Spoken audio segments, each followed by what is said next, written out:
All right, you guys, we are live here right now at the Full Circle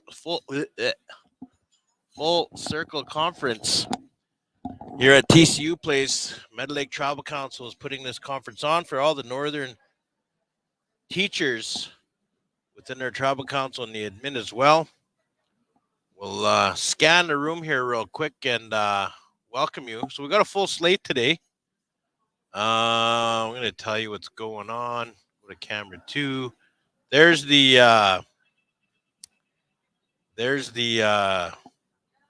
trades. Got my buddy Willis Janvier selling some Deniate clothing. We have Wintergreen. Let's zoom in on that. Wintergreen Learning Materials.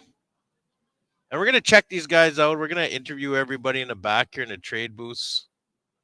And then we have Neepsy, Herbs, Teas, Traditional Healing, or Traditional Medicines. There they are making some sales in the back. And then we have, let's see, we got beads and stuff. Let's zoom in on that stuff here.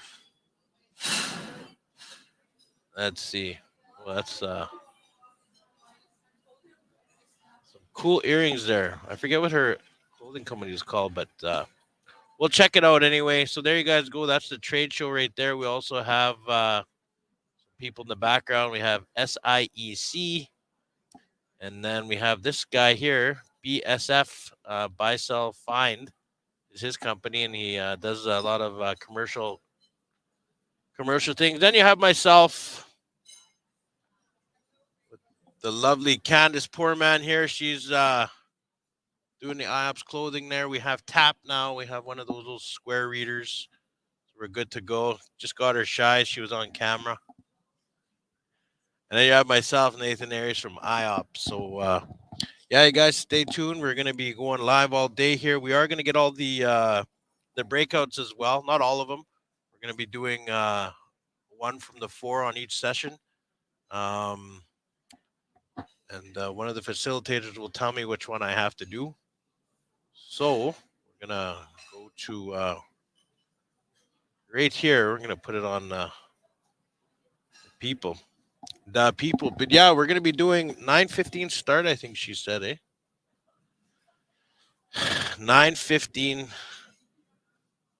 start. Let's see what we got here. Day number 2 consists of, so they had the pipe ceremony, and then they have energy healing by Nicole Standinghorn, and that's all day. I believe she is booked up. She is completely booked up already. We just had breakfast, keynote by Chief Ali Bear from FSIN, and then nutritional break, and I'm going to zoom in on that. What else do we have? At 11 a.m., we have Joey Big Eagle speaking in Gallery A, Kristen Tatusis and Faith Watson in Gallery B, Youth Red Talks, and then Chief Ali Bear will be in the other one. And then keynote at 1 p.m., we have Chief Cadamus Delorme. And then after that, we have Dr. Herman Mitchell, Simon Bird, Shaylin. Good morning, everyone. Show of hands, how many of you went out playing bingo? Yay! How many went shopping, casino, visiting friends? I have 2 of my sons that live here today in Saskatoon. I'm very fortunate to have met this morning our keynote. They went to law school together, and I'm very, very grateful I shared with him. I said I get to introduce her today. So I'm very excited. Just a few housekeeping rules before we begin. The breakfast will be left for a little while longer for those of you that are still coming in, or if you have coworkers that will be arriving, the breakfast will be left out a little longer than 9:15. We're just going to ask everyone, just like we do our students, is just, cell phones can be a huge distraction to the main purpose of our gathering these couple days.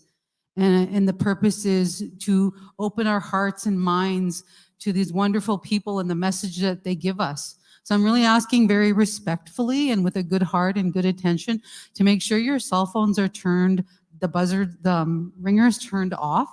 If you need to take a call, if you could just step, outside the room. I'm waiting for a phone call. My younger son's window got smashed in the restaurant last night, and so it's really cold, so we want to make sure that window gets put on. So I understand if there's things that are of concern, but just please turn those ringers off. And lastly, if we could keep the conversations at our table. I know we're very excited to meet our friends and make new friends and to be here, in Treaty 6 territory, but just please be mindful of the speaker and keep the visiting at the tables, respectful. Okay, and that's all we ask from the committee. Huge congratulations to all the people that have worked very hard to make this wonderful experience happen. I'm very, very grateful to be here as a teacher, as a learner. And I know sometimes as teachers, we're the worst learners possible. So I will just invite you after I introduce our keynote to truly listen, be present, like our elder said, be mindful, be present. Listen with an open heart to what's going to be being shared with you today. With that, I will introduce our keynote. I'd like to take this opportunity to introduce Vice Chief Ali Bear. Ali Bear is the third Vice Chief of the Federation of Sovereign Indigenous Nations, a proud mother to two daughters, and is a descendant of the Dakota, Anishinaabe heritage from the Whitecap Dakota First Nation. The FSIN represents and advocates for 74 First Nations in Saskatchewan and is committed to honoring the spirit, intent, promotion, protection, and implementation of treaty inherent rights. And, in respect of yesterday, that in National Women's Day, International Women's Day, and having her voice here today to speak to us as a young warrior, I'm very proud to introduce Vice Chief Ali Bear.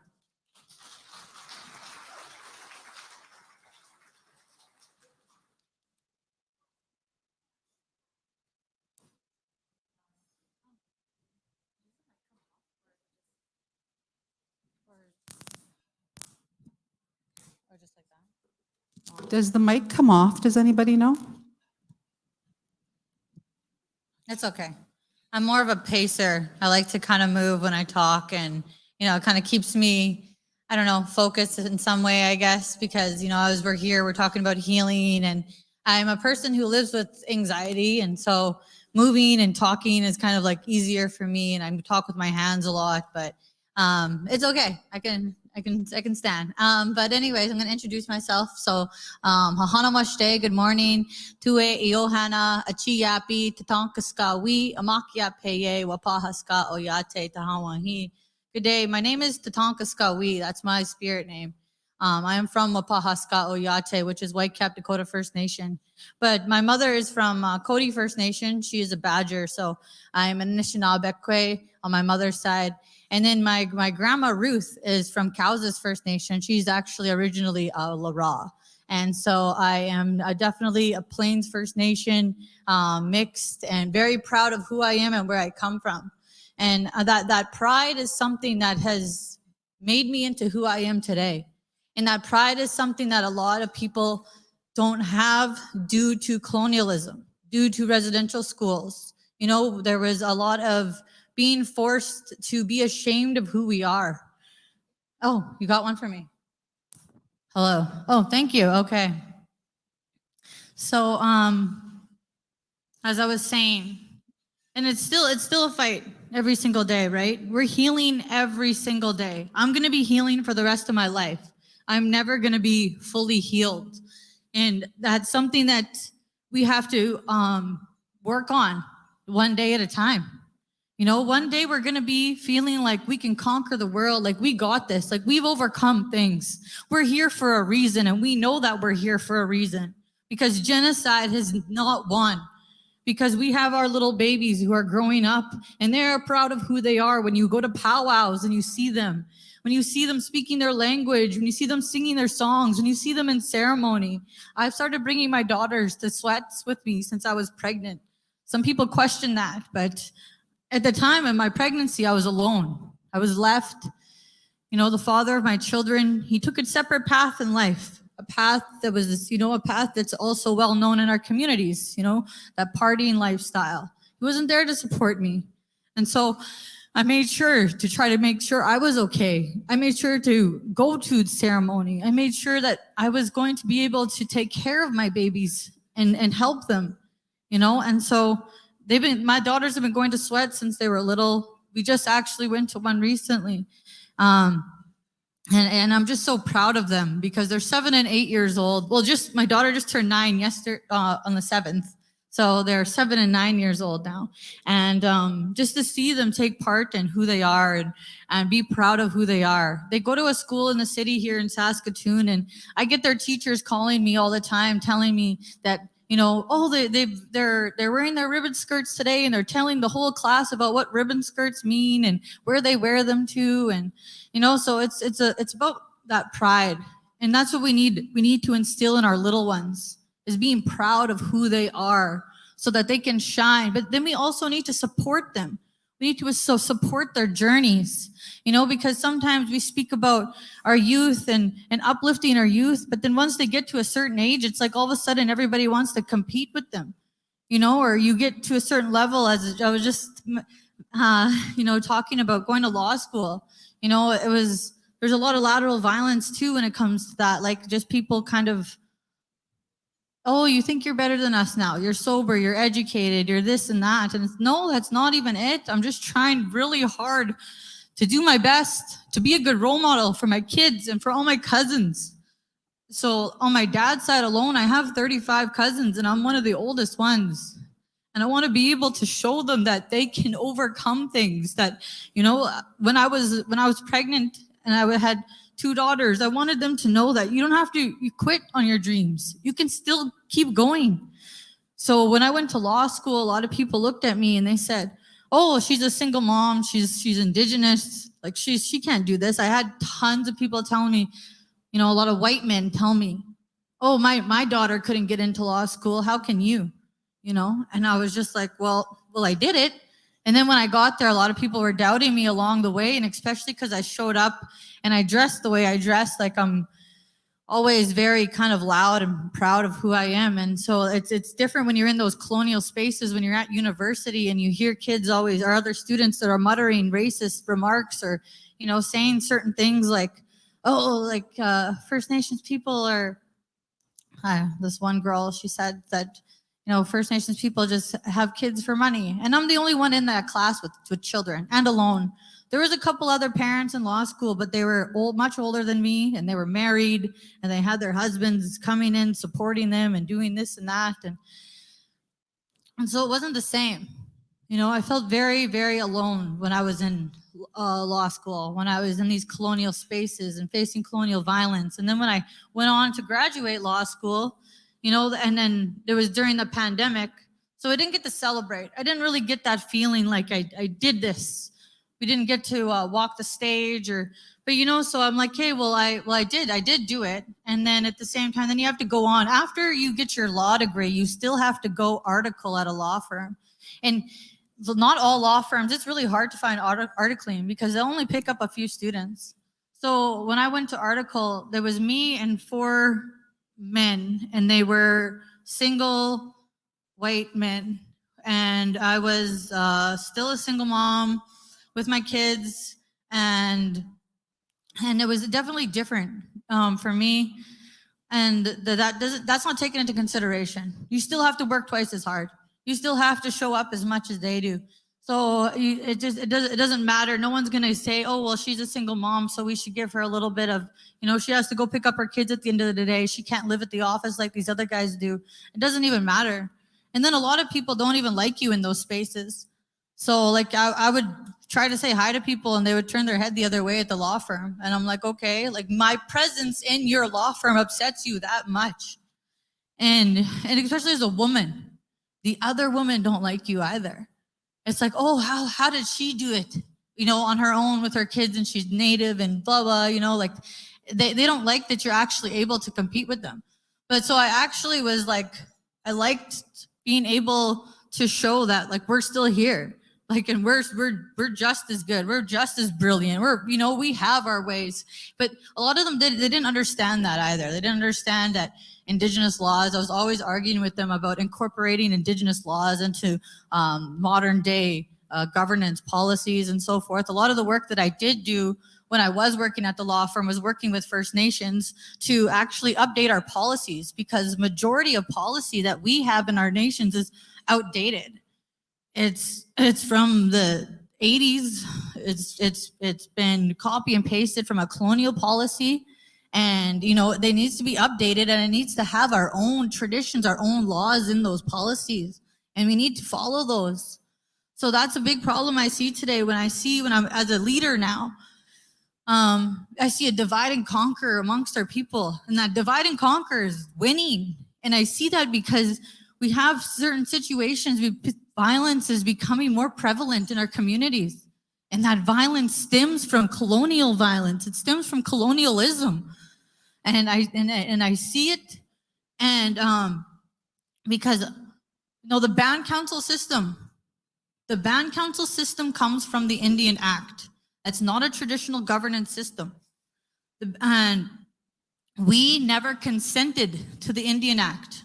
First Nations were never consented. There was no, duty to consult, none of that. They just imposed the Indian Act. They imposed the band council system. They imposed the pass system. They imposed the permit system, because all of a sudden we started getting good at agriculture. All of a sudden we started being able to compete in the economy in the 1800s. And then next thing you know, oh no, here's the permit system. You guys can't compete in the economy with us. Oh, here's the pass system. You guys can't leave your First Nations. A lot of people say our reserves are actually the first jails, because we weren't allowed to leave them. And this is just something that's, and now we look at today, and all of that's embedded in our own communities. That colonialism has become embedded in our own communities, and we're playing out what they want. We're coming at each other. We're fighting each other. We're trying to compete with one another, and we don't even need to compete with one another. What could we do if we could actually come together and work together? We could be doing so much for the little ones. It's about the little ones at the end of the day, and it's about our elders who are getting very old and passing away. And I see it. I only have one grandma left, and she's not even doing too well.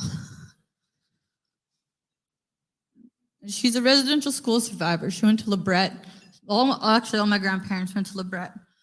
She met her two husbands there. My grandpa George Badger, he went to LeBret as well, but he passed away when my mom was a teenager.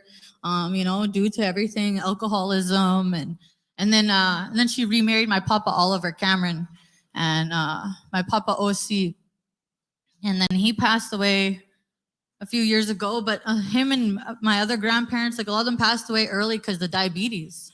And where does diabetes and all that? Where does that health issues come from? Well, what did they feed our people in residential school? It's like it all ties back to this colonialism, to this Indian Act, to these residential schools. And when we think about diabetes and our health, and how come our lifespan isn't as long as a non-Indigenous people's, it's because we used to actually live off the land. We usually actually live really healthy and eat really healthy food. We need to go back to those traditional food systems. We need to feed our little ones those traditional food systems, because that's going to help their mind, their body, their soul, their spirit. And so I studied a lot of this stuff in school too. I did a ton of papers on traditional governance systems, on the Oceti-Sakowin. That's specific to who I am as a Dakota Winyan. It's the seven council fires, and that's the Dakota people. And I studied our traditional governance system and how we once did this, and how we earned that spot in leadership. And And then also it was, when you were little, you were chosen, you grew up in these societies that you were supposed to be in, and the little ones already had responsibilities. They already knew, they already had a purpose. And, and that's the big thing too, is that I used to study, one of my role models is Patricia Montour. She's a Mohawk lawyer. She used to be a teacher, a professor at the U of S. Her daughter, Kate Montour, was a really, really good friend of mine. We played soccer together growing up. And she was there for me when I went through a lot of really tough things. When I was 17, I went through a really bad car accident. I went face first out the windshield. I lost my right eye. My femur was broken, my hand, my ribs, my whole face. I don't even know how I healed this good. I don't. And I thank the Creator for that. But Kate was there for me. And then my friend Kate ended up taking her own life when she was 15. And then I went on I just kept moving forward, and I went on to post-secondary. And when I opened up my very first book in post-secondary, it was a book called Visions of the Heart, and her mom's name was there, Patricia Montour. And I was like, I just had one of those moments, like an epiphany. And all I did after that was I just started studying Patricia Montour, and she became this lawyer. But she talked about sovereign nations, and like being truly sovereign means to be self-disciplined. And it means that, yes, we have rights. Yes, we have rights. We have treaty rights. We have inherent rights, but we also have responsibility. And that comes back to who we are in our traditional ways and our traditional governance systems, is that we have a responsibility that we owe to not just ourselves, but everybody around us.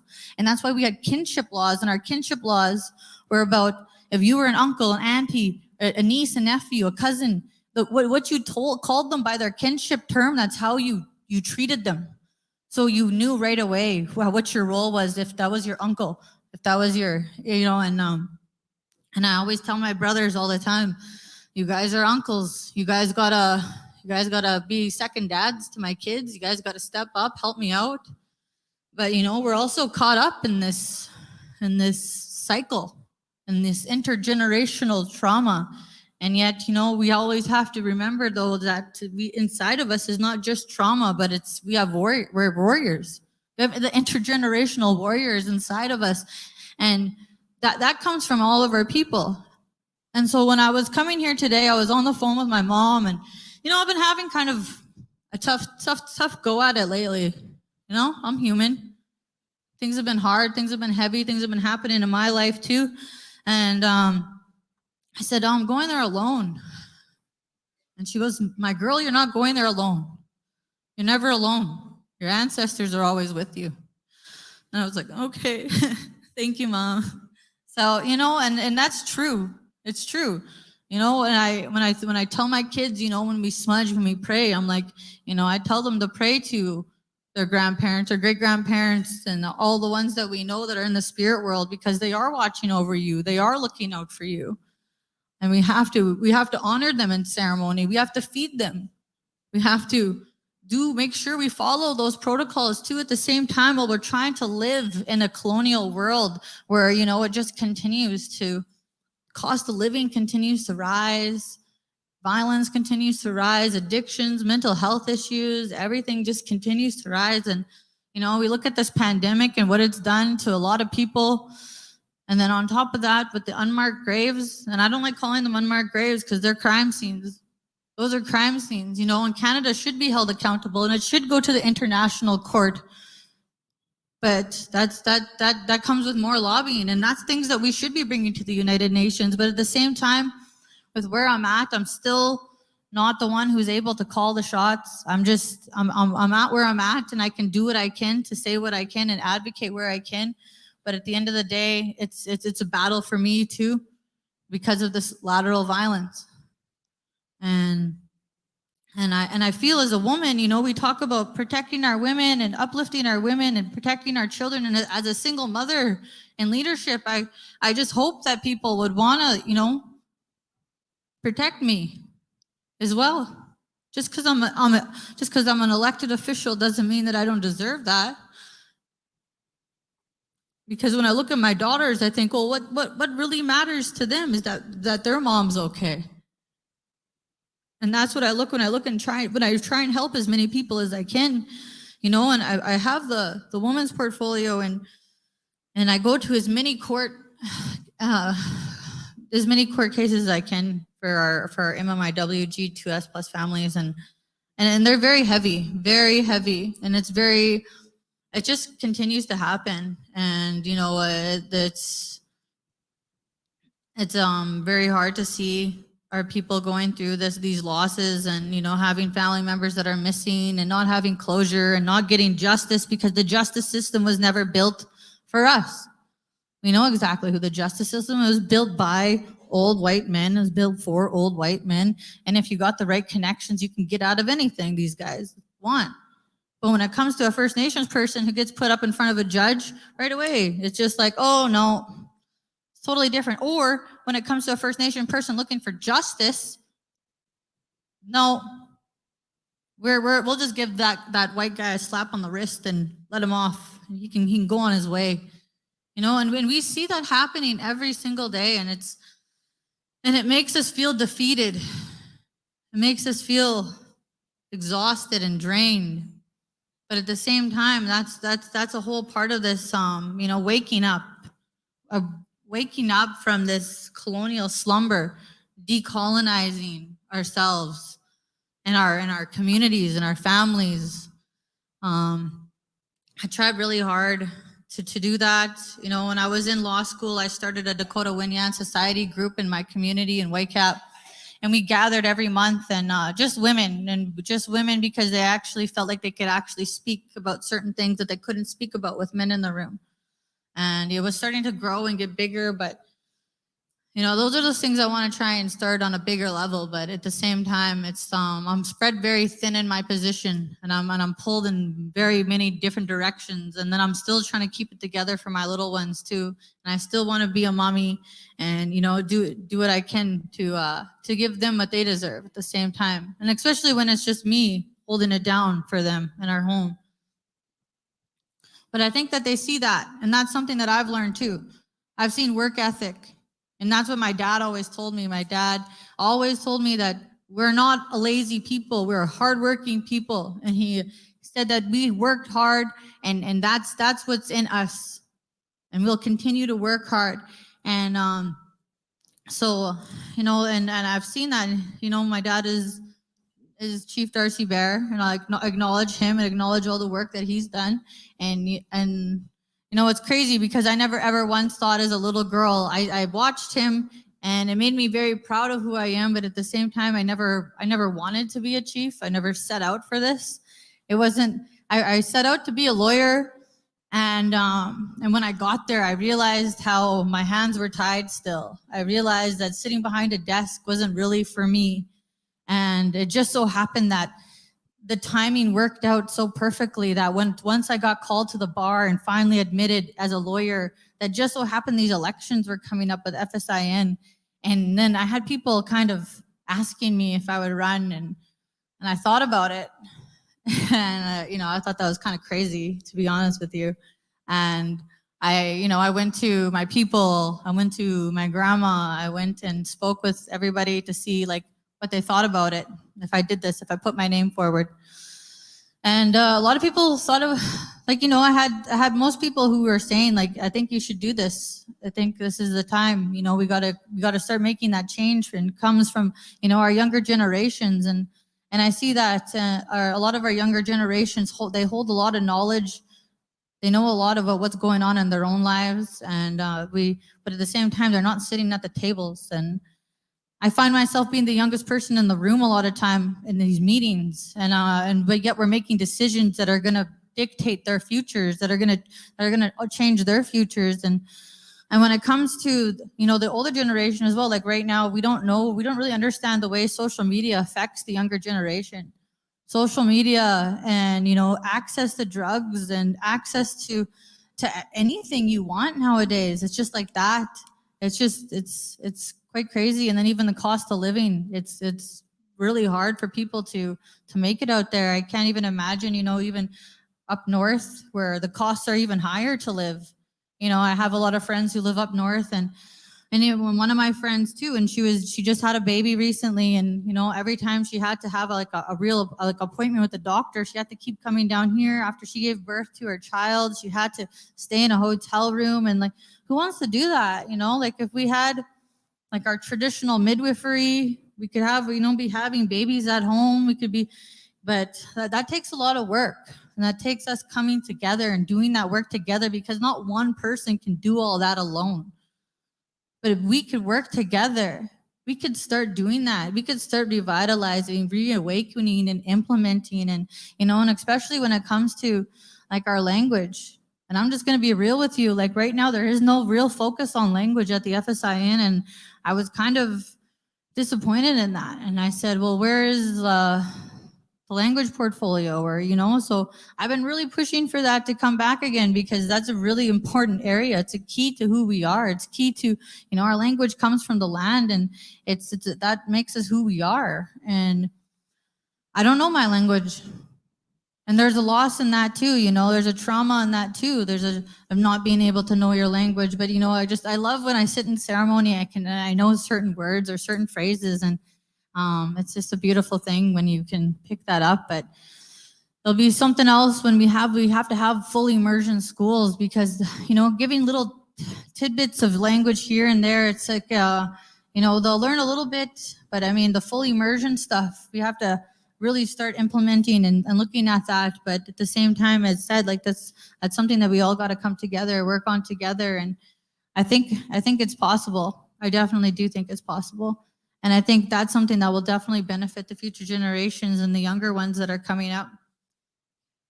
But yeah, so it's definitely been a long road for myself, and I'm still young.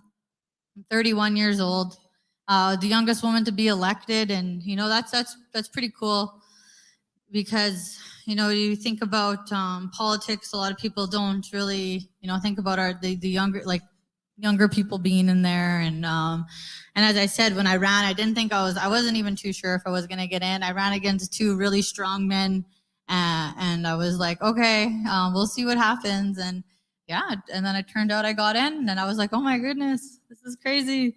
So I've been working really, really hard since. I haven't had much time off, and I've been really trying hard to do what I can, and implement some of this work. And one thing too is that with a lot of our young scholars coming up, and our young lawyers, I know a lot of them are spread out, so they kind of do that too. It's where they're put into different firms, and they're all kind of struggling on their own. And it's there's got to be a place where we can bring them all together, and we can have our own super legal team. That's what I hope for one day. I hope to try to put that together some point before I'm out of here anyways. Before my term's over, we'll see. So it's a focus of mine, because I think we need to have that, because that's what they have. They have their own legal teams that are working around the clock. They're working against us or for us or whatever they want to say. But it's hard to say. It's hard to trust. We can't trust the government, not after everything they've done to us. But at some point, we have to work with them. We do have to work with them, because they're not going anywhere. It's not like they're going to go back to Europe on boats. We're all here together now. Yeah, we're all stuck here together on Turtle Island. So we got to find a way to work together. And I think, with everything kind of, the truth always comes to light. I believe in that. I believe the truth always comes to light. And I think that that's exactly why, everything's kind of happening right now with the graves, with the unmarked graves, with these crime scenes, with these little ones that get to go home. These little ones that are finally being found, and they get to go home. And that's big, because that's healing. And it might hurt. The truth hurts, but at the same time, we can't heal without the truth. And that's a big part of truth and reconciliation. And the word reconciliation, I just find too, sometimes is very kind of tainted for me. I don't really believe in reconciliation. It's nice to have, symbolic gestures. They're changing names of certain places and whatnot, and making them more indigenous. But we got to do more than that. you know, and they're still giving funding to programs that aren't actually doing what they are supposed to be doing. So I'm like hands-on talking to women who've been at the YWCA shelter in Regina. The YWCA shelter in Regina is a halfway house. It's a detox center, and it is also a place for women, a women's shelter. And the woman that I was talking to that was there, she was talking about how there's people in the hallways that are, you know, high, that are shooting up, and all these things that are happening. And, you know, those aren't safe spaces. Those aren't safe spaces, but that's where this money that continues. There was $3 million recently that went into the YWCA, and I said, well, what are they actually doing though for our people or the people that are there? It doesn't even make any sense. Like, why don't we have something that's actually a safe space for our women who are escaping, or for our women's shelter, or for our people who are transitioning back from being incarcerated. That's another thing I took in law school too, is human rights human rights in the criminal system, so in the criminal justice system. So like behind the walls, right? What's happening to our people that are over incarcerated right now? A lot of people aren't talking about that. They're being dehumanized in there. They're being treated like they're animals. They don't have rights in there. I know a lot of people who call me regularly who are incarcerated asking for help, and you know, my hands are tied too. There's not much I can do. And it's so sad to see, because, oh yeah, they're supposed to rehabilitate them and bring them back to society. But what are they doing to them in there? They're just they're traumatizing them even more to release them into society or release them into our communities. There's no healing happening in there. And, you know, we see women who are passing away in these healing lodges. Well, why? You know?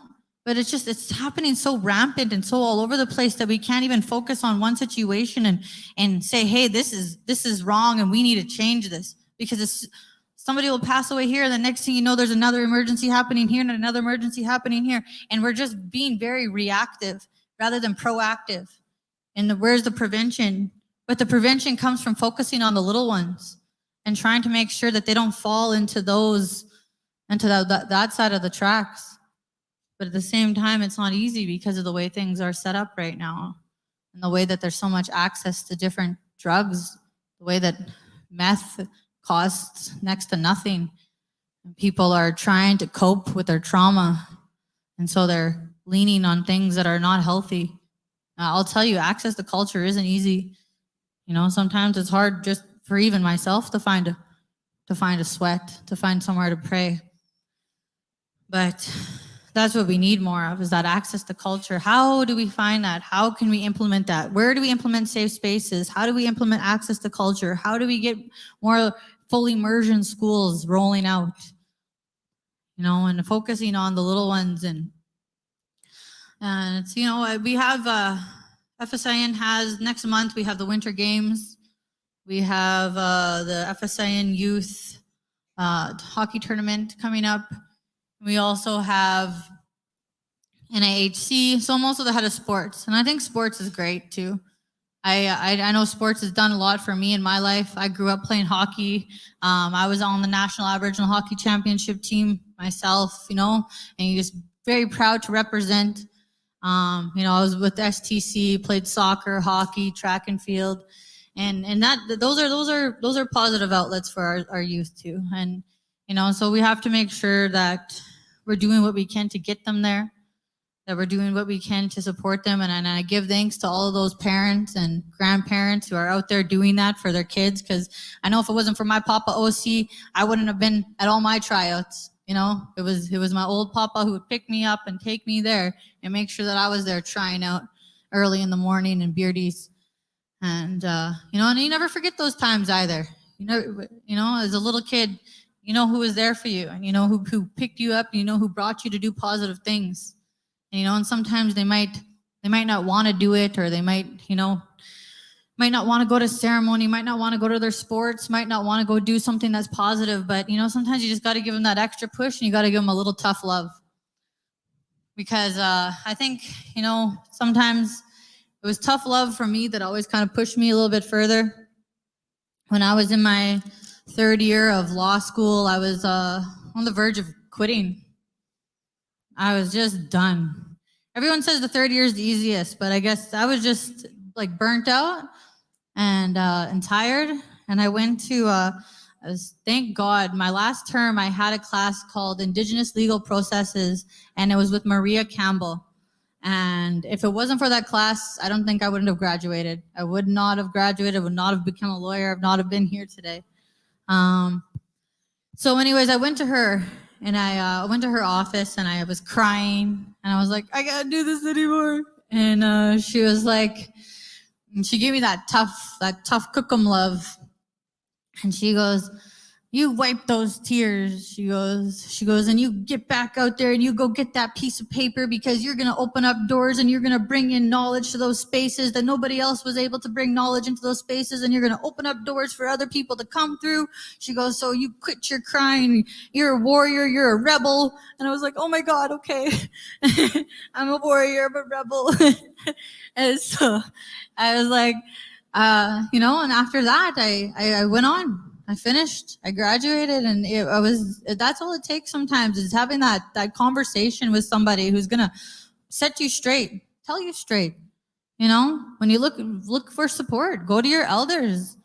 Maybe sometimes you need that soft love too, not just the tough love. And just the other day I was having a little breakdown myself, and I went right to my grandma's house, and she just held me even though I'm 31 years old. Sometimes we need that. So, you just go to your old ones, go to your little ones, because they're the ones that have that in them, right? Because when I go home to my kids, it grounds me in who I am. It reminds me who I am and why I'm here and why I'm doing this. The whole reason why I really started out doing everything that I'm doing is because I became a mom. I became a mom and I looked at them and I said, they have to grow up in this society, and the society is so crazy. And I took sociology. Sociology was my major. It was my first degree. And then everyone was like, what are you going to do with the sociology degree? And I was like, apply to law school. And so I did. And, but yeah, so it's just like studying society and the way that it is, it's really been able to help me figure out who I am. And all these things that have happened and why my family is the way it is, why these things have happened or why these things keep happening. And, and it's always learning every single day. But if we don't know where we come from, we'll never know where we're going. And so this is a huge part in my journey is learning about who I am and learning my identity. And, and I'm still learning. I'm young and I don't know everything at all. And even though I have my education, I think, sometimes maybe I'm better off being a lawyer. I'm going to go fight that way. But at the same time, leadership is different. And I do my best to get out there. And one of the things that makes me happy is being out in community. And when I get to speak to the little ones and I just went out to Carry the Kettle First Nation recently. And when I was done speaking, I had a whole lineup of little kids that just wanted to hug me. And I just, I'm like, it's so cute. And it's like the whole reason why I do this, and even when I see little ones that look at me and they're like, I want to be like you when I grow up. And, I'm just like, oh my goodness, like it gives them some hope, it gives them some like, you can do this. You can do whatever you want to do. Whatever you want to do. People think things are impossible. Nothing's impossible. I lost my right eye and I thought the world was over. And I came through on the other side, and I somehow ended up in damn law school. And I'm the first person from Whitecap Dakota First Nation to become a lawyer. So we have a lot of our people who are becoming the firsts in their communities, but that's not easy because when I was in law school, a lot of my fellow colleagues, they're like fifth generations. Their grandparents are judges. They're like, so they get to go home and take their papers to their parents who review them. And I never had that. When I was trying to share my stuff with my family about the law and my work, none of them knew what the hell I was talking about. And I was like, damn it. But, I was just lucky that I had a few supports there, right? My supports there were just the other Indigenous students. And we had each other's back. Corey Red Iron is one of them. Connor Standing Ready, man, he's amazing. He's from White Bear First Nation, and he did law school blind.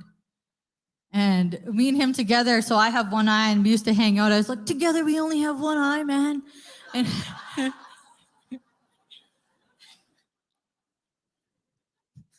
And I'm like, and we're doing it. And here we are doing it.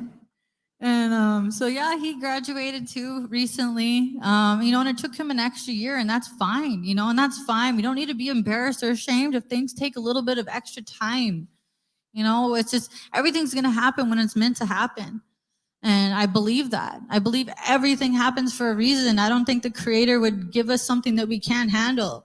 But sometimes it's hard to stomach that, to be like, because we keep dealing with so much trauma, with so much loss. So it's like, why me? Why me? Why is this happening to me? Like, what did I do? What did I do to deserve this? It's like, but it's just, it's really comes, we all know where it comes from, the colonialism, the residential schools, and everything that's happened to our people here, everything that's been imposed and that we never consented to. And I believe that we need to continue to reach out to, we need to build bridges, not burn them.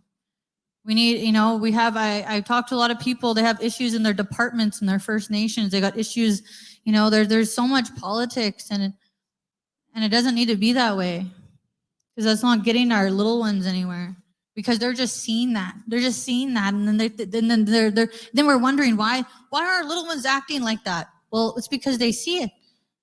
That's what they see. That's what they're role modeled. Because most of the times kids aren't actually gonna, like, if you tell them something, yeah, they'll take it in, but they're gonna, 9 out of 10 times, they're gonna actually do what you role model, not what you say to them. They're gonna follow those steps. They're gonna follow that path. And so I'm trying my best to make a good path for my girls. And they're girls, and they're Indigenous girls that are growing up in a world that targets Indigenous women, and that scares me. That scares me. So if I can do what I can to, hopefully make some safe spaces before I'm out of here, hopefully make a legal team at some point, or even, we'll figure that one out. But I think that needs to happen, because a lot of our people are lost in these justice systems. They're, and even the way the victims are treated, the Crown prosecutors that are supposed to represent our victims, a lot of them don't even communicate with the families and let them know what's going on in the courtrooms, or what, half the time they're using this language. And, even to get interviews with the police, I have to be the one to go knock on the door at the police station to let the families in, to talk to the investigators, to see if they're doing their investigations properly, because they're not. But it's just like, how many times did I do that over and over? And then I sit there and I listen to the stories that have happened to our women and these women are my age, and the way that they have been murdered is just so heartbreaking that, it's just like, I feel like my heart's being broken over and over again, and I'm trying to do my best to stand and support, but at the same time, it's weighing on me. And I just want to make sure that people know that they're cared for, that they're not alone. Because, we're all going through our own struggles, and yet our struggles are very similar at the same time.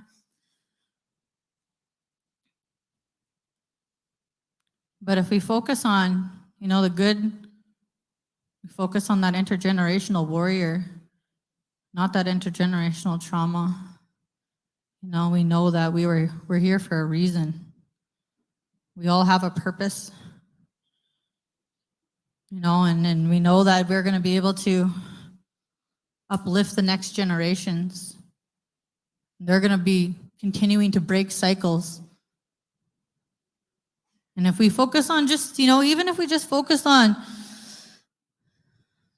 the really, really little ones, for the 0 to 5 year olds, give all of our energy into those little ones, in language and ceremony and whatever we can to those little ones. And especially before our elders and our knowledge keepers continue to pass away. And then we can really start to see, I think, a real ripple effect of change just from one generation if we really focus on them. But it's not easy. It's not easy when we're all dealing with our own trauma.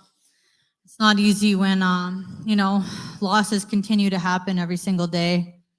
But at the same time, nothing was easy. I don't think, even prior to European contact, we survived in these weather conditions.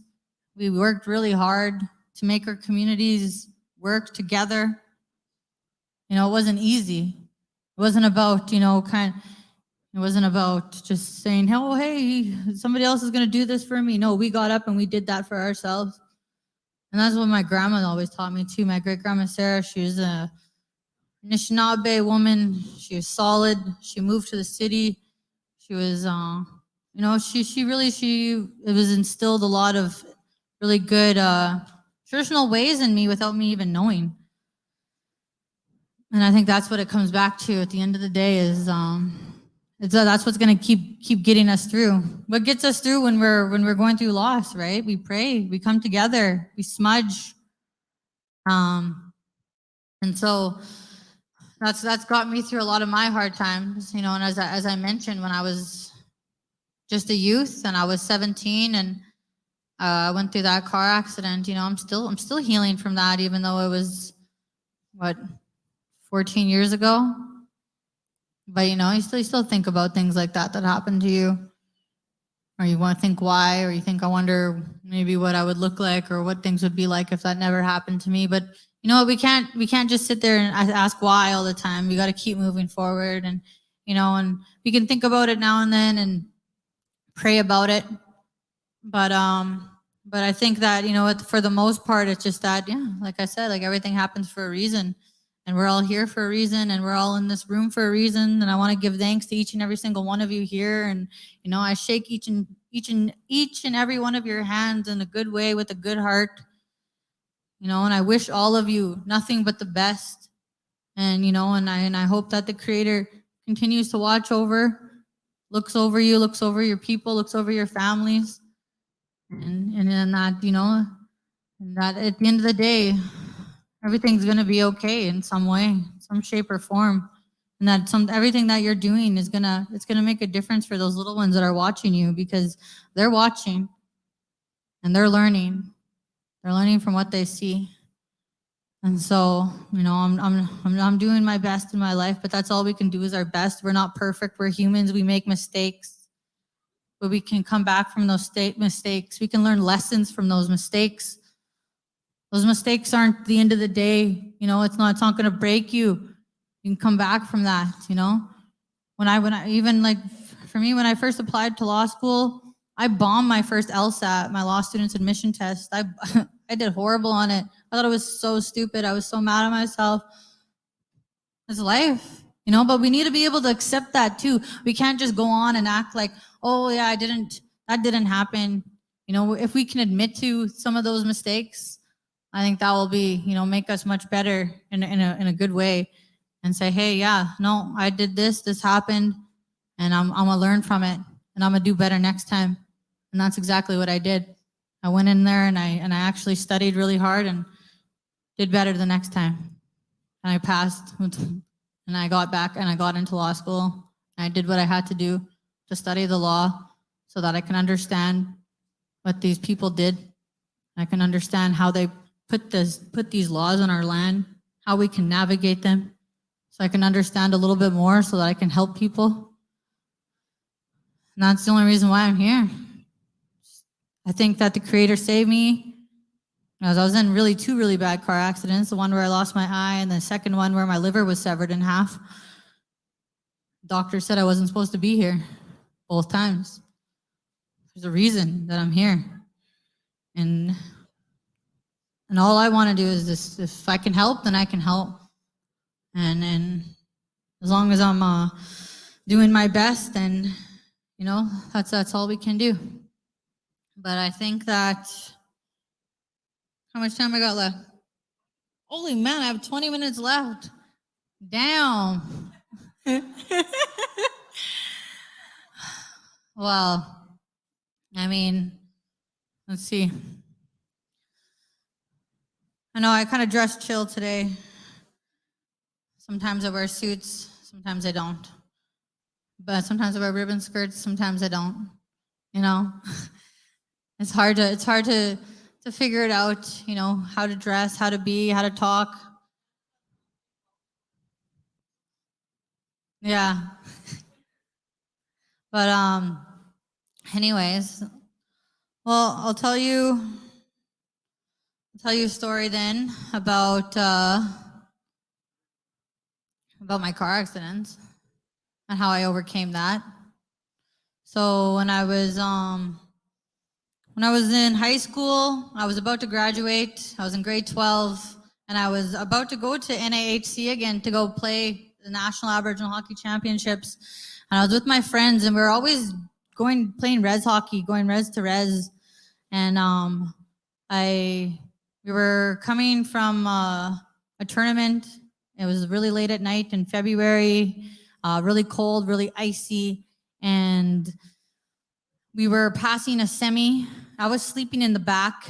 It was a van, so it was 2 seats, and then the middle was open, and I was sleeping in the back. And we were passing the semi, and we sideswiped with that semi because of the ice, and the car rolled, and I shot face first out the windshield.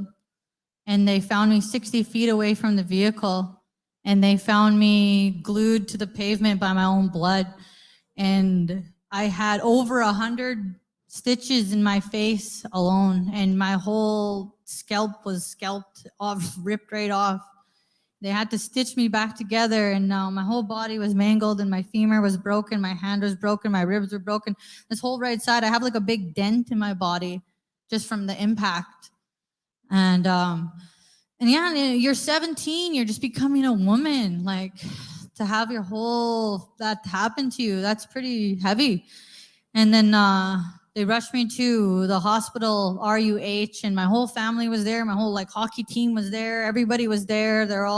I was in a 7-hour surgery. Didn't know if I was gonna make it through. I made it through. And then the glass cut my whole face like this, so it cut my right eye. And at the time, my eye was just blind. It was blind, and then I had a lot of issues with it after, like pressure issues, and it felt like it was gonna like pop, and it hurt. And I was sensitive to light, and I had really, really bad headaches. And so the only other option was just for them to take it out of my head. They said, because you're just gonna have headaches like this for the rest of your life. It's just you're gonna go through this pain every day for the rest of your life unless we take it out. And I was really mad because I was like, you're not going to take my eye. Like, don't. Please don't. But, they had to, and they did. And I was in the hospital on my birthday, and they took it.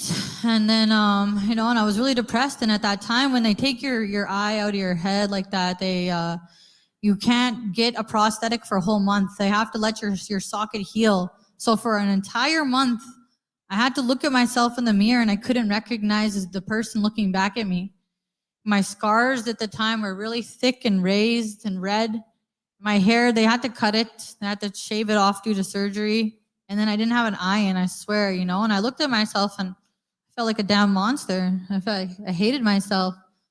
I was angry at myself. I went into a really bad place. Dark, dark place. Didn't want to be here anymore. And that's something that a lot of our youth struggle with, They don't have hope. They don't want to be here anymore. And it isn't, and sometimes we don't even recognize that person staring back at us without all those scars, Sometimes you look in the mirror and it's like, what's become of me? And I think about that when I think about our people who are lost in addiction and stuff, just at a really low place. And it's sad. It's sad to see how many people addiction is really taking in our communities. And so I was in that space, and as I said, I had one really good friend who was Kate Montour, and she ended up taking her own life in that summer too.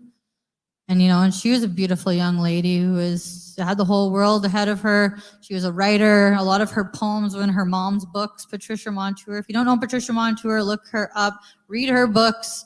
They're amazing. They keep me going. So then I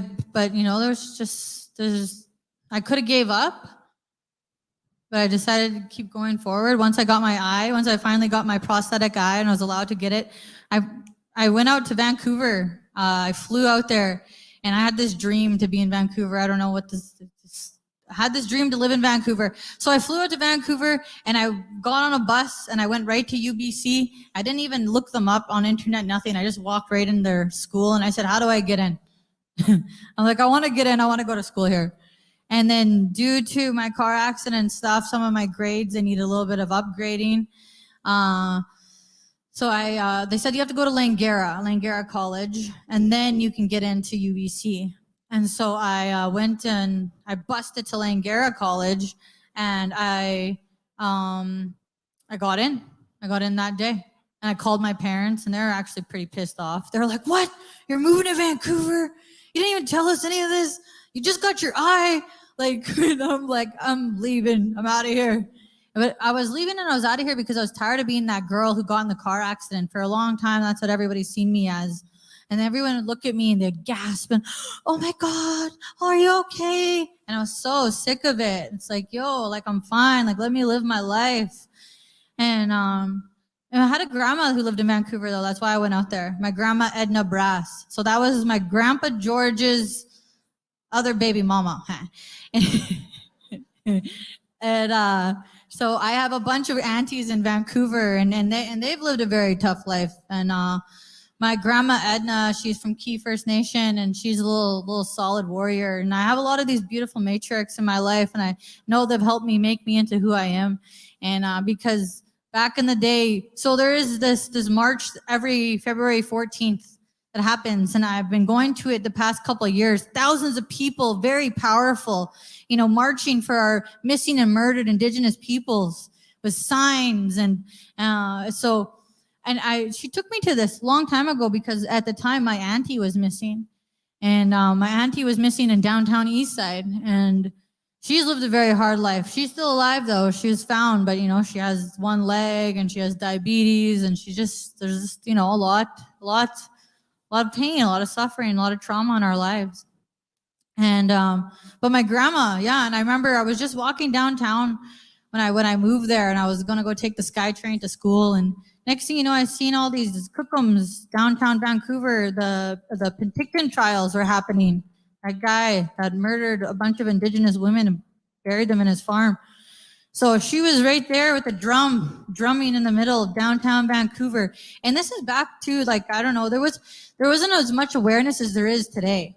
There wasn't a big crowd like you see these big crowds come together today, which is great because we need that awareness. We need more people supporting these rallies and our people who are fighting for justice. And so anyways, and that moment in there kind of changed me to see my grandma leading the way when we went on that walk, and with it really put something in me to be an advocate, to do what I can, to know that I live for a reason. And then my grandma, she passed away young too because of diabetes, and she was just in her 60s. She wasn't even old. But yeah, I have a lot of family out there in Vancouver. And then so when I was living out in Vancouver, that's when I got into my second car accident, where me and my friend were driving home one night. It was a morning, and I was in the passenger seat, and my friend was driving. And there's like these weird kind of lanes in Vancouver. And the far lane, we were following a vehicle, and then he quickly turned. And then there was a big semi, and we smashed right into it. My friend broke her leg by hitting the brakes. And then anyway, she looked over at me, and I was wearing young, I was wearing like a crop top, and she could see this whole area just turning blue.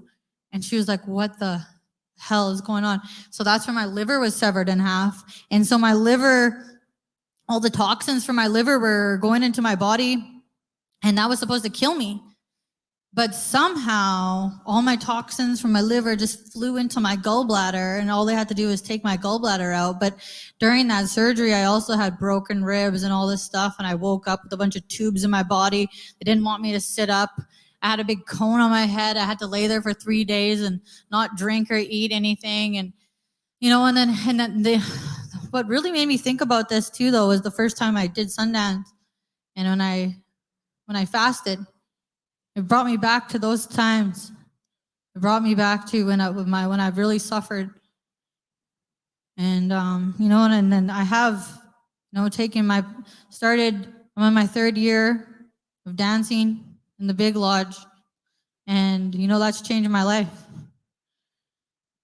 And I'm bringing my family to come be around that, because I wasn't raised traditionally. I was raised urban, back and forth from Whitecap all the time, trying to get to the city. Not the hell for, but you know, because now you find you always trying to go out to the. Now when you're older, you'd rather go out to the land more of the time. At least I try to, and that's why it's nice being able to be in the position that I'm in and visit all our different communities, our 74 nations in Saskatchewan, you know, from the north to the south. Like, oh my God, our territories are beautiful. You know, and I didn't even realize it because I was always trying to run away to bigger cities like Vancouver or wherever, where a lot of our people get lost and swallowed. But here we have it. We have so much beautiful territory, so much beautiful land to be grateful for. I see that everywhere I go, and that's what we really need to tap into, and that's where we need to bring our little ones out to. And I see more land based, and I want to do more when it comes to like with our education and FSIN. We need to do more with land based and language. There needs to be a center specific, because like I was trying to lobby for dollars for land base for some of these land base that I'm friends with people who have their own land base, and like Camp Ganniasic with like Kevin Lewis. I've talked to him, and you know, they were like looking for funding, and I was trying to help lobby and do what I can. And but we don't even have like a registry of land base in our province. So if we had like a registry, at least we would say, okay, there's land base here in the north, here in the south, and then we could see who's kind of struggling more, who needs support to get their land base off the ground. And then who has their own language programmings, and we have a registry, and then we can actually take that to the government and lobby for dollars for all of those. And so I'm hoping to get a registry together, and I have somebody who's going to be reaching out to if you guys have land based, if you guys have language programs, I want to get a registry of all of them, and then to connect people to those, because people don't know where to go, right? And then even with these non-Indigenous schools here, they're always trying to do land-based now. Now all of a sudden, now they want to do more Indigenous ways of knowing. And but now they're starting to appropriate. They're doing there's a lot of appropriation, or they're handpicking a lot of our knowledge keepers and putting them into their schools and not even paying them what they should be getting paid, because they don't have a formal education. Yet they have our traditional education, which takes longer than a damn degree, you know, and they should be getting paid as much just, you know, for being there. So, but anyways, if we can connect these non-Indigenous schools, and they can come and, you know, they can put money into our land bases to utilize our land bases, and then we can have this whole thing that they call reconciliation. That I'm not sure how much I believe in it, but I believe in our people, and I believe we are healing, you know, with the truth that's coming to light, and the truth hurts, but the truth is what's going to set us free. The truth is what's going to make us who we are. It's going to make us, remind us who we are as warriors. You know, not just the trauma, but the power and the strength that we have, that we carry, the generations of prayers that we've been prayed for 7 generations back. And I believe that. And that's why when my mom told me I wasn't coming here alone, I knew I wasn't coming here alone, because I know that someone's looking out. That's for damn sure. I wouldn't be here today if I didn't have that. But anyways, I think I'm about to get to my time here. But yeah, so those were those car accidents were defining moments in my life, and then I became a mother right after. I moved back home. After the car accident to heal, and then I started school at the U of S. I'm meant to be here. The Creator keeps bringing me back.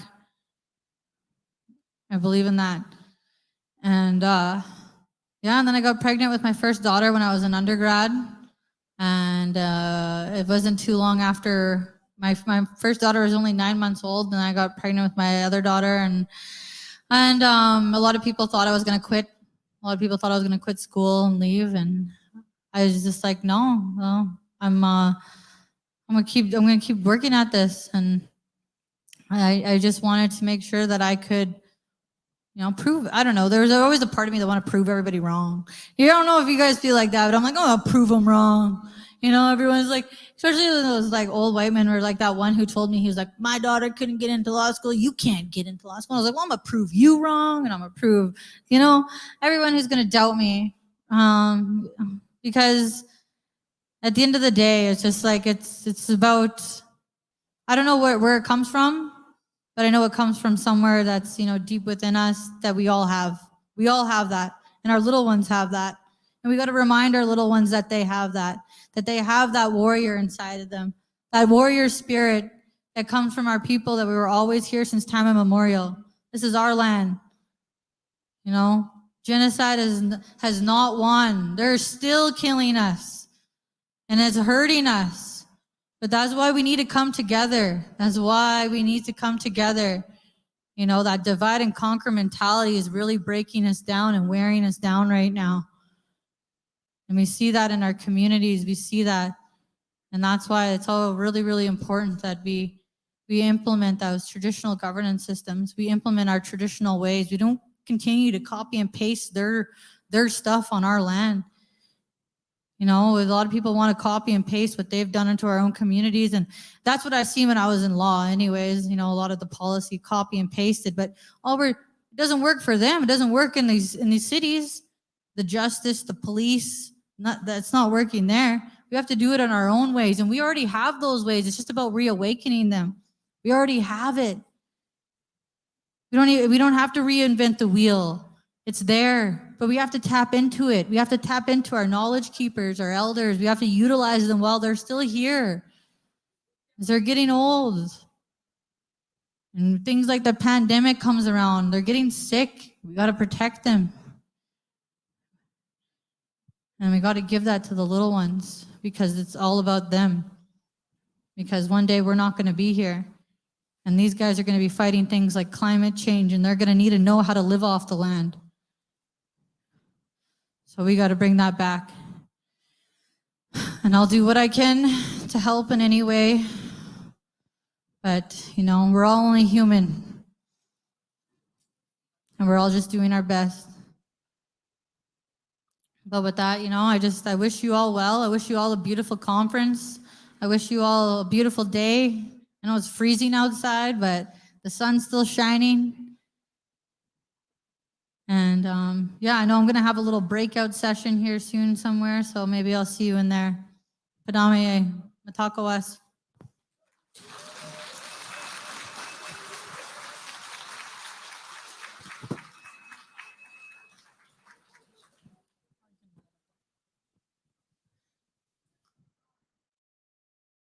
I turn one off, so they're not interference. I think you were okay. My heart is full. I'm such wise words, because most of our students, and we know that's a kind of a common theme, that many of our students are struggling with mental health in our classrooms. And we're not only the teacher, we're the parent, we're the cookum, we're the auntie, and we're the person that they care for them every day. And the message is, one person makes a difference. And I even heard that yesterday. One of the teachers said, that one student told that teacher, I come to school for you. And we all know that. We all have those people in our lives. And when Vice Chief Ms. Baer talked, talked about strength and resilience and perseverance and having somebody to believe in her, like the way Maria Campbell did. We've all had those moments in our lives where we've struggled. And there's somebody, a friend, Liz Reed, that have been there for us in our darkest moments, and that we support each other as people, as humans. And it's really, really important and speaks to the power of who we are as Indigenous people here. So I'm very grateful. Thank you. A few little bit of housekeeping before we go into break.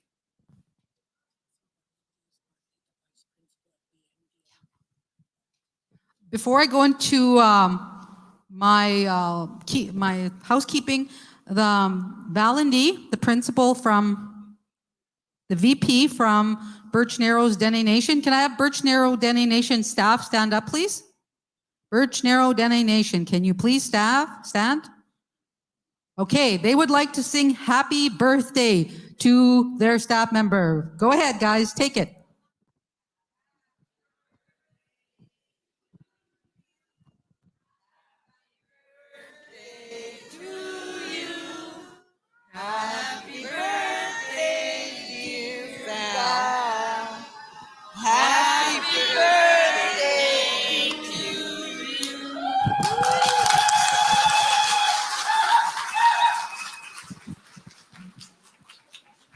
Awesome.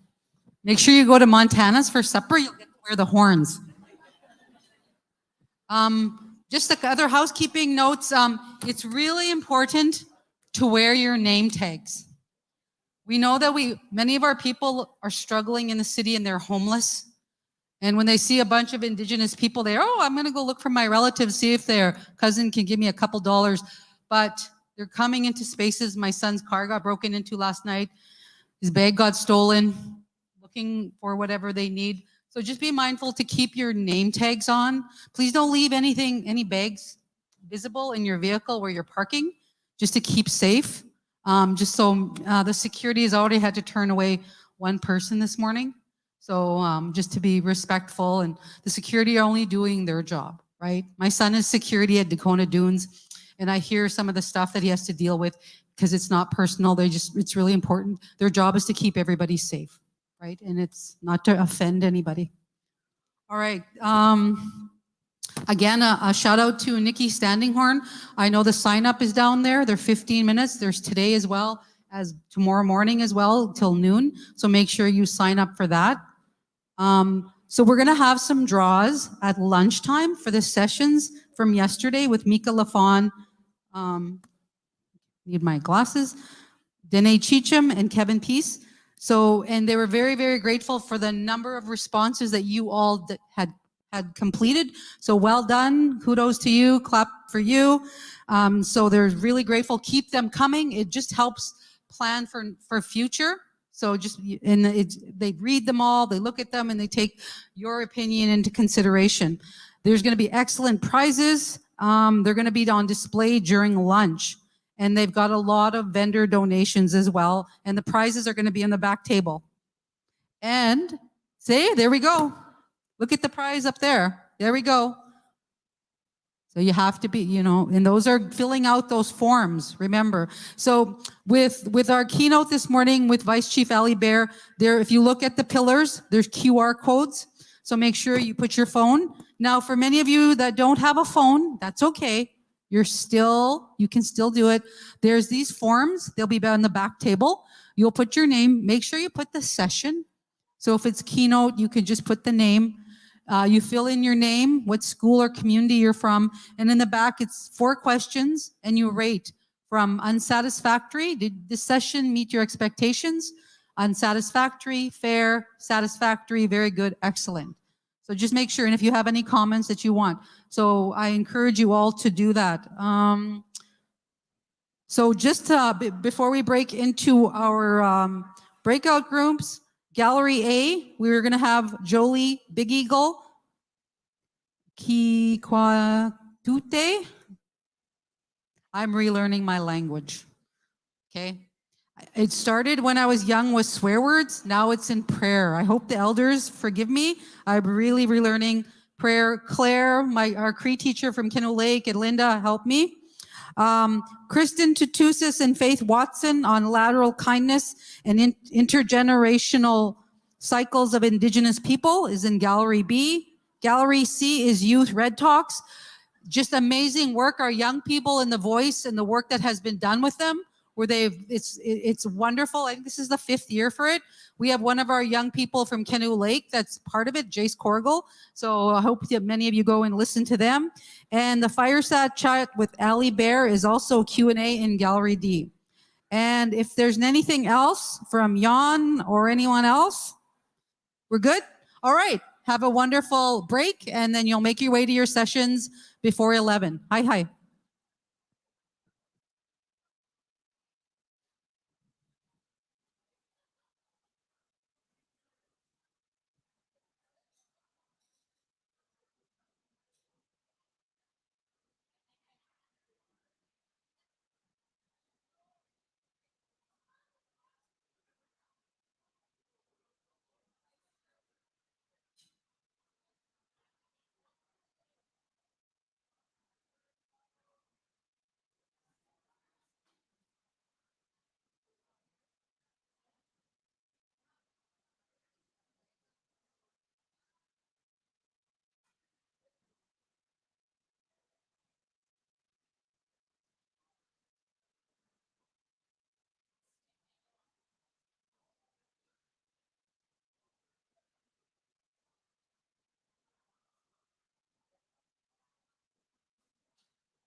but it's yet an Ethiopia.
All right, you guys. You guys are seeing the schedule there right now. At 11 o'clock, I will be taking the camera down, and we'll be doing one of the sessions. I'm thinking session. I'm just asking, going to ask one of the facilitators here what session I'll be doing. Once again, I hope you guys are enjoying this live conference here. We are at the TCU place here, the Full Circle Conference right there. So we're live here right now, and I do have a former coworker here. I'm not sure she'll want to come on and chat. Caitlin, you want to come on and chat? Yeah, we're live right now. Here, I'll put you guys. Got the lady. So we're live. Everyone's just kind of mingling here. I'm gonna get Caitlin on. Here, you just put this on. Just wave at least. Smile and wave. Everyone's always so shy. But yeah, you guys, live here. Nathan Arias here with IOPS, live streaming another Indigenous event that is empowering Indigenous success. That is what IOPS is all about. So I'm just going to see if anyone wants to come on here and get interviewed. Got my bro Willis Janve there selling his Denayate clothing right now, and he had a big table there. Everyone's selling out, so maybe we can get someone here to join me. You guys want to come get interviewed? Duncan McDonald. Here, just put the headphones on. We'll chit chat real quick. There you go. Yeah, put them on there. Yeah, you can stand up. Doing a stand up there. Here, I'll zoom out. So introduce yourself. Oh, you got to put this thing down here. Oh, yes, sir. There you go. I am Duncan MacDonald. I'm a teacher at Waterhen Lake First Nations. Oh, yeah. Yeah, this is probably my 5th Full Circle conference. Oh, really? Yeah, a few years where they didn't run it in person. So tell me, how long you been a teacher, and how long you been at Waterhen, and what are you teaching? I teach basically 9 to 12 high school math, science. Yeah. I've been in Waterhen since 2016. Yeah. Been a teacher since 2010. That's when I finished my education degree. Yeah. Where'd you get your degree at? Lakehead University in Thunder Bay, Ontario. Thunder Bay. My daughter's from there. Really? You know my daughter's mom, Cheryl Hugray? She's a teacher. No. Are you from Thunder Bay? No, I actually grew up in New Brunswick, so I kind of followed my parents out to Ontario in the 2000s. Yeah. Yeah, so you're from all the way Yeah. east. You are a true Easterner when they say it to the east. Yeah, and my parents are back in Nova Scotia now, so that's where I spend, well, twice a year. Spend my summer holiday and Christmas holiday. Yeah. So you've been a teacher since 2010, Yeah. and you've been in Waterhen since 2016. Yeah. Is that your first and only First Nations you've been teaching at? Yes. And yes. how do you? And you taught in another non-Indigenous? I actually taught outside of Canada for 6 years. Yeah. Did you teach? So I was in China for 5 years. Wow. So I did the whole ESL thing for a few years. Explain to those that don't know what ESL means. English as a second language. So I didn't have any special training with ESL, but they're just usually speak English. Yeah, That's your they're training. looking for people with just a degree. So Yeah. a lot of people that I taught with over there came from English speaking countries that just had a degree of some kind. I happened to have an education degree, so I moved on to really sort of what I planned to teach, which is math and science eventually. But I actually ended up for 2 years in China, working for BC, British Columbia offshore schools, teaching math and science so not teaching English, but I did that for a few years and ended up back. This is my first my first and only full-time teaching job was at Waterhen. So you obviously love it. You obviously you've been there for what, since 2016? Yeah, sort of. I don't want to exaggerate too much. Not astounded. Did you fall in love over there? Is that what happened? Not yet. No, that never happened. But yeah, I didn't really plan I didn't think I would be there for like this is my 7th year now. So Yeah. I'm kind of surprised with myself, I guess. Yeah. So I don't Well, know. you know, it's funny you say that because you're starting like I don't know how old you are, but Mhm. you know, I'm 46. Yeah. I Oh, just okay, turned we're the 46. same age. Oh, Well, okay. you're older, Oh, you but, don't look that old. Yeah. right? Yeah, I get that lots. Yeah. But you know, I'm starting to find out a lot of new teachers. You know, the newer generation, they're starting to bounce around. They're getting experiences from everywhere. Yeah. Where back in the day when we were in school, I remember Yeah.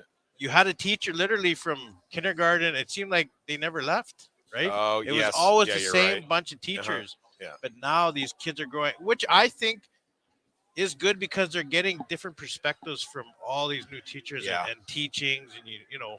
Yeah, I've even been telling some of my high school students, and I have a few students that are doing like upgrading. They Yeah. already graduated like last year, and Yeah. I never really used to do this. Like I wasn't trying to like, sort of push my own sort of, what my own experience on them and being like, you should do this. But recently I've been like, more saying, hey, if you go to university, just get a degree of some kind, you can, go and teach English Yeah. or who knows, maybe even teach Cree abroad, like at some language institute. You don't know. Like, but I was like, you can do that. And it's like a really good experience. Like you Yeah. don't have to just come back here and not that there's anything wrong with that either, but I was, telling them you don't have to just come back to Waterhen and teach or, live here for the rest of your life if that's not what you want to do. Like I get just- that, growing up Yeah. on Red Pheasant First Nation, Yeah. when you're growing up on a reserve, it's kind of like a limited selection Yeah. of what to do. Right. But now, because of the internet, everyone's starting to find out what else is out there. But it's Yeah. nice to hear from people that traveled to China and taught English, Yeah. and then coming from, let's be honest, looking from an indigenous perspective to a non-indigenous, like you're coming into the community, you can do all this, but to us, when we look on the other side, well, it's, a lot of our people are Yeah. not into It's that. hard to really You know what I mean? think that way, right? Yeah, So but- I was like, I wasn't trying to tell them like, hey, you should do this, but I was like, you can do Yeah. this. You know what I mean? It's Yeah. like, it might seem like a far-fetched sort of fantastic idea, but it's so easy. You just need Yeah. to go and get, a degree of some kind. And It's so easy getting the degree. right. Yeah. Yeah. Well, Well, I know there is a little bit of a struggle there, but Yeah. but it's not as yeah. What like how did you get into? Are you doing like media stuff? I got into this by just so I own a company called iops.ca. I actually Oh, work at a okay. school right now in my Oh, really? I'm a social worker. Oh, okay. And I started a job group on Facebook like 2012. I was Uh-huh. bored. A job group? Job group, and then it kind of just blew up for Oh. First Nations people. Oh. And then it blew up, and then I created a website for his hobby still, and then started podcasting to bring attention to the Uh-huh. website. Oh. And then pandemic hit, and then people started hiring me to do this, and then I literally started with my phone. Everyone, Really? that's how I started, and yeah, now I'm just here. So now I got the whole thing with the IOPS, and I podcast with my buddy, the Denny Otte there, Willis, who's with this table right here, Okay. and we've done a few events. And yeah, now I'm here doing this, but that same team, I bring this to my school, and I've already taught our kids how to podcast and stuff. So Which school are you with? Clifford Watney School in Red Pheasant. Oh, okay. Yeah. So yeah, I'm getting interviewed on my own interview here. Yeah, threw What it do you back at do? you. Yeah. Yeah. But yeah, no. Well- So it's your 5th conference, eh? For Full I Circle. think, yeah, because maybe 4th, where we took a break for a few years there. Because Oh, we had one, they had one virtual conference that was. I didn't like the 2024, virtual conferences. They were, Yeah, I they don't think were- anyone really likes the virtual too much. Good Even when morning, we do- everyone. I'd just like guess to I should announce that I'll have to just pause her like that. Should I? Can I take this off? Yeah, Or- if you want. If you want, you're done. Well, I guess if you, I don't know if you wanted to ask me anything else. Yeah, that was it. Well, nice. Thanks, man. It was nice meeting you, Duncan. There goes Duncan, and like you said, you guys, we're gonna go downstairs and do a session at 11 o'clock, I believe, eh? Yeah, so I'm gonna get that all set up. So just stay tuned.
Mental for treating digital lives. This session is people discussing kindness.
Testing 1, 2, 3. Testing 1, 2, 3. More shade. Everybody, slowly to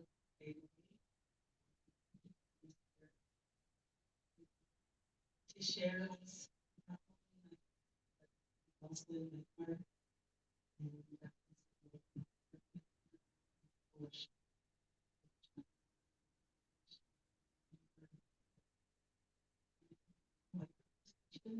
what it is, we still learn what it is and it is easy.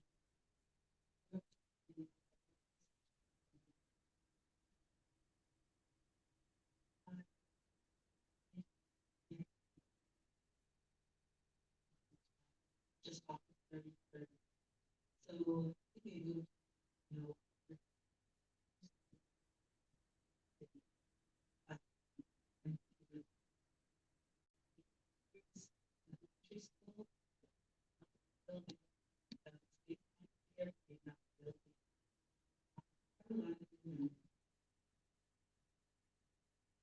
respond to honor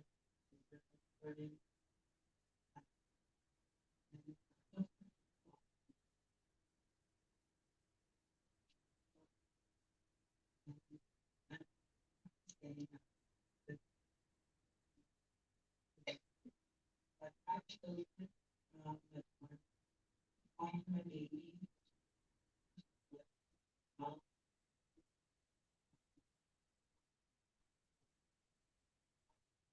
two adopted children. uh,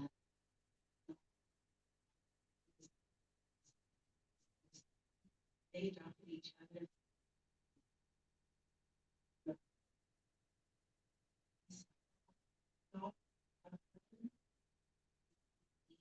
He adopted me. Right?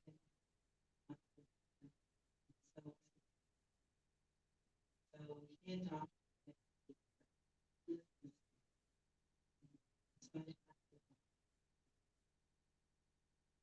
So I'm grandmother to my children. Those are my sisters. They're talking today. I don't think we because I focus on doing my personal life is about who our grandmothers are for me.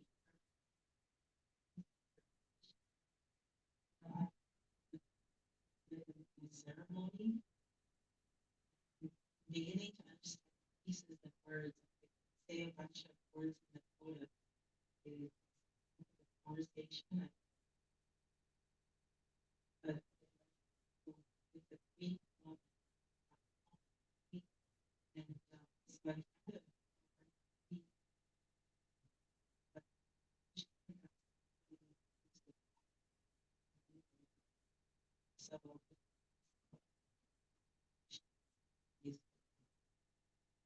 so hopefully I think I'm supposed to finish at 11:55. We'll do my best. I have the slides and we'll see the stories from so when I was growing up, education is being popular.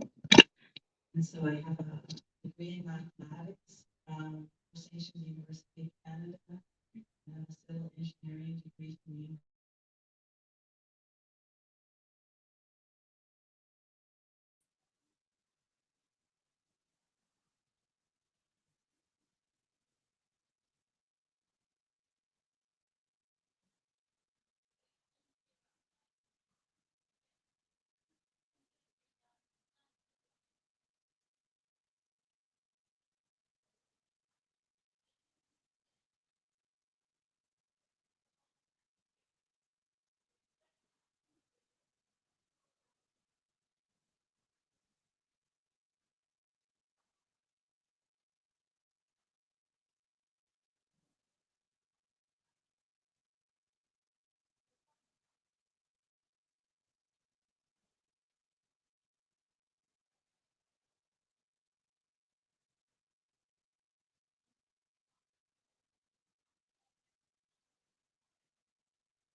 and the bottom left is my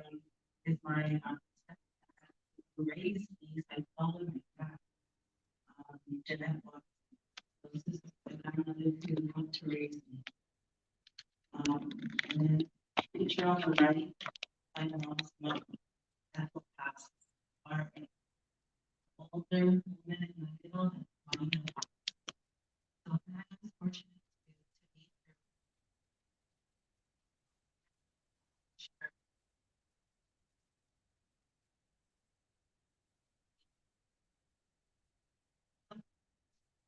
it wasn't just about this act of knowledge, but how we challenge our knowledge.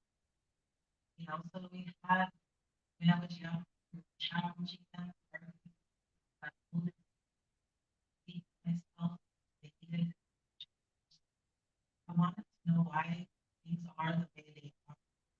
And that was the big question, you know, growing up at this point where no, you're not just an Indian, you're an Lakota Korean Soto.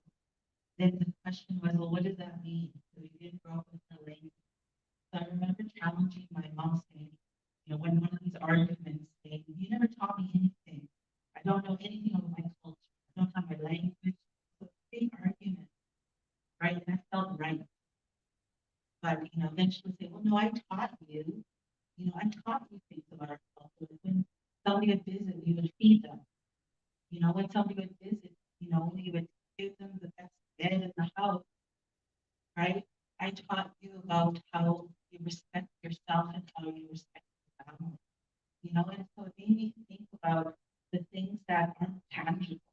Because when I think of culture, I think of like sociology, and I think about, you know, all these things that are supposed to be on this checklist of what we're supposed to be, who we're supposed to be, right? And so, you know, it's important that I acknowledge my nature and my up and coming nature and my daughter. You know, I want to be an example for her. And I understand culture is in what being a Dakota Korean Dakota. And so, you know, I struggle with trying to present this so it's some way understandable. Because, you know, I could probably talk about Buffalo for 2 hours. So our nonprofit is Buffalo People Arts Institute, and it really came to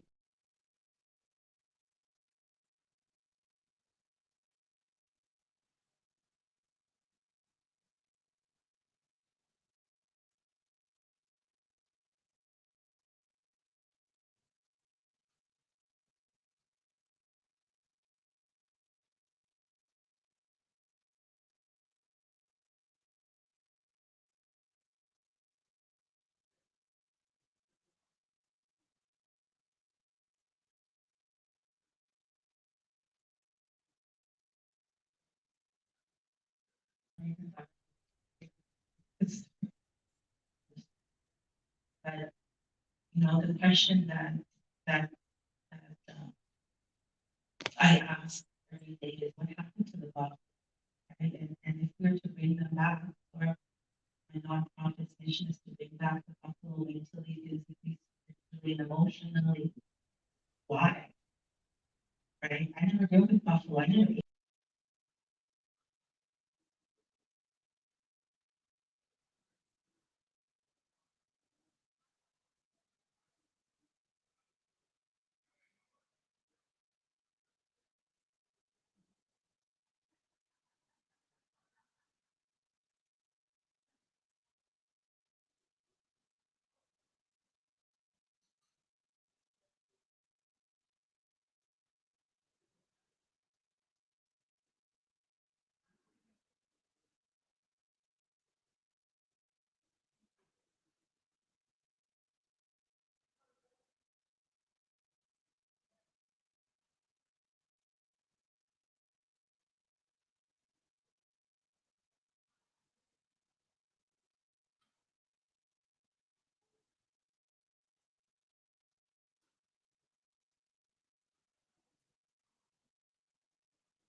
25 million right now, because people are trying to bring back the buffalo, they say it's about 500,000 now.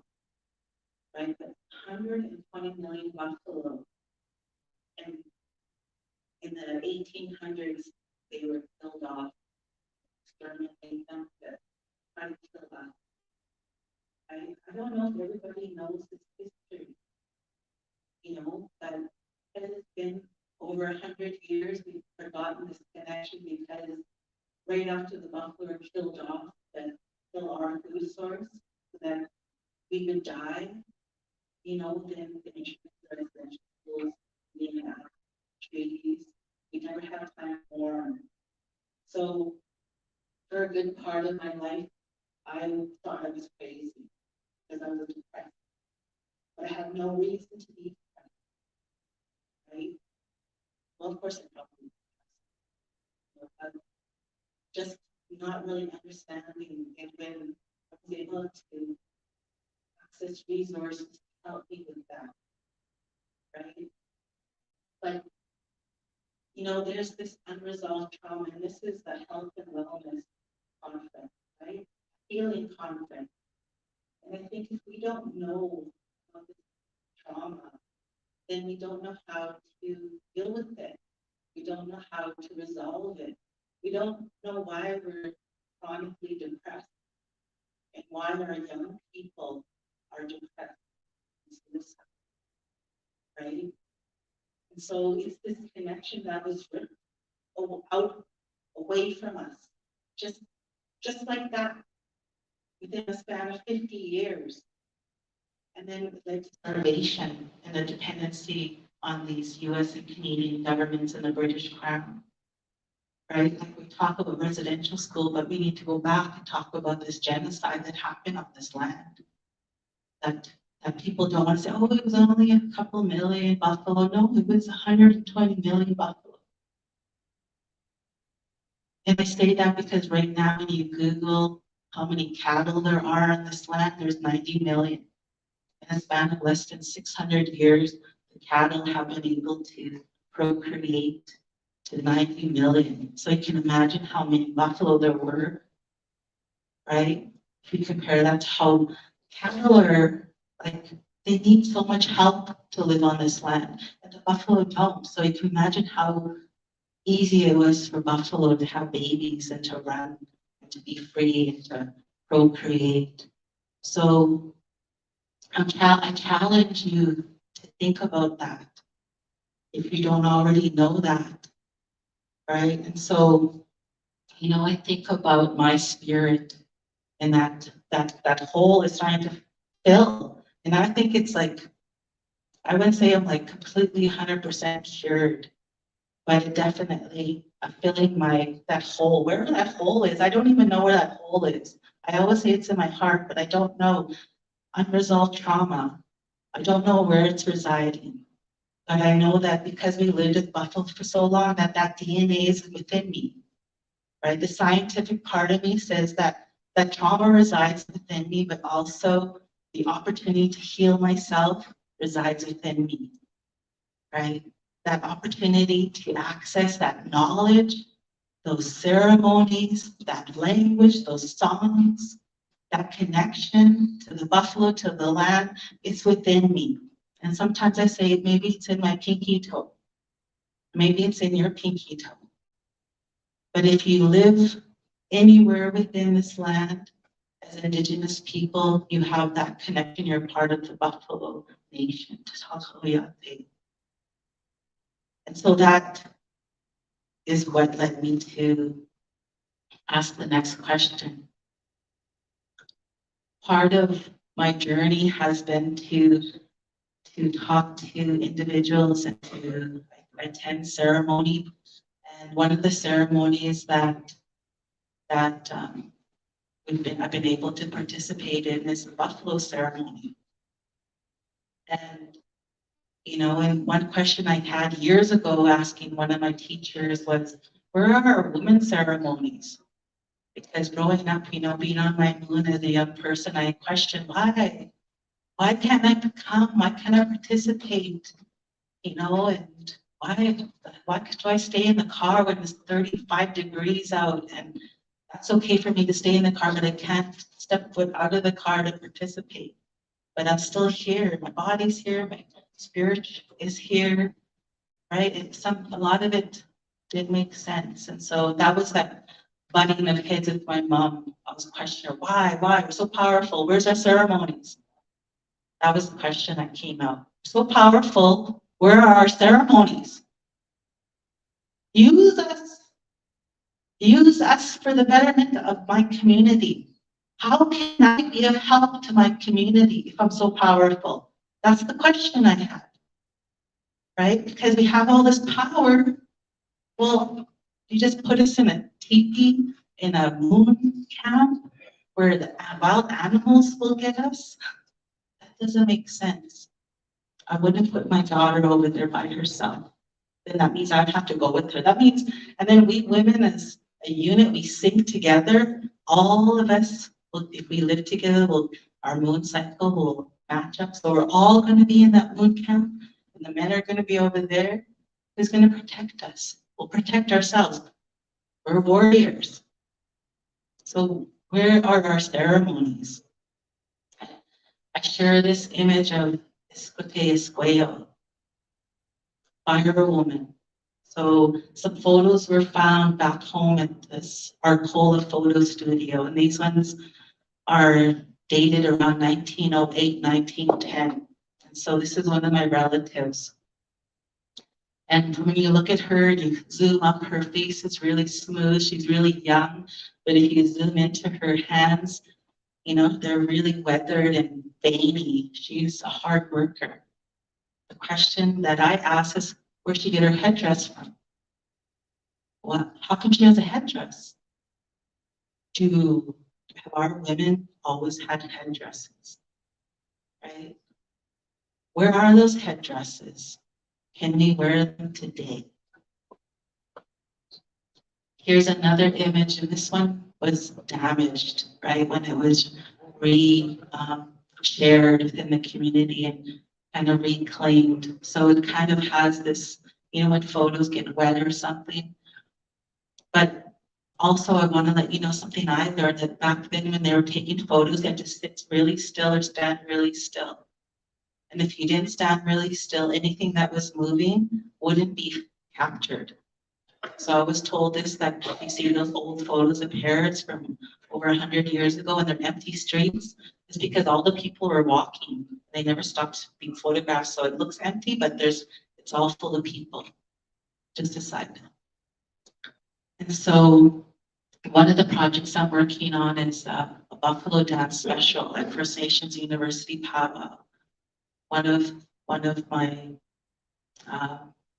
the people that saw this vision was to honor the Musqueam Buffalo spirit, but I wanted to honor the Coochie Buffalo spirit.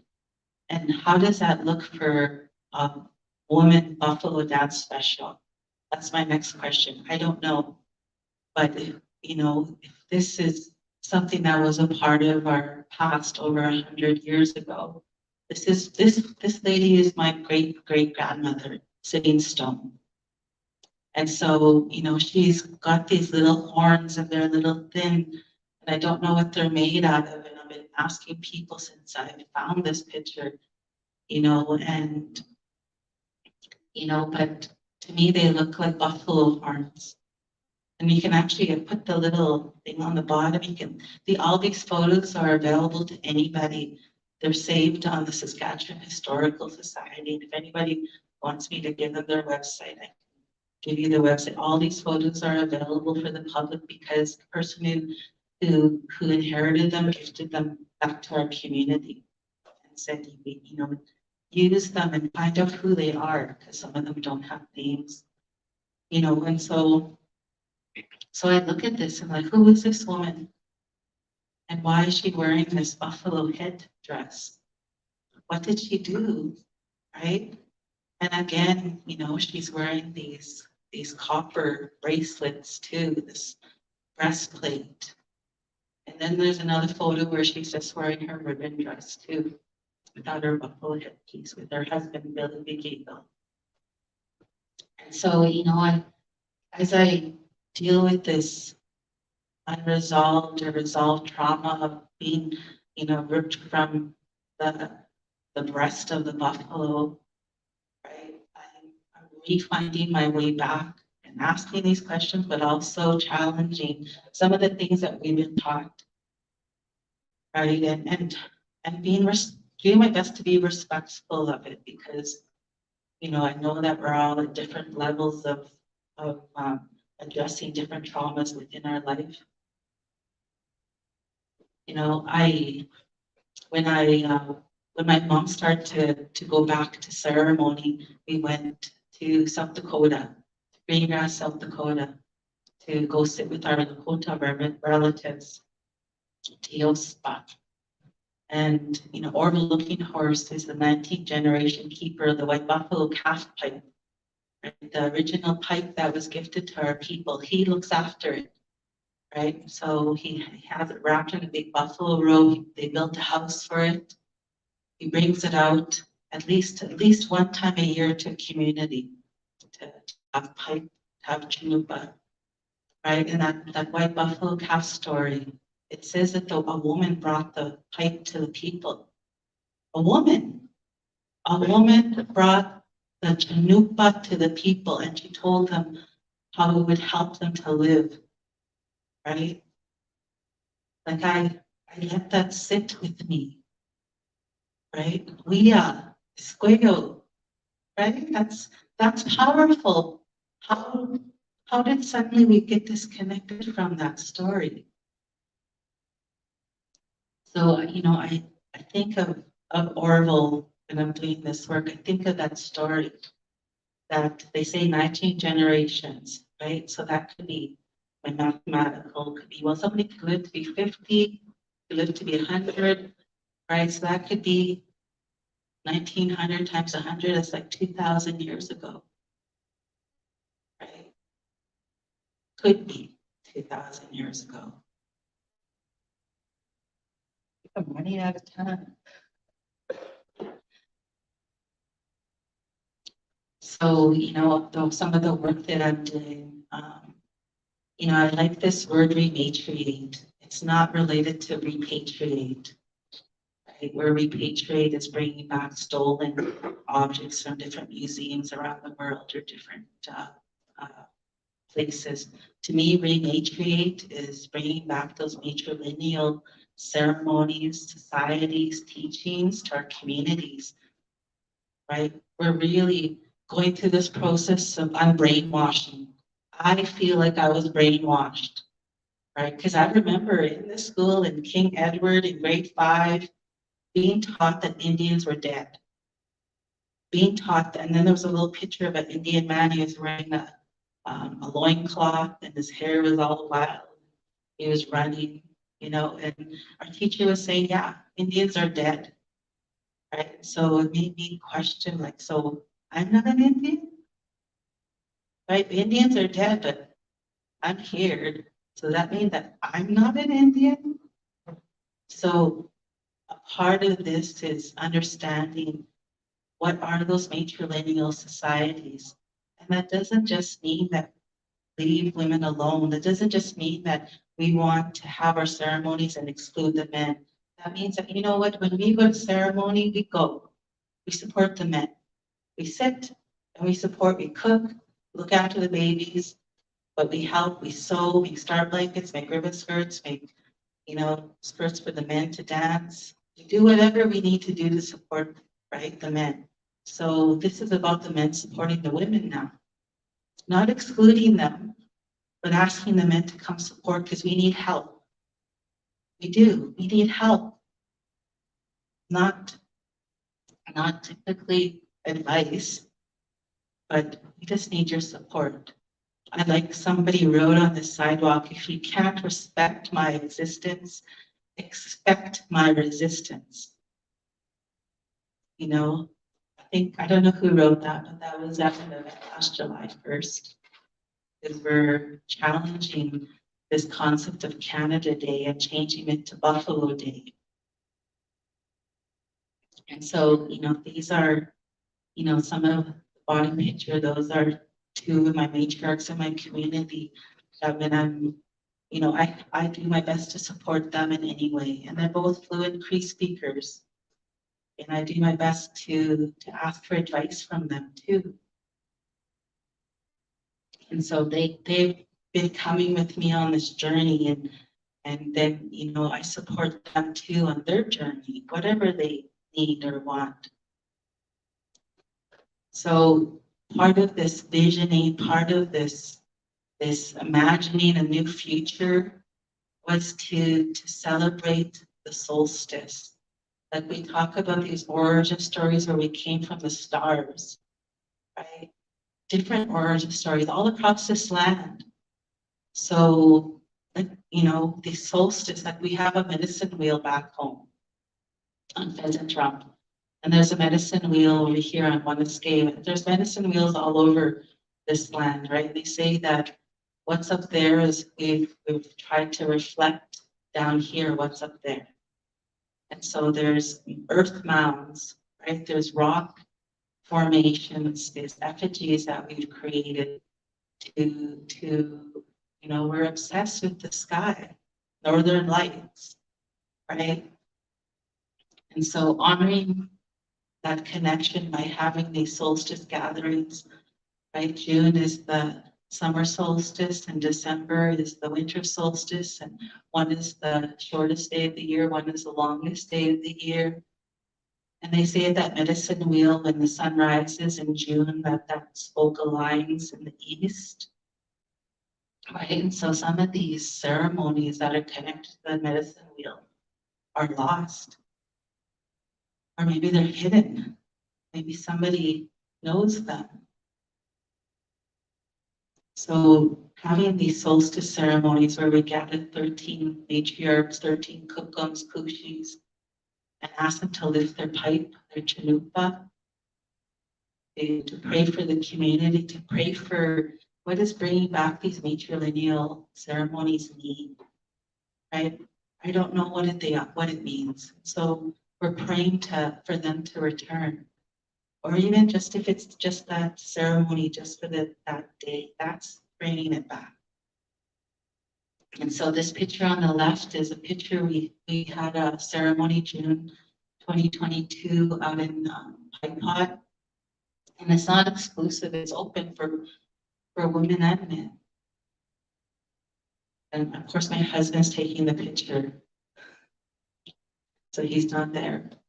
And this other picture on the right, you know, when we had Prescott Damas, he made a camp in front of the legislative building in Regina for the Justice for Stolen Children. He was out on the lawn living in a teepee for months. And then Tristan DeRoche walked from up here north to Regina to go camp and fast for 44 days. And so we created this sacred space where we can have ceremony in front of the legislative building, right? That's Treaty 4 land, Treaty 4 territory. We're exercising our right to have ceremony wherever without molestation. I don't know where that word came, but I feel like that's important, right? That the legislative building and the politicians and the park police and the Regina police, that they support this and don't challenge it like they did with Prescott and Tristan. And so we raised 13 teepees this was during, you know, COVID times, December 2021. So the vision was to have a matriarch in each teepee with a fire pit, and for her to have a little small community, her family and friends to have pipe. So we set up 13 teepees, we invited the 13 matriarchs, and then in the center, we asked Prescott to set up his teepee and light that sacred fire for us and keep space for us, right? And so we did that again last December 2022, and we're gonna have our summer solstice ceremony, hopefully up here in Saskatoon by Wanuskewin, June 21st. That's the plan. Hopefully it comes to fruition. And in these ceremonies, you know, there's a lot of times where I have to say or have to share, or others share with me, you know, we're worthy a lot of women are, I'm not sure how to word this. They're, I wouldn't say they're shy, but they're hesitant to share that they have a genuine partner. And it's because I've been scolded, you know, and sometimes not in a good way, not even a direct way, but an indirect way. Like you know what, I can take a good beating, word beating, you know, but and it'll make me think, right? I like those teachings where you're challenged and you're challenged to rethink the way you do things.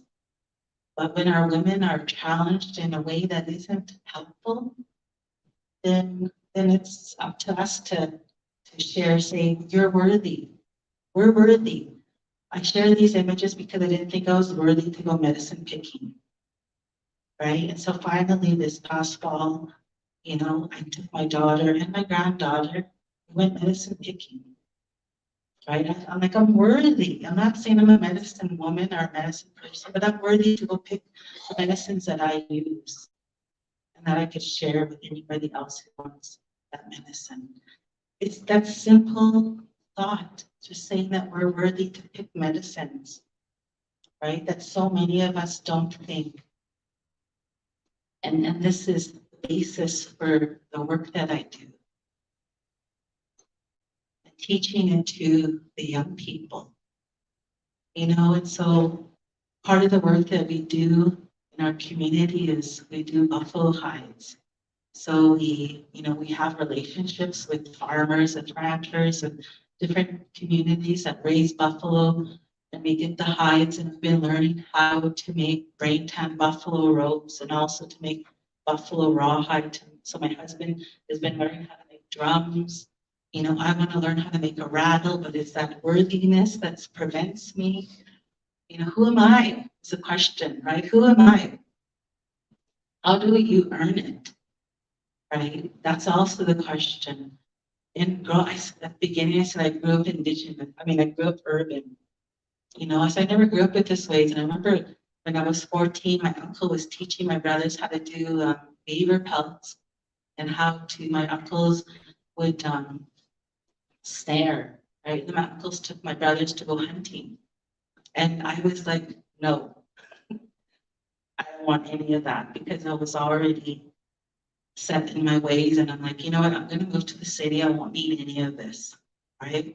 So I missed out. Now looking back, I missed out. You know, and so working with buffalo and working with that fat and that meat and that blood and the smell and, you know, the water and, you know, all of this, you know, when I first started to do that work, I thought it was going to be difficult, but now when I start to do this work, I almost start to salivate. Not that I'm going to lick the buffalo hide, but, you know, when it's fresh, you could cut some piece of that meat up and cook it over a fire or roll it in some pepper and some salt and cook it. So, you know, that's part of that DNA activation. I've been activating it. So now when I do a hide, you know, although it's all difficult, it's hard to set it up and get it started. Once we get started, I'm in there. I'm in there. I'd rather do it by myself. But you know what, we work with community and we teach community. So the picture on the left is at Treaty 4, you know, going to do a buffalo hide with the students there for the past 3 years, except COVID. But even at COVID, we end up doing it in the city of Regina. You know, and so the picture on the right is a school that we work with, Mother Teresa Middle School, and that's one of the parents who come out on parent night. We left it up for the night for the parents to come in and learn. Here's a hide that we did with Regina Police Service. Here's a hide that I work at Scott Collegiate as a knowledge keeper 1 day a week.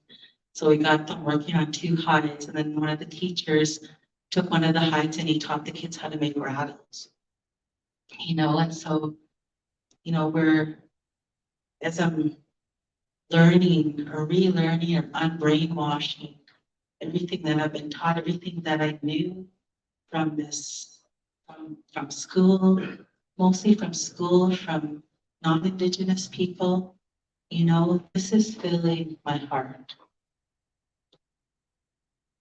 So I wanted to share, you know, some of the work that I've done. I made a buffalo box. I think I have a little video. So this is me using this paint scraper to scrape the buffalo skin off this hide, because you need to scrape it down, scrape it down, scrape it down to get it thin as possible, you know, and ultimately I would love to make a buffalo hide teepee. I've been in one family, mosquito family in Nicanite. They set up a buffalo hide teepee at this gathering I was at in 2012. And that stayed with me. You know, at the Royal Sass Museum, they have a buffalo hide teepee in the Indigenous Pavilion area. And so, you know, my hope is, you know, that I'm able to one day, you know, not do it myself, but work with the community. And because you need, the mathematics say you need like 13 buffalo hides to make one teepee. And, you know, to brain tan that teepee to make it waterproof, that's like 2-3 weeks work for us right now with the knowledge that we have, because we need to rest a lot. So we do some work, we let it dry and we rest, you know, get up the muscles again, you know, and do a lot of yoga. I started to take up yoga to do this work because it's definitely backbreaking work. I wish I had learned this when I was 14. That's my only regret. You know, and so here's me scraping, and here's a buffalo hair purse that I made, and you know, here's the box in the end. This is the buffalo hide box that I painted on, and the vision was to paint these buffalo, ones on the right, on the left, and that image of that baby buffalo, that's actually an image that I got from Moniscaine, because the first baby buffalo that was born here, they shared a picture of that, and I use that baby buffalo for this image. So, you know, this is about, you know, I guess like, so I don't work as an engineer anymore. I always had wanted to be a project manager as an engineer. I'm still registered with APEX, which is the Association for Engineers, but I haven't practiced since 2016. I worked as an engineer for 7 years. And right now, like I said, I'm doing my master's in fine arts. I don't see myself going back in engineering, you know, and so people have said, don't think that's a waste, right? And I'm like, you know, I'm still doing project management, but in a different way, you know, and in terms of leading, you know, these buffalo hide workshops, right? In terms of wanting to research and find and talking to people and holding these ceremonies, you know, and knowing that there's a fine line between, you know, colonizing these ceremonies and decolonizing or indigenizing or unbrainwashing. I don't know what that word is. For me, unbrainwashing fits the best because I really feel like I was brainwashed. Right now, I feel like I'm waking up. Waking up, there it was all along. All these signs and symbols, you know, and the biggest part is, you know, that propels me, or the biggest part that motivates me are my dreams and my visions. Right. And so, you know, of course, when I was younger, I'd be like, that's a crazy dream. You know, that's a crazy vision. You know, but then when I started to go to ceremony, I started to go talk to my relatives to help me understand these, you know, and then being supported, right? So the question that I'm leaving you with, lots of questions. Another question is, all of these compasses that our ancestors left on this land, like medicine wheels, the earth mounds, you know, the teepee rings, right? They're the best at no trace camping, but there are still compasses that help us right now. So what campuses are we building right now for 1,000 years into the future? Can we build medicine wheels right now? Right? Can we build, effigies right now? So that's part of what I've been doing. These grandfathers, we offered tobacco. We worked with, the group called Treaty Land Sharing Network to go get the boulders on this land south of Moose Jaw, bring them up to Regina, and then they're placed, 17 of them are placed in the shape of a buffalo to create these safe spaces for us to gather in the cities. So this one is at Regent Park. And so we had ceremony, we activated them last July. So I specifically chose this one to be the boulder, the grandfather, Tokashuna, to be put a teepee on top of so that we could have ceremony with it. And so we're feasting with that grandfather and feeding that grandfather, having ceremony with that grandfather to activate that effigy. So that effigy can't see them. You could only see it maybe from the sky, but even then maybe the trees might block it. So it's bigger than a soccer field, right? But it's in that shape of that buffalo. And so, part of the work is just this obsession with buffalo. And so I got to go to Vancouver Island last February. And I was like, let's do these buffalo effigies out here. And maybe the water's going to come and wash them away. And that's okay. Just let's leave our temporary mark here. Just remember, remind us. Even if they said that they found a buffalo bones on Vancouver Island. There are 3 spots that they're excavating because they found buffalo bones over there. Nobody said that before. Or, it's like, why are buffalo bones on an island? Right? Like there's a lot of history that we weren't taught, right? And this connection that's been severed was immense. It is bigger than I understand, bigger than, what has been, what's out there in the general public. So, but ultimately, my mission statement, is creating these sacred safe spaces for our matriarchs and our children. Right? That's ultimately. I know our babies are suffering. I know that we're doing our best, and I know so many matriarchs that are having difficulties with their babies. When I say babies, I mean like however old they are, Boy, those drugs and that alcohol, it's like this monster that's just coming through our communities, and it affects everybody, and it doesn't matter how much money you make, it's coming, it comes. So I share this. So I'm sharing and doing this. Because some are children, they're holes, they're holy, they're holy in every sense, right? And spiritual, but also they need help filling those holes.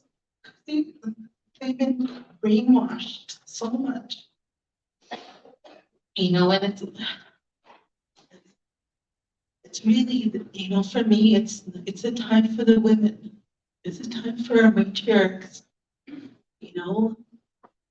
and just creating these sacred spaces for them. And we need the men. I want to point that out. We need the men. I have a husband who's supportive, but man, we've gone through so many trials. Some people think I should have came to the curb a long time ago, but we work together. And we both don't drink or do drugs. He's dealing with his trauma, I'm dealing with my trauma, and then we meet somewhere in the middle. And so, I want to grow old with him. He wants to grow old with me, and he supports me. But sometimes there's lots of times where I'm like, like, you have to support me. sometimes I have to demand it, because he too was brainwashed. And so, I appreciate, being given this time to come and speak. And, when I smudge and share these stories, sometimes it's done, especially when I'm told I got 5 minutes. Then the stories start to leave, and I'm like, is that how I want to leave this room?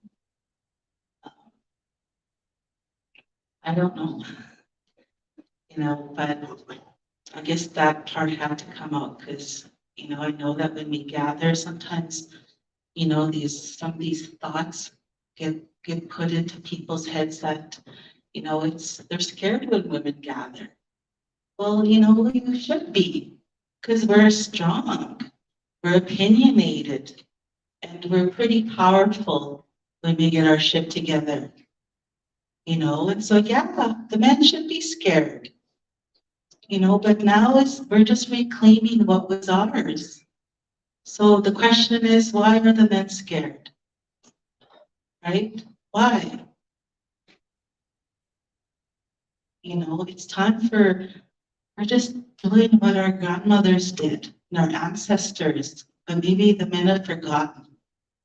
So, the men need to step up too and remember. My old husband always says, we talk about bossy versus assertive. And I'm like, you know what? I'm assertive, not bossy. No, I'm bossy together. But I need to share that because we need the support of the men, right? We can't do this alone, just like the men haven't been alone, we've always been there. And that's a big part of what I wanted to leave this with, this storytelling with. So thank you all. I talk to you awesome, and just really thank you for listening and thank you for this conference. I wish I could be here the 3 days, but yeah. I don't know if we have time for questions. Actually, the dinner's going to be served right at 12. Okay, so if anybody has any questions, I'm staying for lunch. Yeah, so.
All right, you guys, we're back here. I hope you enjoyed that chat there with what's that? This guy's scaring me all the time. Scaring me. All right, we're live here again. We were just chatting. Want to fill us in? This guy always trying to get shy. All All right. You should have seen me as a kid. So Okay. fill us in. Fill us in. What's happening now? We just the breakout sessions were on, and we just showcased. This lady here, Jolie Big Eagle. I can't even. Yeah, pronounce try that one. I couldn't do that I either. can't pronounce that last. Yeah. But anyway, I think people know who you're talking about. I heard that Yes. it was a really good session. People also were very enthused by the youth Red Talks. They thought the youth did a really good job out there. I was standing behind in the hallway just because I was trying to monitor myself, and I heard nothing but just loud Yeah. clapping and cheering. And so, who was that? I don't know the names of the students because I haven't been involved in that, but we do a really great job. Well, not me, but members of our staff, Rhonda Harkins from Flying Dust and Jody Bender, who's from out. Anyway, she's Yeah. our student services person. So we prep the kids, work with them, have them develop their own ideas. So not only do they speak from the heart, but they speak in a very fluid way and with passion about what they're doing. So Yeah. it's based on Red Talks. There's other TED Talks, right? Yeah. So yeah, I've missed all of that, but they're out there, and I think it's a great model we should be able to replicate in other nations so that kids can realize that they do have a voice and their voice matters. Yeah. Yeah, he's talking about the youth Red Talks, and I think is that coming on again? One of the No, other it's a sessions? one-off. Oh, was it? Yeah. We should have that should be like the next thing. You know, maybe I don't even know who they are, but I can find out. We could get you Yeah, bring to 'em sit up down here. with one or two of the kids if they're willing to speak to you about that. I'm down. Okay, I'll I'm down. chase them Welcome down. back, Who else we got? everybody. Oh, we're going If I back could just here. get your attention, please. Oh, I meant to catch her. But If this was my elementary class from 20 years ago, I'd say, give me 5. How many of you want to give me 5? There we go. Some of you are good, but yahoo! Some of us are giving us 5. Wonderful. Thank you. So we're going to ask Elder Maureen Moberly to bless our food before we begin. So if everybody can just take a moment of silence as we have the blessing of the food. Is Maureen up here yet? There we go. Okay, Maureen. Thank you, Maureen.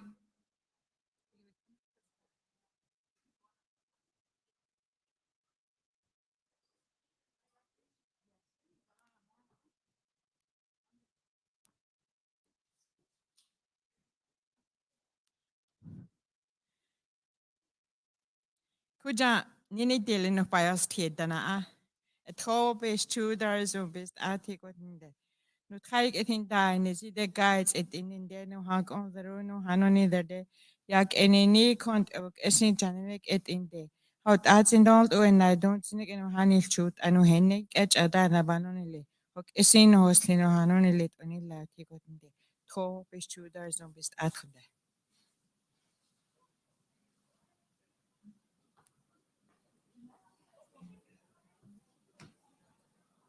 Thank you very much. Again, we're going to have our elders line up first. All our elders, please. You guys can just kind of pause. All our elders and our guests to line up. And next, the people line up. Listen, I'm still talking. Give me 5 here. If your birthday was January, February, or March, please line up. If your birthday's been January, February, or March, please line up. All right, we're gonna come back to her later. She's just announcing. Yesterday, she said the Dene and then the Crees after. That was funny. But we're day number 2 here, you guys, at the Meadow Lake Tribal Council Full Circle Conference here at TCU Place. We are live. I'm gonna keep going over lunch. I'm gonna try to get some guests here, you guys. A lot of people here, and I was told that next year.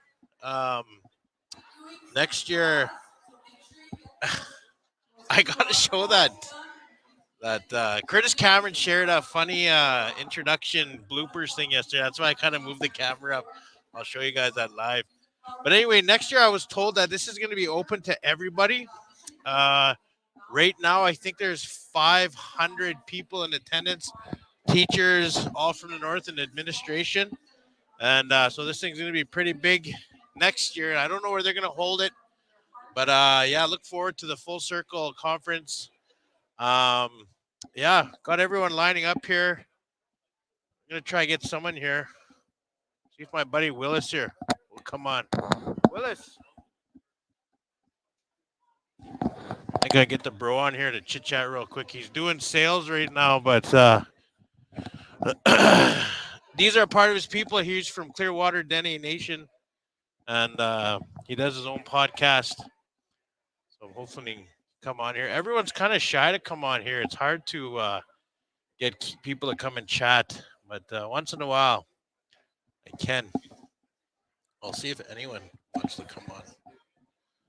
I hope you guys are enjoying. We got some Chief Cadamus Delorme coming on next.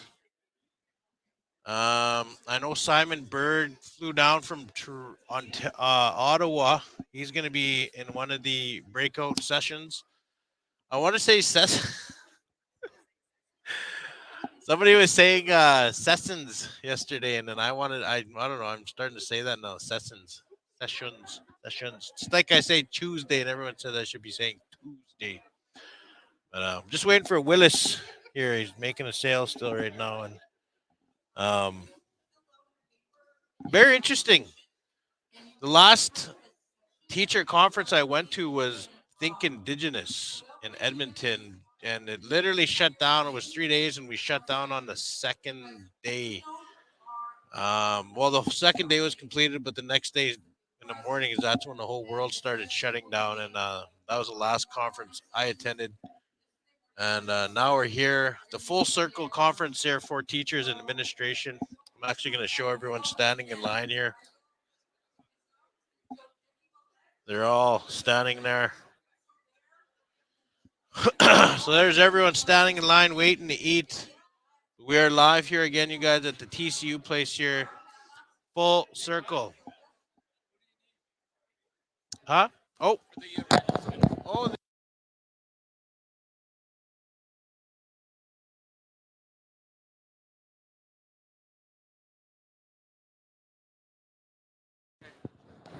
They show my feed. All right.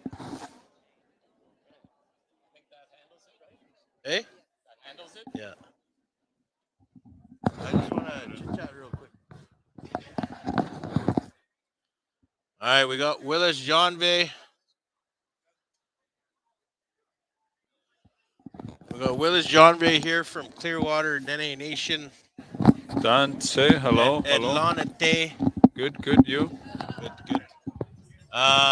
People don't know, me and Willis have known each other for a few years now. We podcast and stream together once in a while, and he's now here selling your certs. Certs, Your yeah. certs. Yeah. Anyway, what's up? Nothing. This is it. Just get to be come here, sell a few pieces of clothing, and off we go again. One more day. Yeah. But you were doing a couple conferences before, eh? Yeah, I just come back from one conferences in Edmonton. Some Conferences. That's how worn out I am right now. I can't even put words together. He's but, getting certs and he's coming from conferences. Yeah, one conferences, and then what do they call it? The Confederacy of Treaty 6 Nations. Yeah. The We Are Still Here Youth Conference. So I was a keynote there, and here we are again, waiting for lunch. So this is half Oh. your people. I guess majority of the people of Dene Nation are from the north up here for this conference. Right? Did you know that? For half of them, I'm pretty sure it's majority Dene, isn't it up there? there are 4 Dene Nations. How many nations are with Meadow Lake Tribal Council? 4 of them, and the rest. So there's 9 of them within Meadow Lake Tribal Council, and then Okay. there's 4 Dene and 5 Cree. Oh, I thought it was majority Dene. Half and half, kinda. 60-40. But we've all got a little bit of Dene and Cree in us, so don't discriminate one another. Right? Yeah. Boy. That So way. what you got coming up for Dene Yate? I know you guys don't know, but you might know. But if you don't know, Willis is his brand is really growing. Just for him because he speaks fluent Dene, and he does his podcast Dene Yate podcast, and sells his shirts here, and his brand is really growing. He's really pushing that language. And I've been telling everyone, these teachers I've been sitting with, they need to start podcasts, and I keep referring them to. What's your thoughts on that? To keeping this language alive, Dene, Cree, what have you, on podcasts. Yeah, I mean, it's been over 2 years now, and I've been able to keep doing it every week. I do it once a week now. I make sure. Sometimes I'm busy that I'm away. I can't do it. Oh, I don't even But know what it I is. make sure I stream once a week, find a guest somewhere, whoever comes into my life, to share their story and most importantly, share their language. So that's what I do, stay consistent. And that's a good way for people to access. Dene Yate is heard all over the world now. So, with platforms that are available online that allow me to do that. So, hi, thank you. Right on. Thank you, Willis. I got to do a draw here. This young man behind me is going to tell me what to draw here. Okay. We'll get you on We'll it see you again. later. All right. So we're going to do a draw here. I got to share a screen. Maybe we can step back from the drop. I have a Red Talk student who's willing to come and talk to you. Okay. Bring her on. And her mentors as well. Oh, okay. Gonna do a quick interview here with Red Talks, one of the youth. Hello. Hello. That's How are you, Dene? No. Atlante? No. Anyway, nice to meet you. My name's Nathan. And introduce yourself. My name's Shaylee Desjardins. Desley, what brings you here? The Red Talks. So, were you down to that session down there? Yeah. Oh, nice. I was standing next to the room there, and I was listening to you guys. It was Yeah. loud, but it was good. I heard. Explain that to me. Tell me first a little about yourself, and then let's talk about Red Talks. Well, I'm 17 years old. I graduate this year. Wow. I've applied for university Where? Everywhere? in Calgary and Nice. BC. Nice. Mhm. Any thoughts what you're gonna take? I want to be a lawyer. A lawyer. Nice. I have 4 lawyers, I think, in my family. Yeah, so it's an awesome. I was gonna say a trade, but it's a good career. Yeah. So you were in that Red Talks, and like I said, you guys, I was standing next to the room there, and was listening, just to hearing people cheering and stuff. So tell me what's going on there. Well, we all talked about different things. I talked about addiction. Yeah. We were just kind of telling our stories. Tell me your story. Give me a Um, brief summary of your story. Okay, well, I experienced addiction my whole life. And then I went through it myself. Yeah. I was in a really bad hole in 2020, 2021. And I eventually got sober though in 2021. And I haven't done any drugs since then. So Nice. That's awesome. Good job. yeah, and I kind of just use this platform to tell my story and hopefully inspire others to find sobriety. So the guy that was just on here before, Willis Janvier, he does his own Dene Yate podcast, but at the same time, he has a story similar to yours. I don't know your whole story, obviously. You just said you did drugs back then, you don't do it anymore. He, same thing, alcohol and drinking for many years. Yeah. And his story actually goes back when he was younger, like your age, to where I think he's sober 8 years now. But, so what are you going to be doing going forward to try and get youth your age and everyone else to get that clean and live that red road, as they would say? Well, because we did the Red Talks in Meadow Lake first, just with my school, because I live in Meadow Lake, and then I was chosen to come here and speak here, and now we're getting recognized to go speak in Patchogue next week or the week Aye. after that, and yeah, just keep finding opportunities like that to talk to my students. And that's how it starts. Like, do you use TikTok and everything to Yeah, I actually have a video about it. see? That's what yesterday I was telling the older generation. When I say older, I'm talking like myself and older. It's we got to start using TikTok, YouTube, Snapchat, everything like that to get to your generation and lower to start saying, hey, get out there and like use like if you learn a Cree word of the day, put it on TikTok. Yeah. You know, every single day, or if they like what you said, your video, you did a video about addiction. Yeah, about my story. So is it like a cool edited one, or did you just throw a video up there? It was like the first slide was like a picture of the sky, a pretty picture I took, and it was like Yeah. end addiction or. And then the next slide was me as a kid, and it was like end addiction period. And Yeah. then the next three slides were me talking about like my story, like what Yeah. happened, and then the last one was me getting sober and finding like the light at the end of the tunnel. So do you think that that would be a better way for us older generation to maybe come into schools and get the teachers to start teaching TikTok, how to use TikTok to help fight addiction?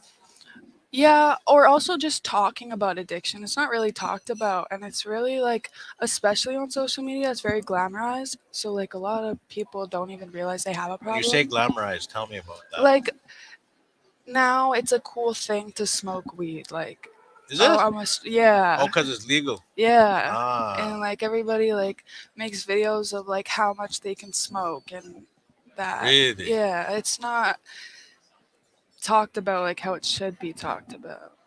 So do you think using TikTok at the same time, what do you call that when you do a stitch or something? Like you show a video of someone glamorized, or you say, let's say that. Is that what it's called, a stitch? So you would show someone glamorizing, then you could do another video and be like, come on. Yeah. Like that? Yeah. You think that would work? Yeah, that would work. You're like using TikTok against it. I know parts of they're glamorizing and some they're not. So there you guys go, TikTok again. I like TikTok. I'm Yeah, I starting to can get tell into- you I know like it. TikTok. I don't know how to really make videos in there, but I just know that everyone from like 3 years old to 100 is starting to go on it now and use it. So it looks like we have another young man here coming in here. Is there anything you want to say real quick to anybody about your Red Talks? How they can get a hold of you? Maybe if they want to bring you on for another conference. Follow you on TikTok, I guess. Yeah, you can follow me on TikTok. What's your TikTok handle? It's Shaylee.Emma. Shade. How do you spell Shaylee? SHAYLEE. Emma. There you guys go. So we got Shaylee Deserlet here. Thank you for stopping in here from Red Top. Yeah, thank you. All right, thank you. All right. Thank you, Shaylee. All right, we have Zayden Christian, another Red Talks here. Zayden, my name's Nathan. I'm just doing quick little interviews here, and you can introduce yourself. Wave to everyone up there. Introduce yourself, man. I'm Zayden. Oh, you got to push the thing a little closer. And use There? your voice. Okay, go ahead. Talk loud. I'm Zayden. I go to Flying Dust School. I live in Meadow Lake. So, you did Red Talks. I know you're a little nervous. It's okay. I've been there, man. You've been to Red Talks. You've talked in front of everyone. I kind of looked down there and it was really loud. I seen in there a lot of people in there. What was your little story about? How did it make you feel to talk in front of all those people? A lot of adults. Yeah. My story was about me coming out as two-spirited trans, and I don't know, it was pretty scary. Was it? Yeah. That was your first time coming out there? Yeah. Getting in there. That was your first time coming out in Red Talks, or you came out before? I came out before Oh, okay. at a high school in Meadow Lake. Yeah. Oh, okay. How old are you? 14. Wow, man. Congratulations. So, going forward, do you use any kind of platform like TikTok and Snapchat to relay your message? No. Not yet? No. You gonna? Possibly. Because what's that two-spirited person there, Charlene? On TikTok anyway, and this person went to like New York, did the fashion show over there. Did you watch that? Anyway, No. I'm just all about TikTok here. I'm thinking all the youth are on it. What platform are you on? Anything? Nothing No. yet? No. So how did it feel down there though? To be talking and telling your story. Before I went up, I was really scared. I was shaking. Really? Yeah. You don't have to shake now. You're good now. They can only just see up there. That's it. They can't hear us. Very good. And what else? Nothing else, really. Do you want to keep telling your story going forward? Yeah. Yeah. After going up, I got the courage to go and talk, and then someone told all of us three that they wanted to take us to all of the 9 nations and talk to their youth. Yeah. Because there's so many youth. I thought you were like 18, man. I swear to God.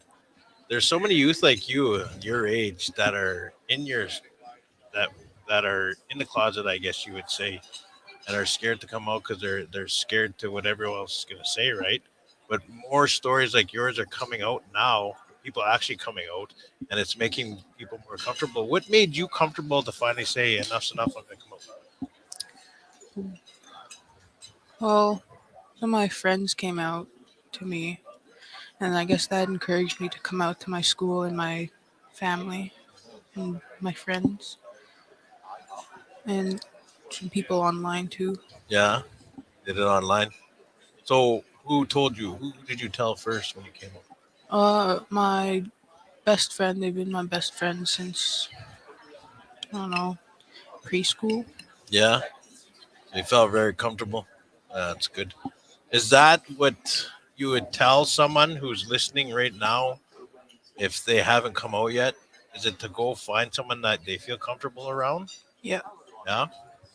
So that's the words you would tell them. Yeah. Nice. Well, okay, Zayden. What else you got going on, really quick? And it sounds like you're going to be busy going to 9 schools coming up here to talk of your story. And hopefully we can do like a whole Reds Talks thing here, a conference, and have you up there and telling your story again. But do you want to tell anyone really quick anything before I think we got another guest coming on here? I don't know. If you're scared to come out and you're scared that what people will think, doesn't matter what they think. As long as you love yourself and as long as you are happy in your body. Oh, good words. Good words from 14 years old, honestly. That you're way older. Well, thank you, Zayden, and I'm pretty sure we'll be hearing from you soon again. All right. Thank you. Is he coming on? Yeah. All right, we got one more coming on here. Thank you, Zayden. All right, hold that. Just put her on and adjust it, and got all these Red Talks people coming on. If anyone's in live, they're watching. We gotta take off the hat. Jace Corgo. I'm already saying you're from Canoe. Yeah. Right? Canoe.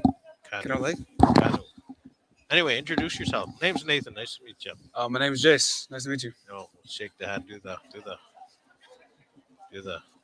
I don't even do that. Okay, go introduce yourself. Well, I'm Jace. I'm from Canoe Lake. I'm 18. I'm graduating, and I'm from Canoe Lake, and I did the Red Talks today. So the previous two were on Red Talks. One was addiction and one was a two-spirit. What was your Red Talks about?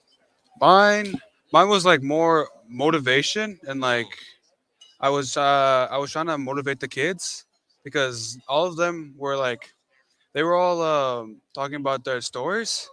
I was like, why don't I do the reverse and talk about motivating them and I want them to do better? So I was like, all right, I'll do that, and it worked, and they liked it. So that's your thing. You're gonna go around and motivate the youth and the people. Yeah, I guess it looks like that. No, you know what? That's so good that you came on here because I don't know if you go on YouTube lots and watch the motivational stories. You know the music and all those little cool things. There's no indigenous motivational music stuff. Yeah. Right. Not So really. there you guys go here. Jace, is it Jace? JC? Jace. Yeah, Jace. Jace Corgo might be the first indigenous motivational video thing you might see on YouTube. You put all the cool music behind it and you'll do some talks, right? Yeah. That would be cool. Yeah, it would. Yep. You're supposed to follow that. Yeah.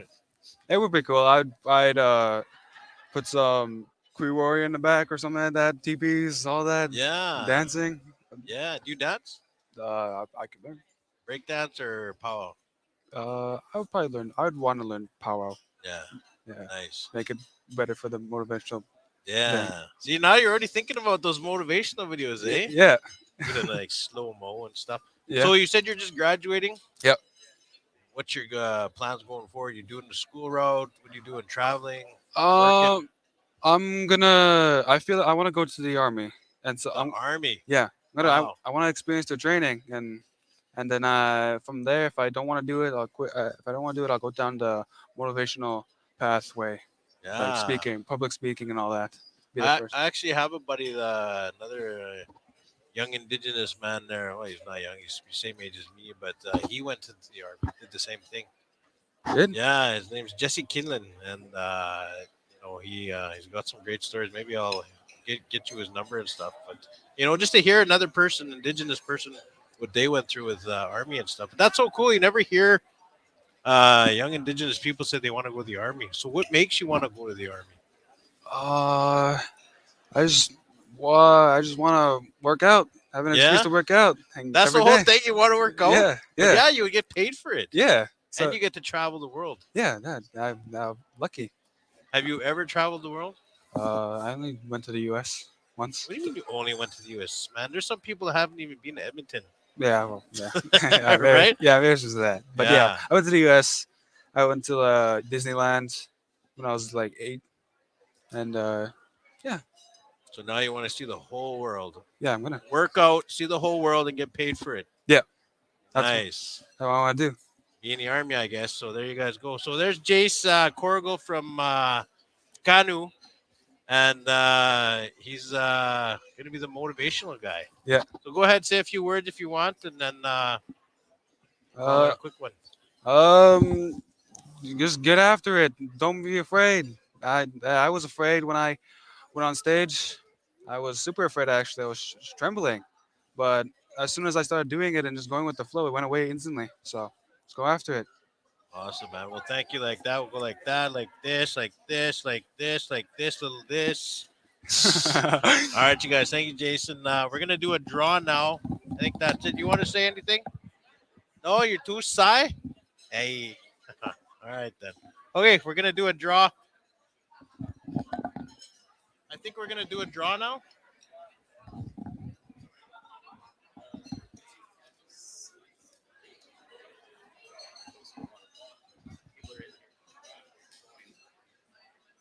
Oh, he's in here. Yeah, so just delay before All right. Okay. You guys just let me know and then.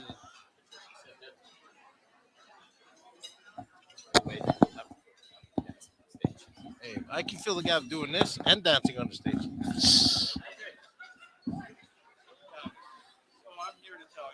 Yeah. No, it is, but sometimes it just switches to another.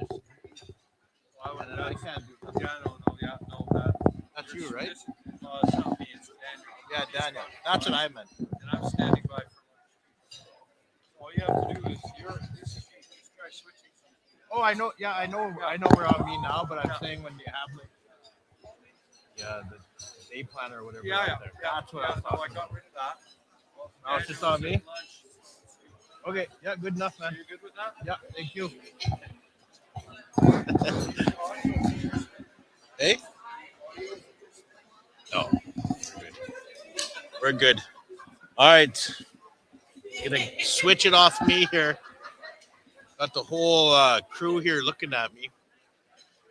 Now, we're gonna have Chief Cadamus come on here. Apparently, he's gonna be a little bit on in Indian time, and we're gonna wait here. I'm gonna get these ladies here, put them on camera, get them real shy. But yeah, thank you guys for joining day number 2 here, Full Circle Conference here live at TCU Place in Saskatoon in Treaty 6 territory. We have Chief Cadamus coming here, going to be our keynote speaker here for the afternoon. We also have Simon Bird. Oh, we got another. You want an interview? Okay, we got another interview here. Yeah, go ahead. Put a headset on. Yeah, I'm just. Is this for like the radio? We're live right now. Oh my lord! We're live. We're just interviewing random people here at the conference. Yes, Get, sir. get everyone looking at you. I know. I feel really humbled, and I just wanted to say you looked really good up here too, along with Hey. everyone else. Look skinny in there. I know, right? You look good. Anyway, man, what's your name? I'm Tyrell Rowan. Tyrell Rowan. Where are you from? I'm from Onion Lake, but Onion. I'm working out in Waterhen for Waterhen Lake. Oh, Yeah. you're a teacher? Now I'm a TA. TA. So what? Why? I was gonna say what brings you here. but obviously the conference. Yeah. So are you looking into getting into being a teacher? Or is that kind of you want to? You got that energy, man. Like I work at a school as a social worker, Yeah. and you need the energy. Oh yeah, Need you the definitely energy to need be the at energy, school. especially for those kids there. They're just really energy draining. Yeah. Yeah, you have to put all your passion into them. But yeah, I just gotta say, I enjoyed seeing your setup here, seeing Yeah. the road thing. So yeah, I just gotta say, like with you, how you talk, you need also that speech for the kids as well, being able to Yeah. kind of like keep talking, Yeah. keep the ball rolling. Yeah. No, I'm introducing podcasting, and I think all schools should do podcasting. At the Yes. school, Yeah. even just to inform the parents what's going on at the school week. Try to do that. Yeah. It's hard to get people in front of the camera, especially kids. Oh yeah. But we did Chase the Ace back in 2018, and we had kids going on at the beginning that were so shy and they're hiding behind each other. And they'd run off camera. Oh yeah. By the end of the year, they were like, "Okay, we're gonna be doing this thing, right?" You know what I mean? Yeah. It built up so much courage. So you guys, if you are teachers, educators, whatever, or anything, if you have some youth coming out that maybe they're really, they're shy. Yeah.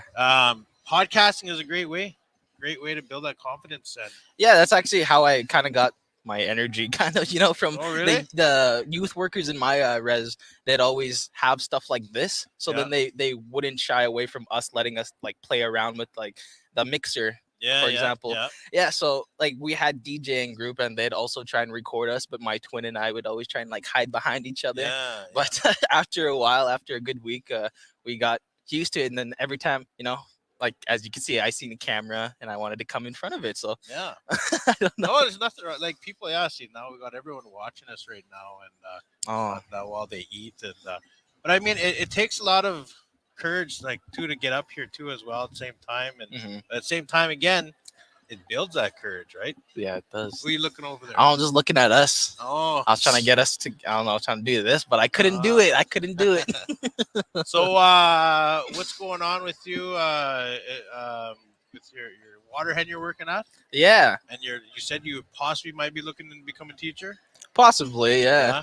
Yeah, but I mainly wanted to try to do this. So I was seeing Like that when you say do this, do you want a podcast? Do you want a DJ? What do you want? I want to produce everything, like produce. being able to like help kids or help someone else with their podcast, or else if they want to become like videographers, if they want to make their own, if they want to make their own music, I want to be able to at least help them So I'm gonna go tell forward. you. I'm gonna tell you one thing. Yeah. Just everyone who's paying attention out there in the live broadcasting Yeah.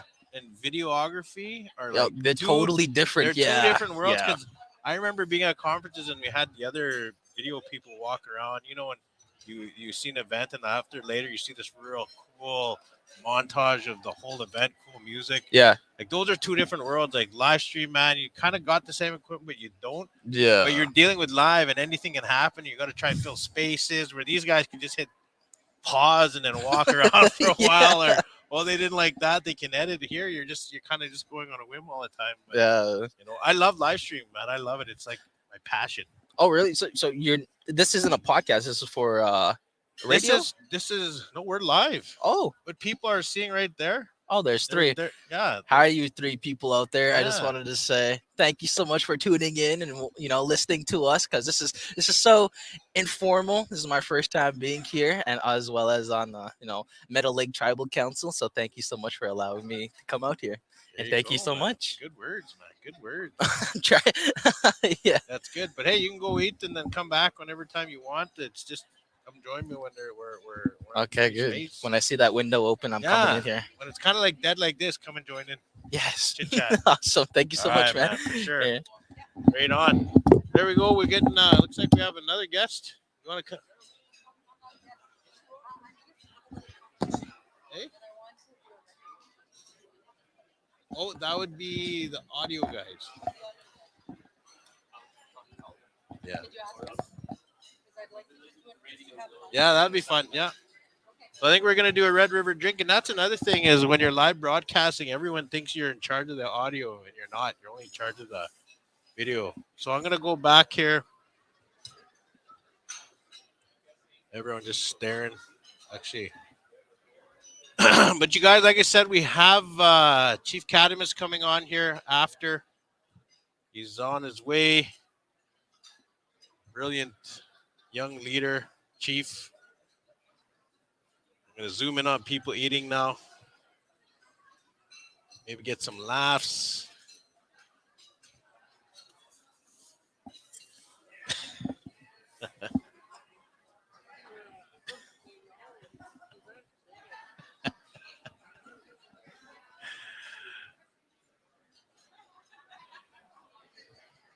Just having fun here right now.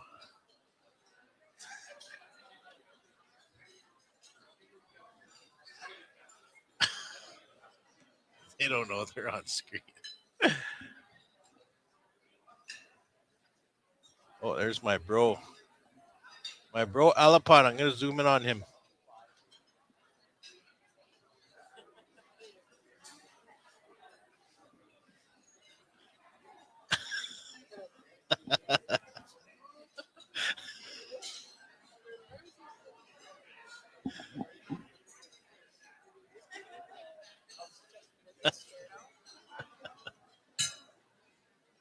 Day number 2 here, you guys. So just be patient, and we will have the next speaker coming up. I think we're gonna do a Red River jig here, is what I was told.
it in a later date.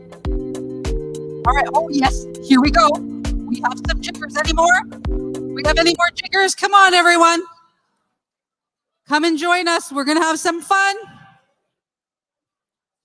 Here we go. 3. Oh, Lawrence, are you coming, Lawrence? Come on, Chief Lawrence. All right. There's Miss Lorna Black. All right, here we go. We have some more. I'm going to be starting the music. Last call. Last call for jigging. Full Circle Jig Contest 2023.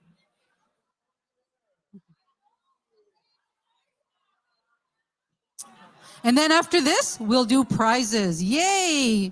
All right, are we ready? One. Oh.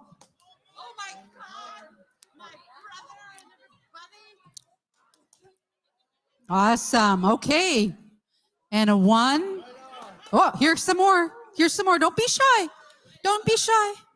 And a 1, 2, 3.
It's last person standing. Sorry, guys.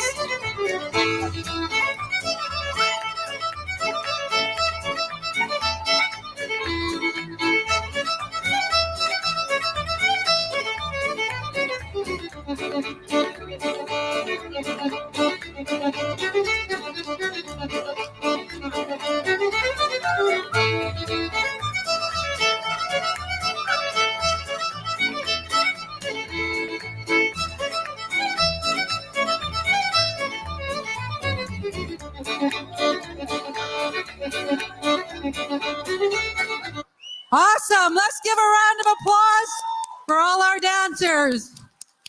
Awesome. Thank you, everybody. Laughter is good medicine. With that, these ladies will pick the winners. We will announce the winner. There is a prize. Jan, are we ready for the draws?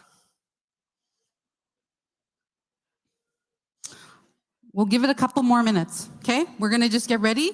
So make sure that you're here. If your coworker has stepped out, you can come up and get it for them. They're being really nice.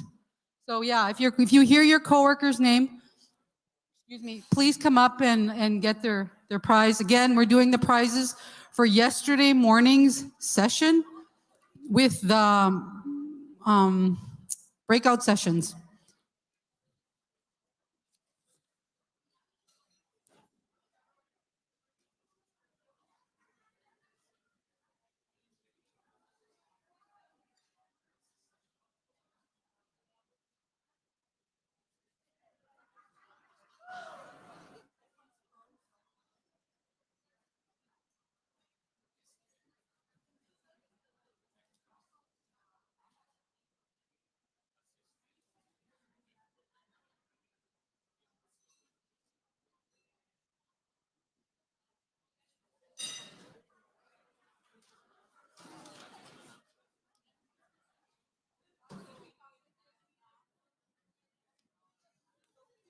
Elaine Dion from Birch Narrows. If you could just come put the name of your session on, please, and then we'll get ready. Jan's working really hard, so nobody gets excluded. So Elaine, if you know Elaine and you were in a session with her, could you please come up and just write the name of that session? and then we can get started. And again, we are waiting on Chief Camnus Delorme. So, and then we'll be getting started again for the afternoon. So how are you guys? Are you enjoying yourself so far? Round of applause? Yeah. Good food. Good food. It makes me go home and go back to my eggs. That's what I eat when I'm home, eggs. So I get really spoiled.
And even though you were all winners, the judges could only pick one person. So their winner is MJ Martel. Give her a round of applause.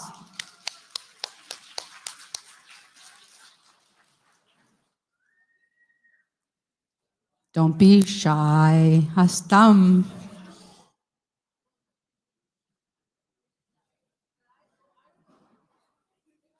Jan, somebody was mentioning the code for Ali Bear, the Q&A. Was that up?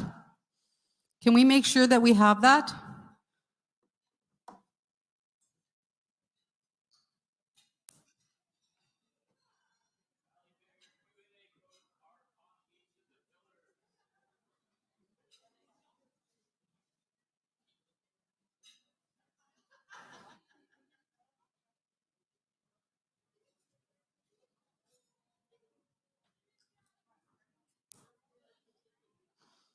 All right, I think we're getting ready to announce the winners from yesterday morning's sessions. The keynotes yesterday, Noella Crow Salazar, Chief Ali Bear, Chief Candace Delorme, and the other keynote tomorrow morning. Those keynotes will all be in the last draw for the big draws, okay? So it's the sessions now. So when you go to your session and you scan or fill out the form, we're gonna do those. So we're gonna do yesterday's sessions. And there was the art, Kevin Peace, and there was Noella Crow Salazar in her Q&A, and I forget the other two. All right, so I'm just waiting for Jan to give me the go.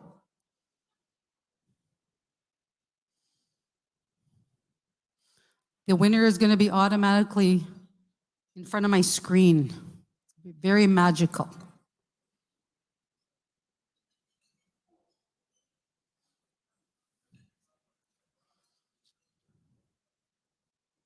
I believe we're going to have 3 winners, correct? Okay, all right. Very exciting time. Do we need a drum roll?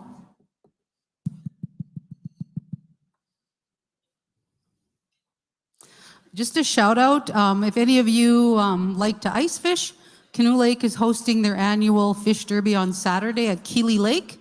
If you're interested in attending, the major prize for any fish is a brand new truck. So if you're interested in going, the early birds tickets are already over as of February 28th. So it's $150 on the ice. So welcome.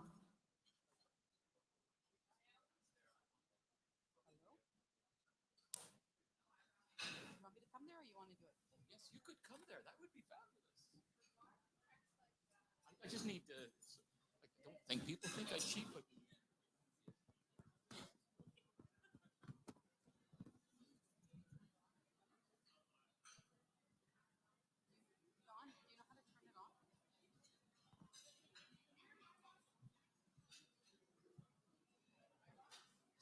be turned on.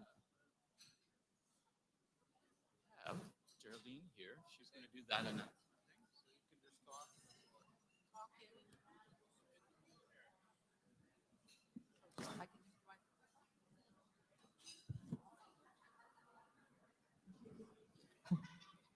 Testing, testing.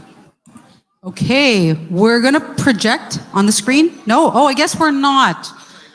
We have a spin wheel and we're not gonna do elimination. We're just gonna pick the first three.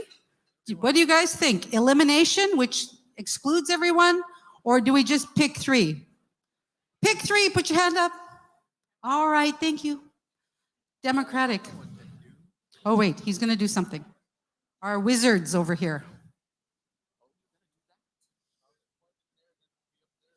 All right, everybody waiting anxiously. I'm pretty excited. I just want to thank all my sponsors. No, just kidding. Okay, they figured it out.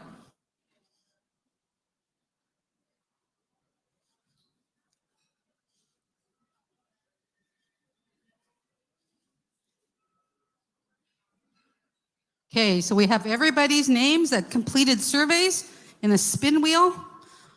I'm going to see it on my screen and I'm going to call you out. And I believe you go to the back table and you can see Khalid and Jan and they'll tell you what you won.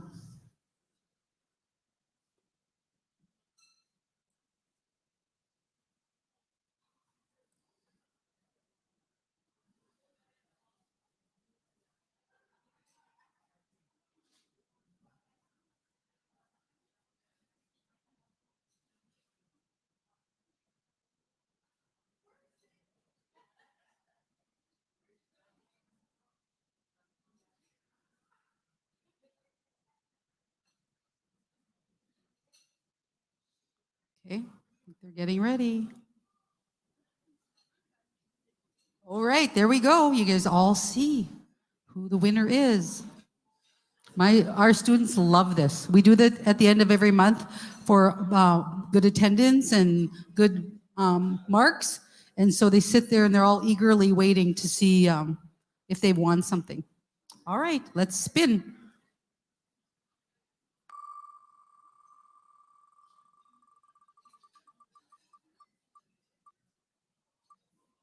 Dawn Herman, please make your way to the prize table. Yay, Dawn. Awesome.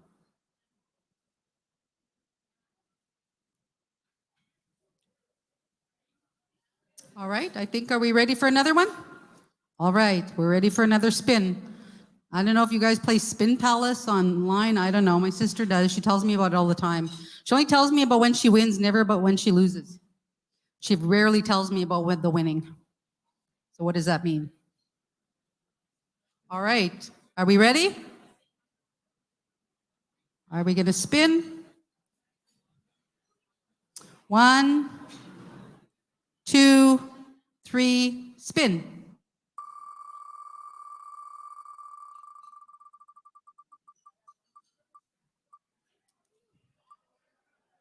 Mila Murray. Mila Murray, you won. Please see the back. Kim, you were right there. I'm sorry. I tried my magnetic. Sorry, Kim. Maybe the next one. I promise. All right. Mila Murray. Is Mila here? Did we see Mila? Can somebody grab for Mila? Okay.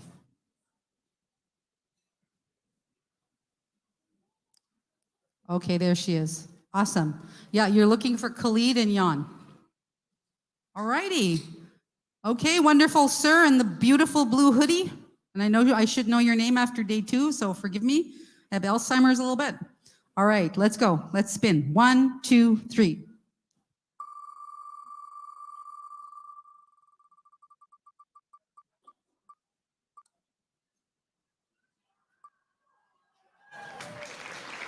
Nikita. Kim Reed, that was, you want the Xbox anyway. There we go. All right, Nikita, awesome. Okay, so make sure it's really important that you get those QR codes. There's a lot of prizes to be had. So continue to give feedback for the amazing conference that this team has planned for you today. And with that, we'll just wait for a few more minutes, maybe get a final stretch, get a drink, and we'll welcome our next speaker, Chief Cadmus Delorme. He should be arriving in a few minutes. Thank you.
All right, you guys, we just did a little draw there, and we're still waiting for Chief Cadmus Delorme be joining us here for his keynote.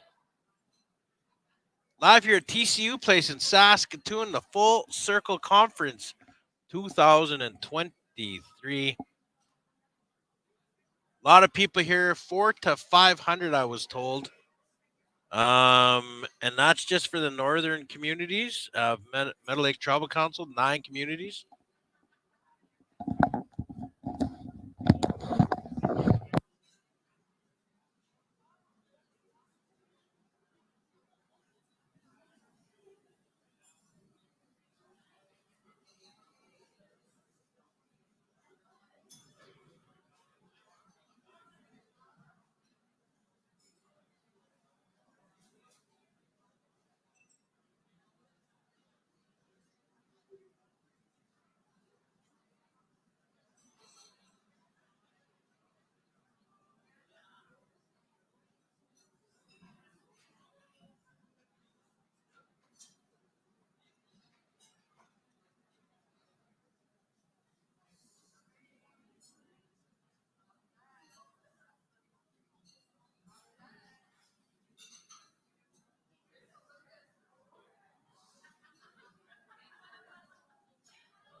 So we are just waiting for Chief Camness. Apparently, he was at another function at the U of S. An achievement, so he should be on his way very shortly. Just a reminder that breakfast is here in the morning, and it's usually set out when people start to arrive, and they like to keep it warm.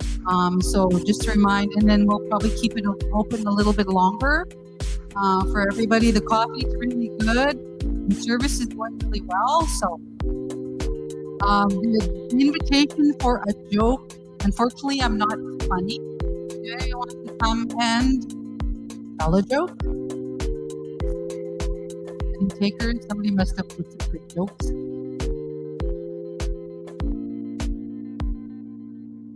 John, I think John has a joke. And to remember, we've been noticing some little quirks in the QR code. Many of you didn't see your name in the skin. It's really important that if you scroll down after comments, click submit. All right, that's really important. So just to be mindful of that. And they're aware, they're checking out their stuff, but just on our note, just to make sure that you click submit.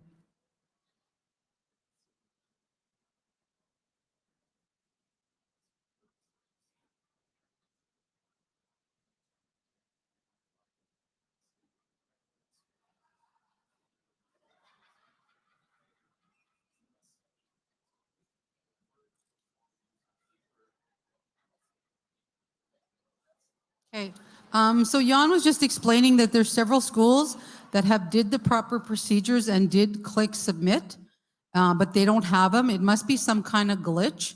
So I think that if you want to do just a paper copy for this afternoon sessions, and even maybe this morning, you can go grab the sheets in the back if you just want to double sure that you're not excluded. Because there's a couple of schools that did it the right way, and their names were not there. So please take this opportunity maybe now to just go get a form if you're worried. I think it was Waterhen School, and there was another school that, which other school was it, Jan? Waterhen and, okay, yeah, English River? Yeah, so their schools, they didn't see their names. So just to make sure that your name is there.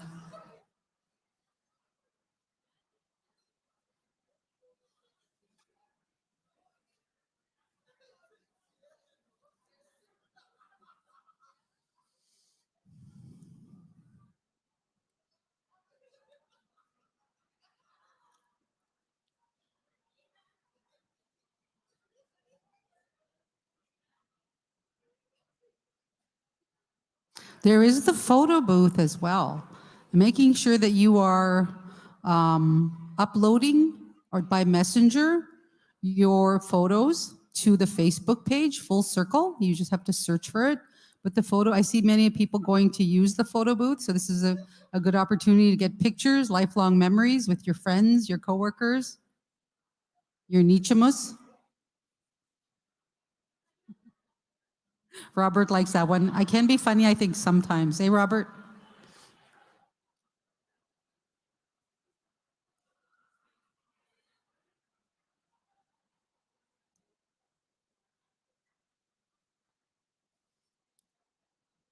Nobody wants to tell a joke? Come on, Kim Reed. Okay, so Lisa says, how do you make holy water? You boil the hell out of it.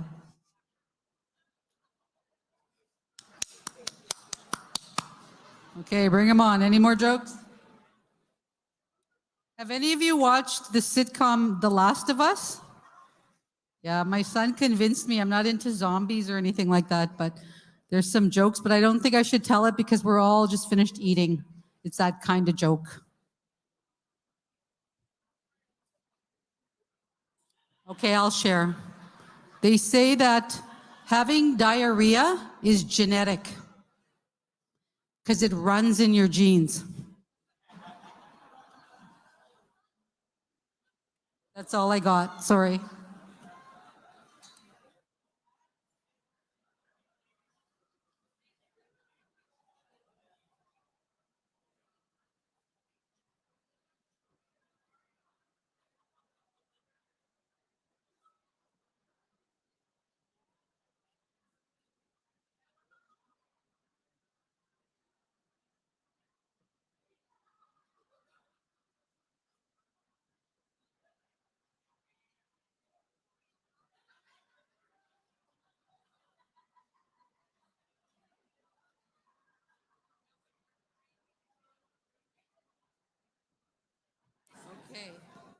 I've got another joke via text. You have to send me the answer though. Okay. How do you make tissue dance? Drum roll. You put a boogie in it. Oh, someone had the answer. Yay. Put a boogie. Oh, we got another joke coming. Gina's going to come share a joke. Come up. Come up, Gina.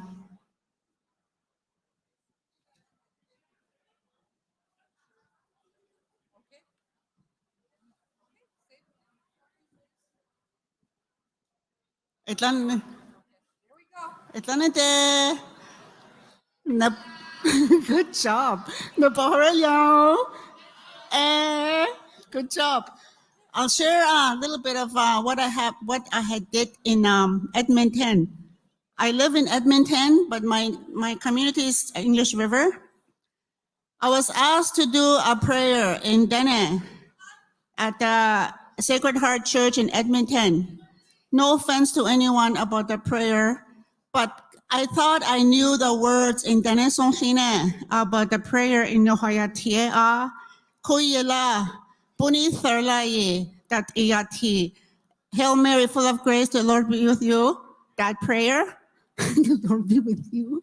Anyway, I started off with the Daria do don't honey. And I kept saying that, right? Because when I was in church in my community, I would hear elders say, Jesus, like the prayer, like the Daria Jesus, and then everybody would go, Holy Mary, Mother of God, pray for us sinners now, right? I was doing that prayer. I made up all the words. And then the one part was Yahti, Father Yahti at the Sacred Heart said to me, well, I want you to do the reading, the first reading. And that was really long. And he said, do it in Dene. And I said, Father, I can't do this all in Dene. It's really long. Do it now. So it was like close to Christmas. It's a long reading in Dene. And I said, first reading, I said, Dathet Ayati Ten. I said it in Dene. So I'm reading it. I started off with Joinshane, Jesus, and either Niajan, Henny, Yadaria do Koti, Kokotila Yadaria do Hotier, her you than Otion Thew, her you Baba, a set a common change, a bedoro new, her youth, than a bedoro is another Otion, Henny, Daria, Kotis, this choke at that is it. Henny, Daria, Henny. That is her you. I made it all up in Dene. I wasn't reading that. Kotila. Katuya Daria Adu. Ashankole John Surat Ailede. If nobody listens to me here, the creator said, then there was a word in Jerusalem. So I was saying to myself, if I follow the reading and if I say Jerusalem, the audience will be thinking I'm reading it all in what Daria said. So Daria do Jesus senok any gasi jantong tinek Jesus bekase sotli ayo babadiong ti henisi Daria do koy kodila Daria asang kole janong esorat alede hani asang kole Jerusalem se hani. Creator said no one listens to me here on this earth. I'm not sending no one to Jerusalem. Norotok. Kuta.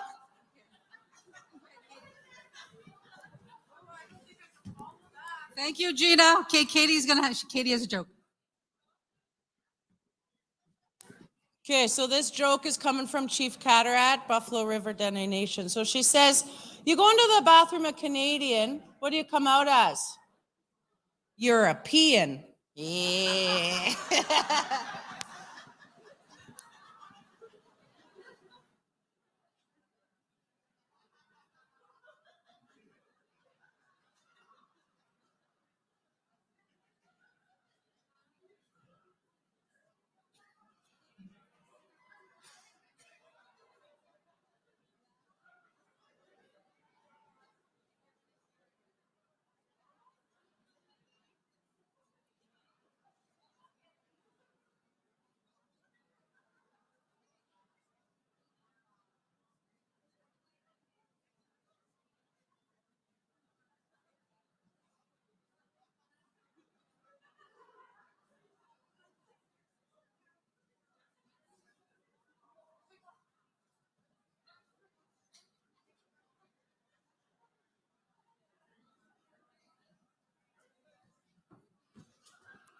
All right, everybody.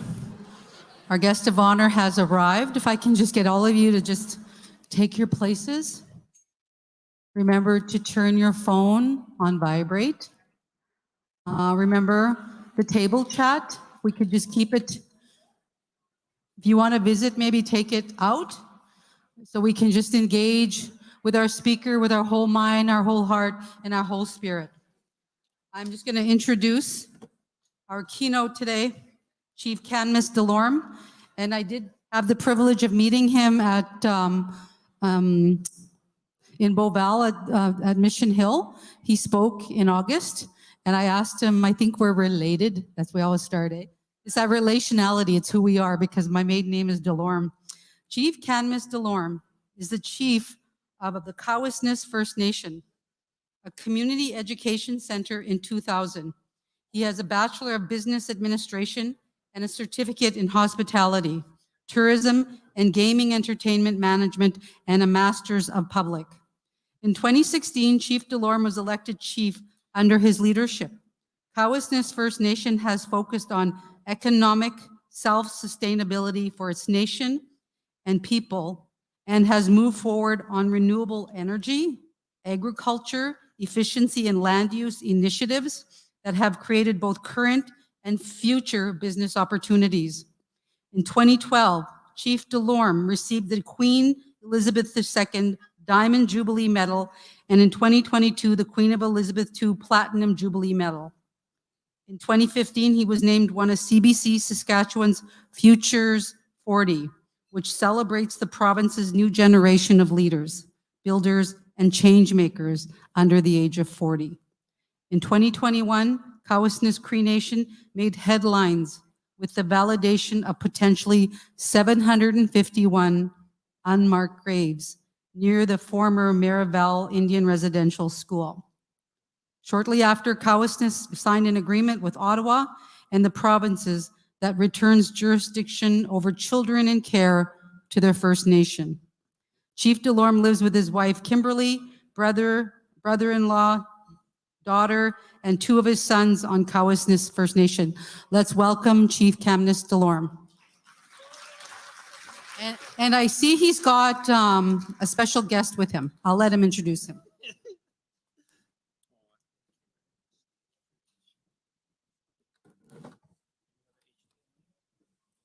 Yeah, it just plugs into right here.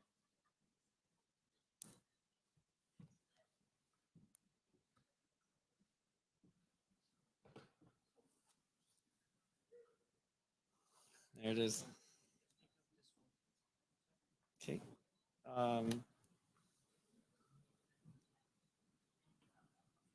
The Naskamun, thank you very much. It is 1:20. I recognize my fault here. I misjudged coming from Cowessness to Saskatoon this morning. I apologize. Ogamau Cadmus Nitisi Kasu. My name is Chief Cadmus Delorme. I have my co-pilot with me today. His name is Kingsley. So he's going to be quite active up here. He sat in the car for 4 hours and 20 minutes all the way here. So he deserves to run around a little bit. It's such an honor to come and share up here in Treaty 6 territory, and I recognize and honor the tobacco. And I look forward to sharing with you. Some of you have heard my presentations before in the way that I speak. I'm going to take a different approach today. I look forward to sharing the journey that we're on right now as beautiful caramel-colored people, as Indigenous people. And anybody that's not Indigenous but is here, you're a true ally in our journey. And the thing that I really want to drive today, and online for the ones that are listening, is we inherited something today that we didn't create. Today, nobody created a residential school. Today, nobody created the Indian Act. Today, nobody created the 60s scoop. But we inherited this. And it's a really tough go at times to pursue, to go to that end goal, and to get to that place we want to get, that parity, to that equalness. If treaty was truly implemented, could we think of how we would be today in 2023? If residential schools didn't happen, if 60 Scoop didn't happen, if the Indian Act didn't come into our nations and communities and reserve, who would we be today? How do we get to that mindset, to the end goal of that? Because colonization is here. Colonization is still happening. And it's in our hearts.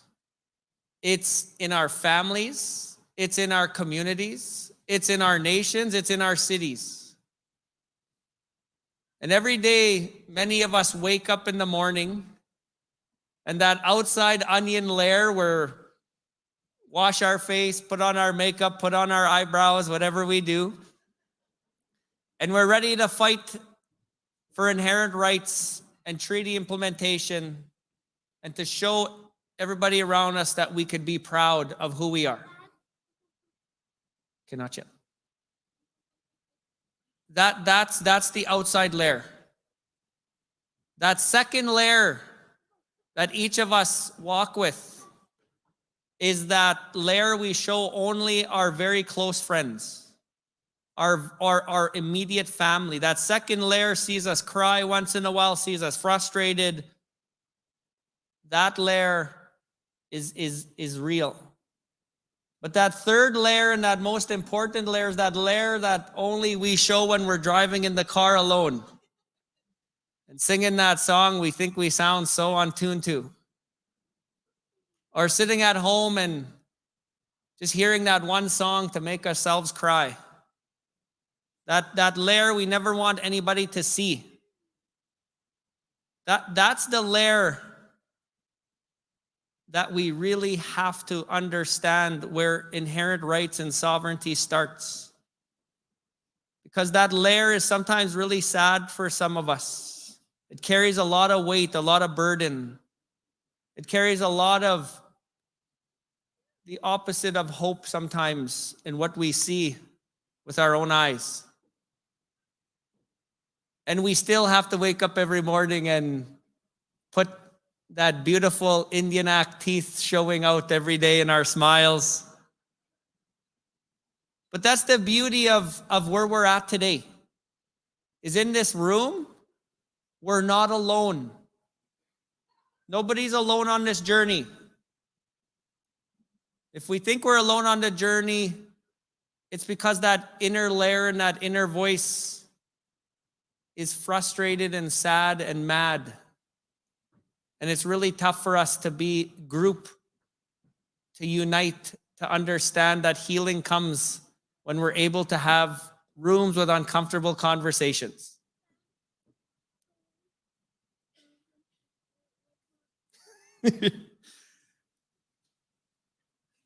I need someone to come here. I need help. I need someone to take my little guy to the washroom. Thank you. There we go. He'll take you. I'll be right here, my boy. You gonna wait for Dad? Because I can't take you. Thank you for trying. He'll wait. And so that's the journey I want to take us on for the next 45 minutes. And I'm not gonna take my bike to the washroom. And that's the journey I want to take us on. And in order to do that, I'm going to bring in a little bit about my story, about my journey. I'm 40 years old. I look young. That's that reserve water I get to shower in every day. Why I look so young. I'm the youngest of 9 siblings. My mom and dad met later in life. They have their own kids, but then they met later in life and they had me. And so I have 8 siblings that are my half brothers and sisters. Growing up at my house, you used to hear this: "Honey, your kid and my kid are beating up our kid." I'm our kid. My parents When my mom was pregnant with me in 1981, my parents made a crucial decision at that time. And they said, let's let this child never come home to a house party. Let's let this child not see alcohol in our home. And to this day, I've never seen it in our home. My parents made that decision. My siblings seen it. My siblings said my parents were pretty cool partiers, but I've never seen it myself. Growing up around my kitchen table on Cowsis, it was very comical. My parents were very funny. We were in a restaurant one time in Swift Current, Saskatchewan, when I was about 11 years old. And my dad started to get mad, and I couldn't figure out why. He got mad at the waitress, and he got mad at the restaurant manager. He was saying, quit being racist to us. And I'm like, just looking at my dad, and my mom got frustrated, and my brother got frustrated. And I was sitting there so calm and just like, what's going on? Like, I couldn't figure it out. And when I got a little older, when I was about 14, 15, I noticed at my kitchen table that I would react different than my parents and my siblings. Because not only was I grew up in a house that didn't have that alcohol or anything like that, I'm the only one to never attend a residential school around my whole kitchen table. And my parents and my brothers and sisters would respond to certain things at our family dinners, at our conversations. And I'm like, but why? Why are you getting mad at that? Why does that bug you? What? Oh, you don't understand, Cadmus. You're too small. That's what you used to get told. Finally, when I got older, I started to realize that my parents and my siblings, they had every right to have a chip on their shoulder, to be upset, to validate that anger and frustration because of the journey that they're on, that they've been through, that they survived. But I noticed that I was different, and not trying to say better different, but I was just different because I didn't have that chip on my shoulder or that reason. When I was just a little wee guy, my mother, I want to tell you about how beautiful my mother is. When I was in grade 3, my mom come and watched me watch track and field, my track and field. I was in grade 3 elementary, and she took the morning off to come and watch her number 1 athlete. She was a teacher's aide at the time. She later went on to get her undergraduate degree to show our house that we can achieve an undergraduate degree. But at the time, she was a teacher's aide. And by 11 a.m., her number 1 athlete had 4 purple participation ribbons on me. I lost at every track and field event I was at. And her number 1 athlete was midway, and I was pouting. This little wee girl comes running by my mom and I, and she had 3 red glistening ones on her. And my mom stopped her and said, how much for one of your red ones? This little girl looks at my mom, $5. My mom gave her $5, took it off her, pinned it on me. I was the proudest athlete at that track and field. I'm not saying that my parents bought me my number 1s all my life. I'm saying that because my mom and dad always tried to make me feel like a champion. They raised me to know that humor was a huge part of our journey, but to make me feel like a champion in who I was. A couple of years later, I started playing this game called golf. On Cowsis, we have the Last Oak Golf and Country Club, and I started to play it regularly in the summers. I was a little afraid of the baseball because of how fast it came at me. So when my bros and my cousins would play baseball, I'd go golfing just because golf was something I got pretty good at. We'd play quarter a hole with all these adults, and I'd come home with pockets full of quarters at 13. So I was like, I'm kind of good at this game. When I was 14, 15, my dad seen that I was kind of good at this game as well. And he started to take me to these non-Indigenous golf tournaments in this province in 1995, 1996.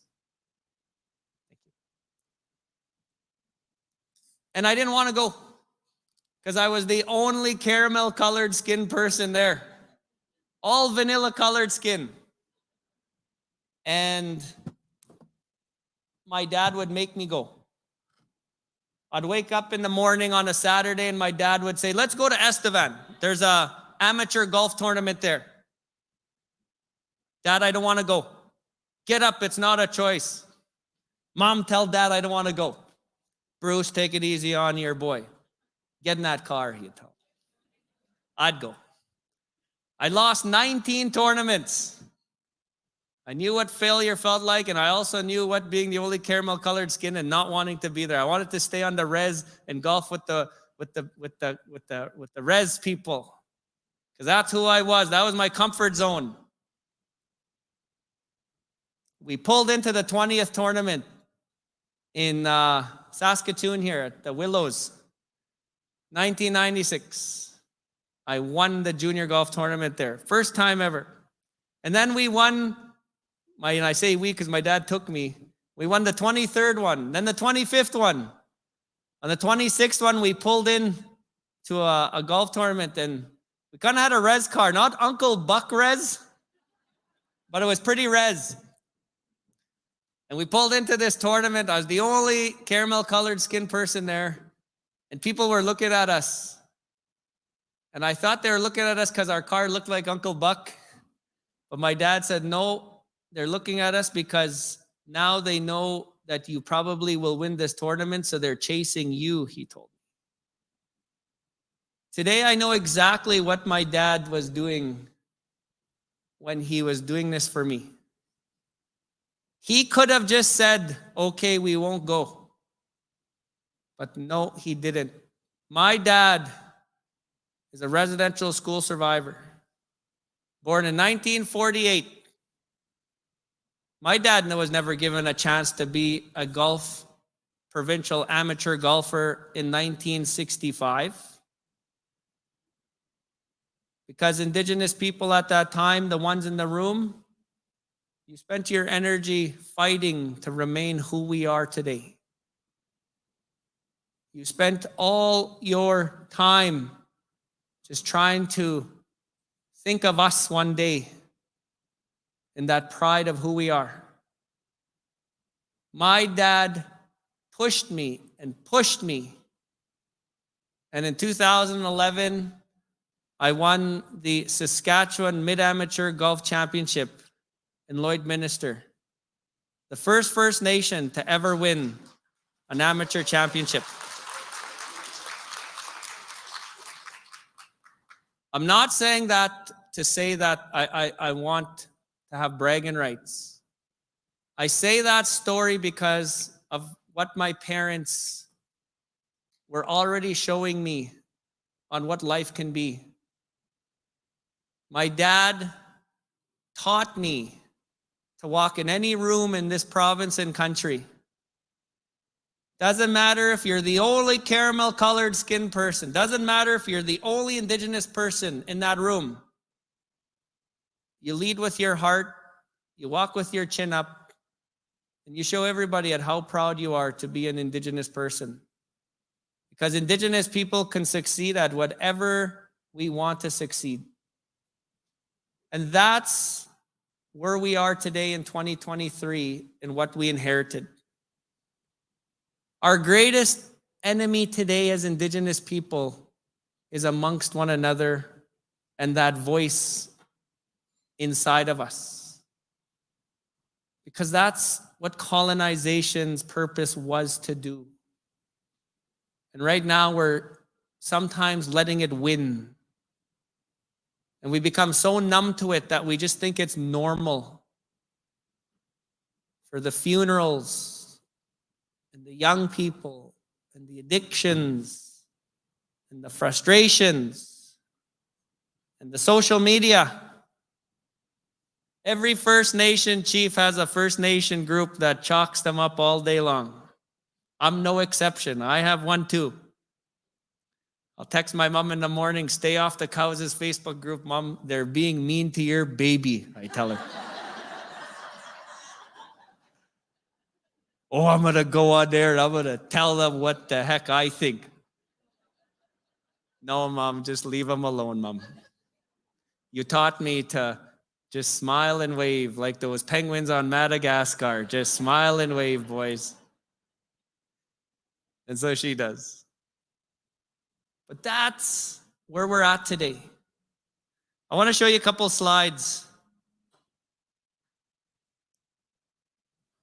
Here's a picture of Oka. And I just want us to understand, as the younger people in the crowd, we have it good today.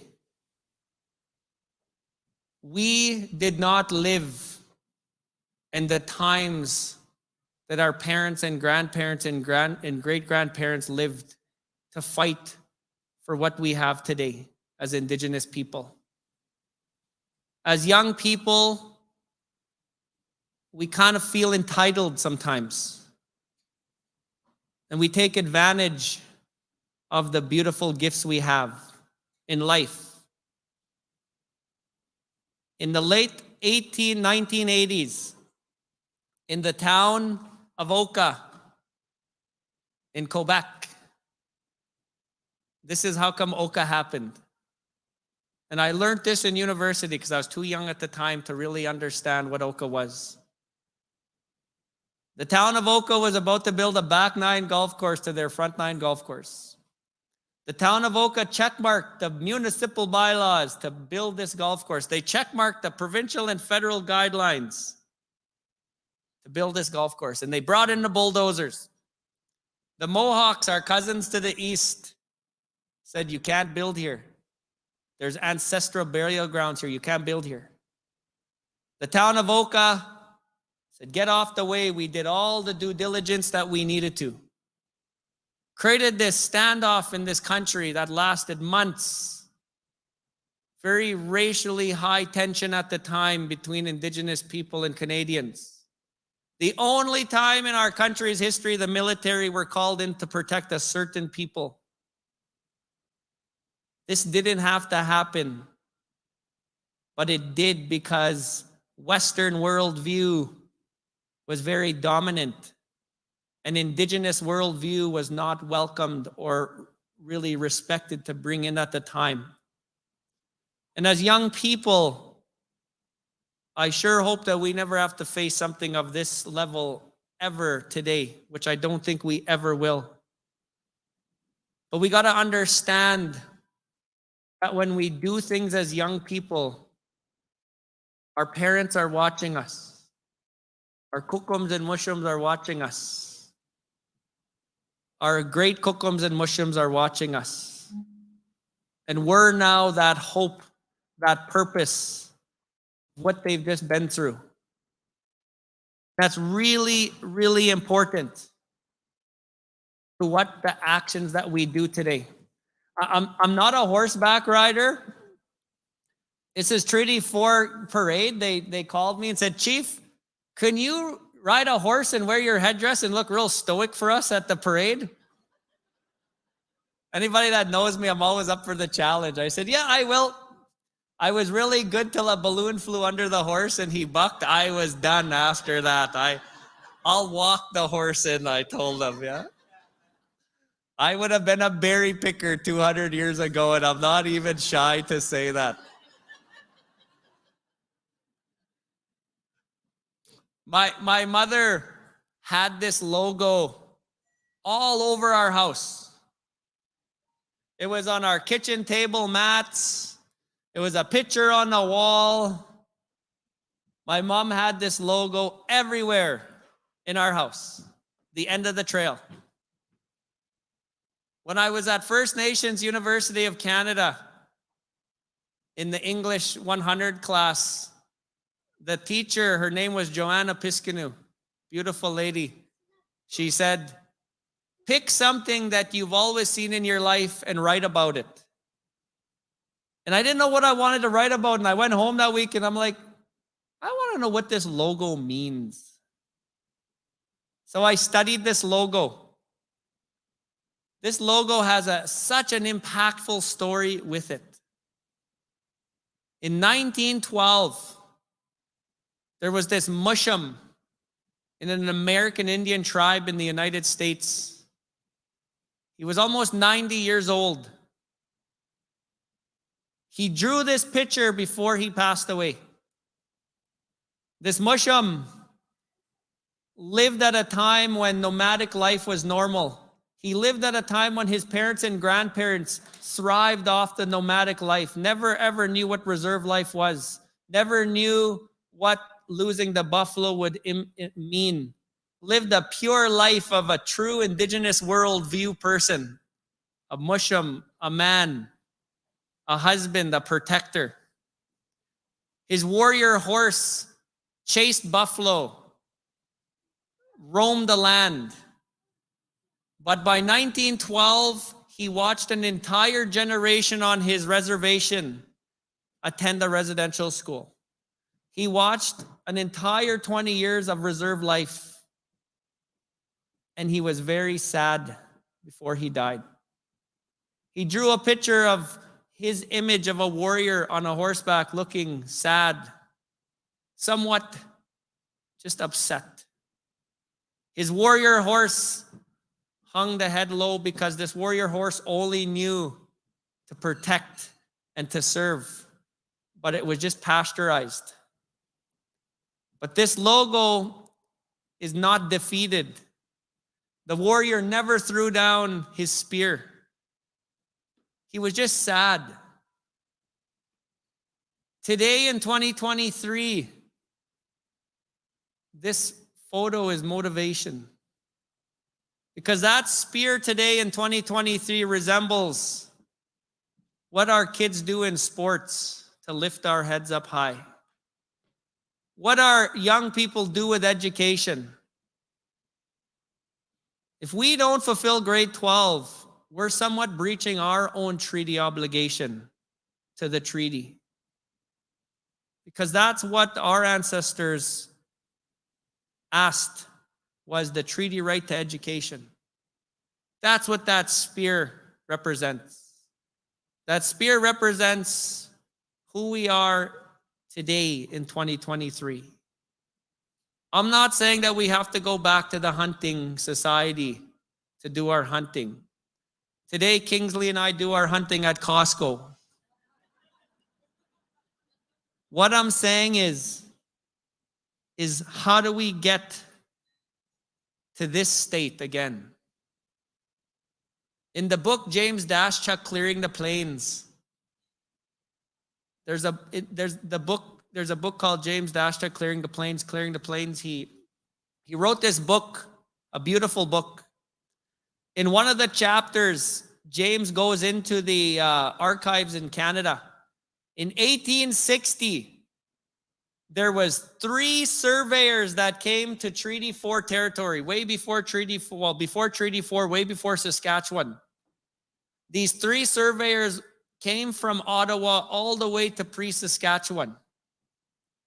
And in their diary, this is noted in the archives in Ottawa, they came across 3 warriors on horseback. And they said in the diary that these 3 warriors were amongst the most fitted warriors they have ever met in their entire life. They were so stoic and intimidating the way they looked at these surveyors, but yet so beautiful and pure the way that they talked to each other in their language and laughed with each other. For 2 to 3 days, these warriors on horseback gave these surveyors the best hospitality that they could. They fed them, they housed them, they toured them around without even speaking the language of English, and even packed them up a little bit of lunch as they head back east. That's Indigenous worldview that has never left us. We've always been that beautiful hospitality in our lands. I always like to say that these 3 warriors must have been from Cowessess because of how strong they were.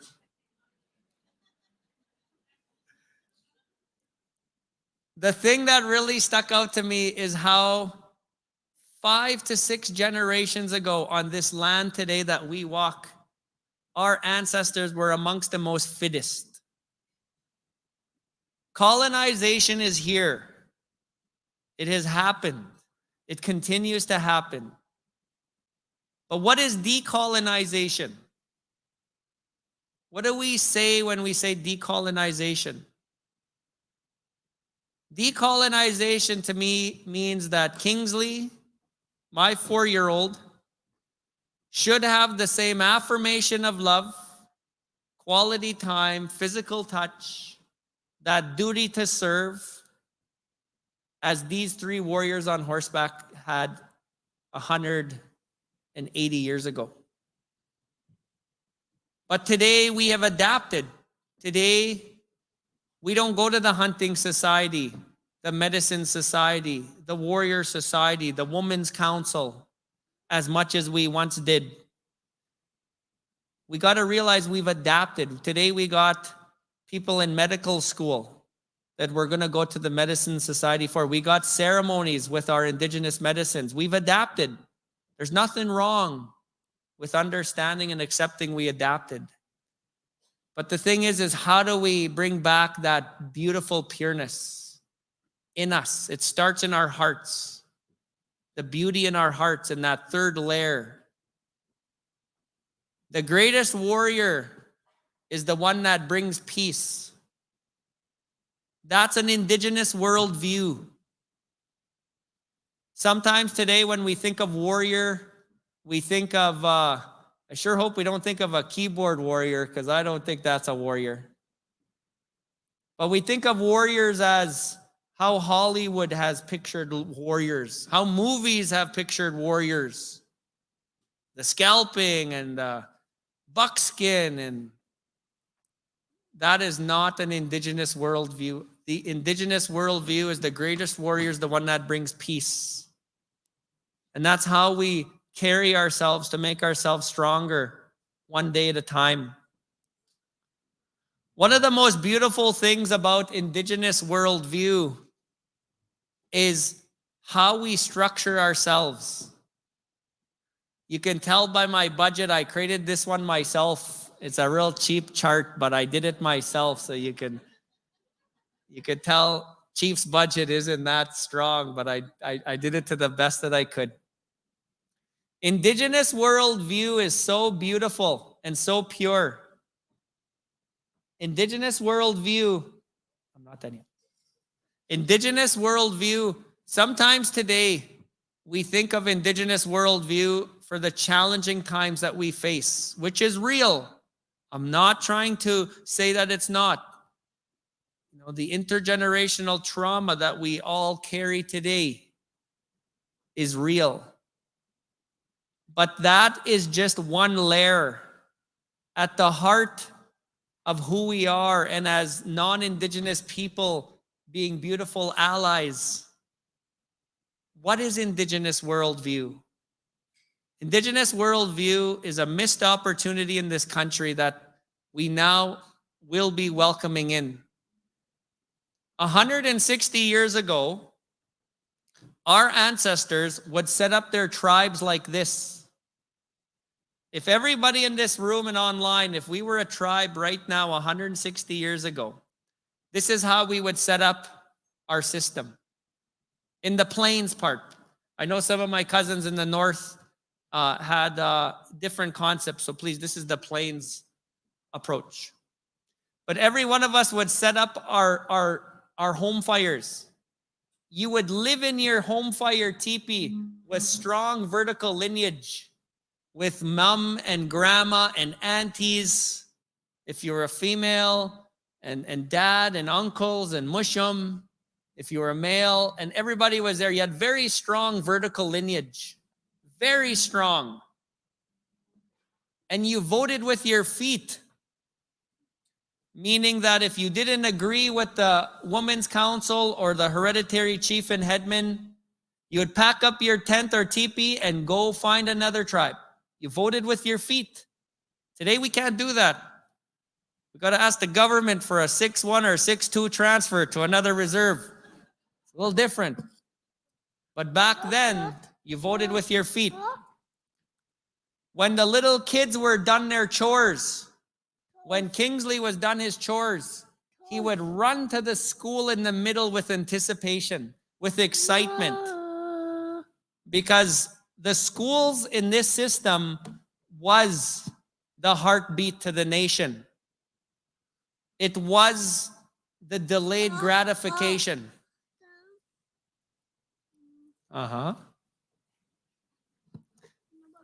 The schools were so important. This is a couple examples of how important that school was in the middle.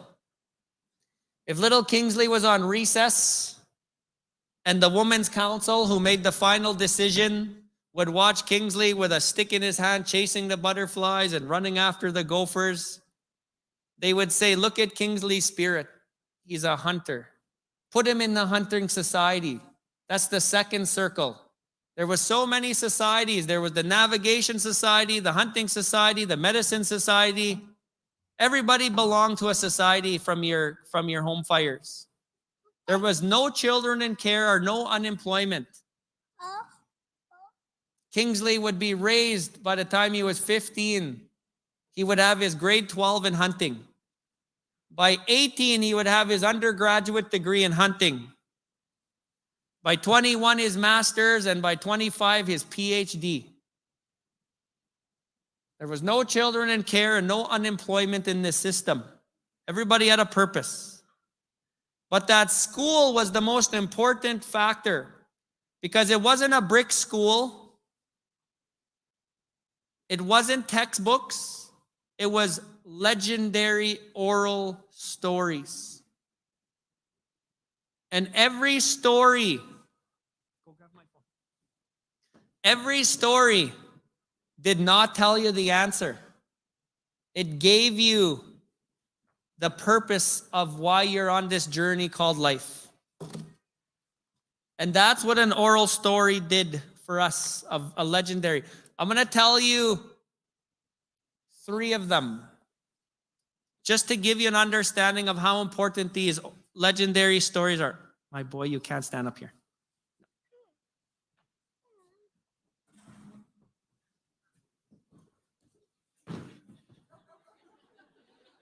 He gets that from his dad. I just want to tell you that.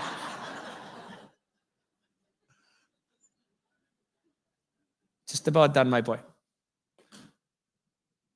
This is a legendary story of the dogs. I want to give you an example. I'm going to tell you a few of them. If you've heard me speak before, this is one of my favorite ones to share, but I want to tell you a few of them. Put yourself in that school sitting there between the ages of 3 to 12, because you'd hear 1,000 of these by the time you were 12 that truly define why you're here and your purpose. This is the legendary story of the dogs. One day, all the dogs in the nation decided to have a grand meeting. And so the dog messengers ran out to tell the other dogs. One day there was this human. He heard these dogs talking because there was a time when animals and humans could talk on this land. There was a time. It's in our stories. It's in our prayers. It's in our ceremonies. This human told these dogs, I'll come to your meeting. And the dog messenger said, no, humans are forbidden. This is for dogs only. And as humans, what do we do when we don't get our way? We pout, we emit the way. This human pouted. And so when the dogs all got to their meeting, they got to this big teepee. Every dog got to the teepee door, unhooked their tail, put it on the outside of the teepee, and then went inside. And when all the dogs in the teepee, they started their meeting, and all these tails were on the outside. This male, he says, I'm going to play a trick on these dogs, because that's what we do as humans when we don't get our way. Sometimes we want to play a trick. We want to teach a lesson. I'm going to teach these dogs a lesson, he said. He started a fire behind the teepee. When the fire got big enough, he ran behind the teepee and he banged on the teepee. Fire! All these dogs started panicking. There's only one door. They'd get out. There was so many tails on the teepee. A dog couldn't find its own tail. So a dog just grabbed any tail it could, hooked it on, and took off running. That's why today when two dogs meet each other, they sniff each other.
Is really tough to pull out and to strengthen. And it's creating have and have nots in our own communities now. It's creating haves and have nots between our on and off reserve because we're all still kind of in survival mode.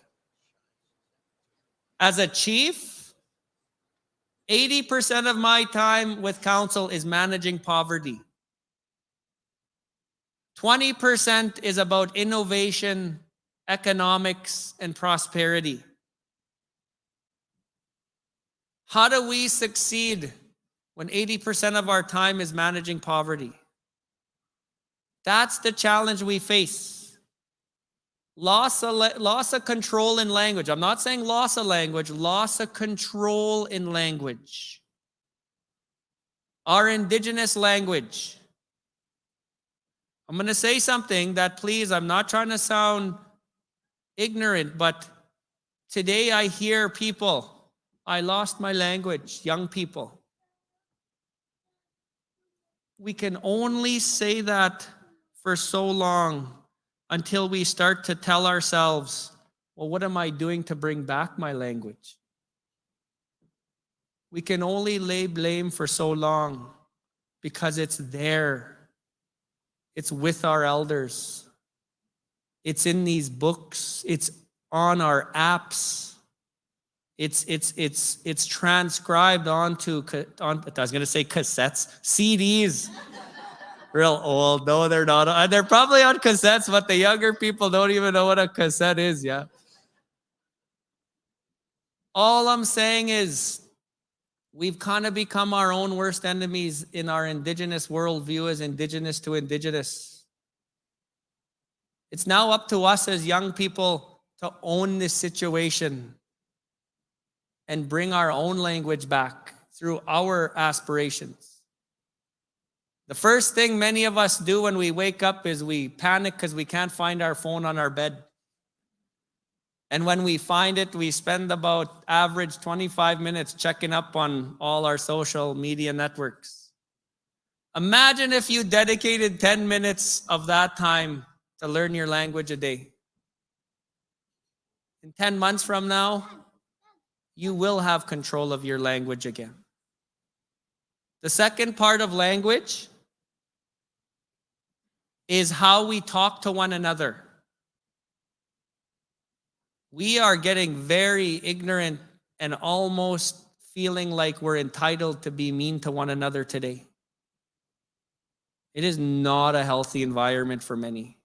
As a chief, I tell you, I lead with heart, and it is hurtful. And I understand that when you manage poverty, it comes with the, yeah, you go watch it.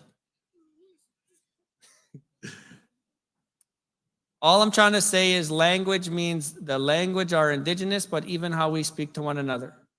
I was raised around a kitchen table that treat people how you want to be treated.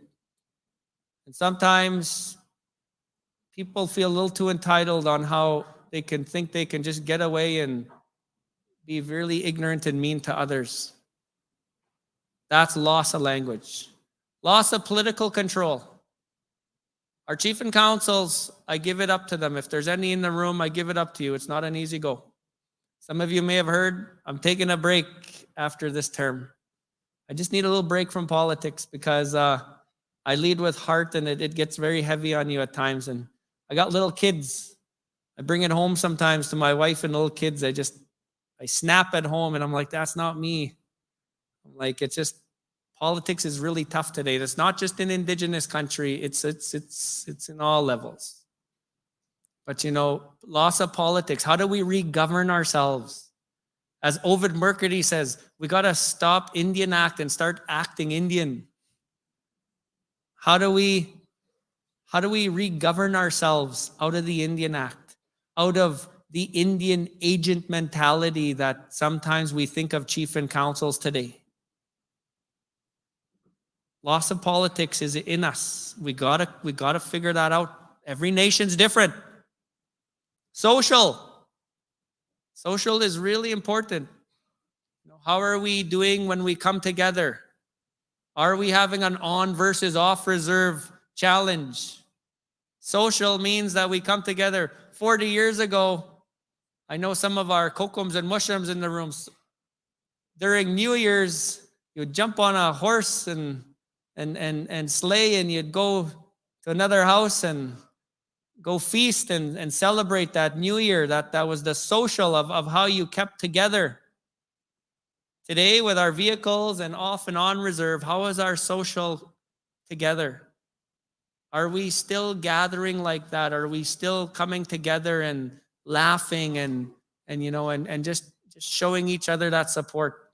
Spiritual. I'm not trying to say that you got to be indigenous, spiritual, or religious. I just hope every home has faith in something, because prayer is really powerful. We kind of have a loss of control in that. Health.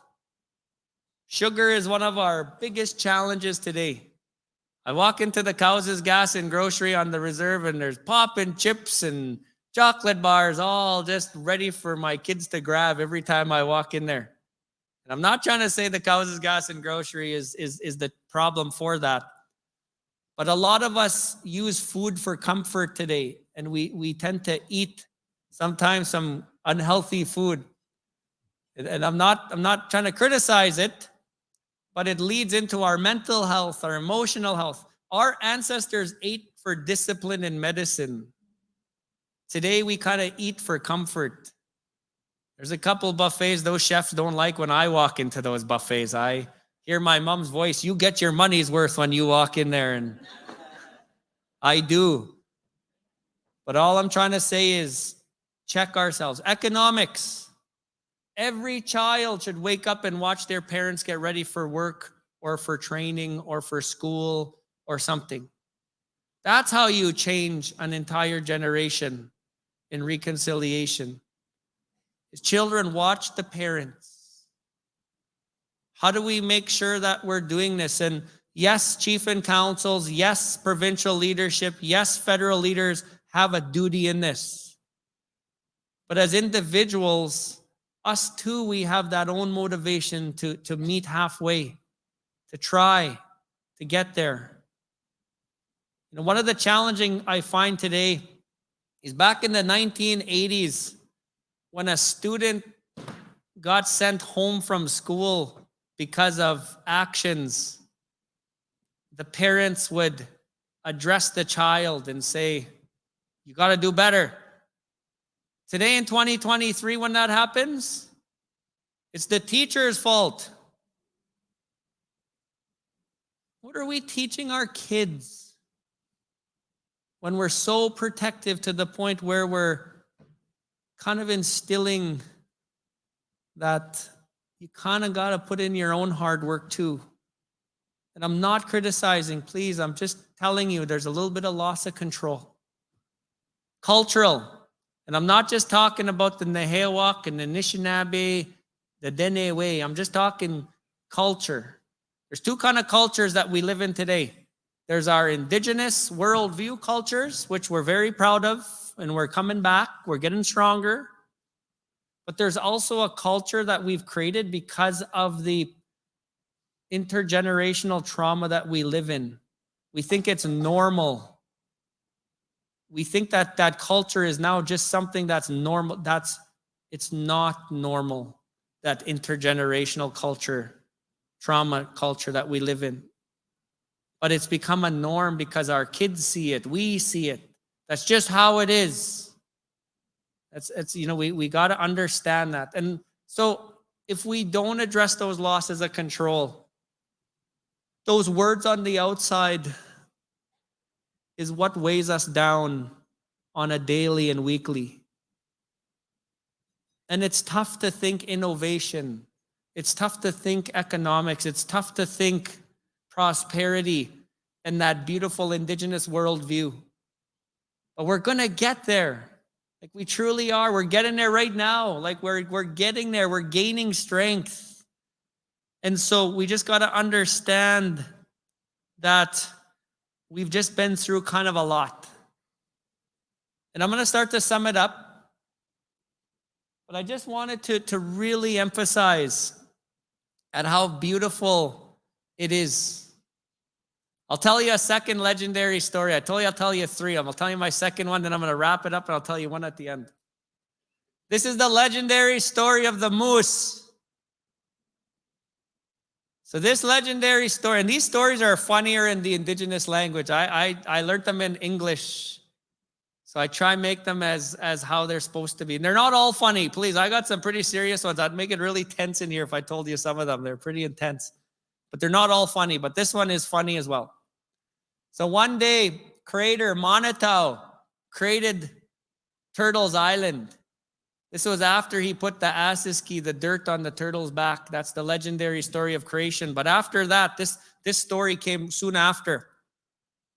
Creator, he created all the animals. He didn't put people here first. He put animals. And he told them, go roam, go find your duty and purpose on Turtles Island. Creator eventually created seasons next. He created summer so that it could be beautiful and everything is blooming and everything is just so in its perfect state in how it should look from nature. He created fall to teach the animals to plan and prepare.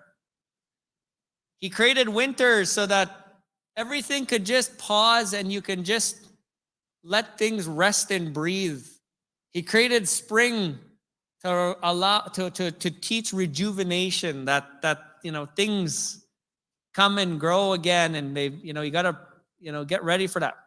All the animals start to complain to Creator. The fox came to the Creator and said, "It's so cold in the winter. I don't know what you created this. I don't have a coat to handle winter." And the elk came and said, "I don't like your falls. Like I don't know what's going on. I need horns to prepare myself to dig things up because I don't know what I'm eating." So Creator said, "In 7 days, everybody meet me on that big hill and I'll grant you something from my chest." I call it the tickle trunk in my English terms. Like I only have so much things in my tickle trunk I can give you, but I'll grant you. All the animals were excited. The fox was running through the swamp 2 days before they were going to meet on the hill, and he met the moose. The moose was eating the moss and eating the berries and, kind of couch potato style, just kind of cool and laid back. And the fox said, "Yeah, we're going to meet on the hill. We're going to meet on the hill in 2 days." And the moose was like, sure, okay, yeah, whatever. And so all the animals were there on that day, but the moose was still in the swamp. And the elk went up, and the elk told Crater, I want these horns to look prestigious and handsome. And I want a coat that glistens and keeps me warm. So Crater said, yeah, I have that. That's why when you see an elk, they look so handsome. Those men, when they walk, they just look. The wolf, she came up and said, I need fangs. I need teeth to protect my young cubs. I want a coat that changes color so I can glisten in the moonlight. That's why when you see a wolf, that's what she asked for. All these animals got what they asked for. On the 9th day, the moose was still in the swamp. And we all know a moose or two in our life. Still eating the moss and the berries, real cool, laid back. And, oh yeah, I'm supposed to be at the hill 2 days ago, and starts going to the hill. Moose gets to the hill and just Crater standing there, and his tickle trunk was almost empty. And the moose said, I heard you're granting things. I need horns, he said, because I seen a wolf yesterday and her fangs were sharp. I need to protect myself. Well, the Crater said, you're kind of late. All I have are these 2XL horns. And he put them on him. That's why a moose's horns look so big on him. And then this moose said, I need a coat because you made winters too cold. Well, Crater said, all I have left is this 4XL jacket, and threw it on him. That's why when a moose runs, it looks like his coat is 3 sizes too big. The moral of the story is don't be a moose. Imagine if our kids heard that story and we give them heck as we usually do. Get off your phone, your bus is coming down the road. Go do your chores. What if we told them, quit being a moose? That's the indigenous worldview spirit that lives in us right now. That's why our people were so resilient and so strong. Because we didn't belittle. We didn't try hurt. We empowered, but we always made sure that we did it in a way that was indigenous worldview. These teachings are in each and every one of your communities, nations, songs, ceremonies. It's now time that we revive them and put them in our schools, put them in our family events, share them. And that's the importance. I have so much to say, but I'm going to start to wrap it up.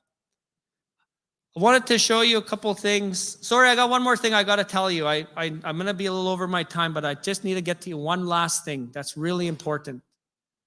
One of the biggest, beautiful things we have today in indigenous worldview, but also the most harmful in our Western worldview that we have kind of been colonized, is humor. You go to Walmart, you go to Bingo, you go to the community center, you go to TCU place, you're going to see us busting out laughter sooner or later. Show our INAC teeth. That's just who we are.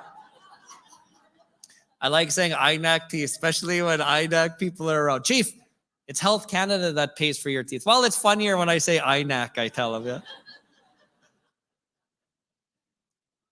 There is 2 humors that live in us today as indigenous people. There's a helium humor and there's a weighted humor. That helium humor is an indigenous worldview humor. Humor is so embedded in our spirit. It was a law given to us from Creator to keep the justice and the glue of who we are as a family and as a community. That's how embedded humor is with us. Their helium humor is really important to understand. This is what helium humor is. When I want to get romantic with my wife, we go to KFC and lick each other's fingers after we're done.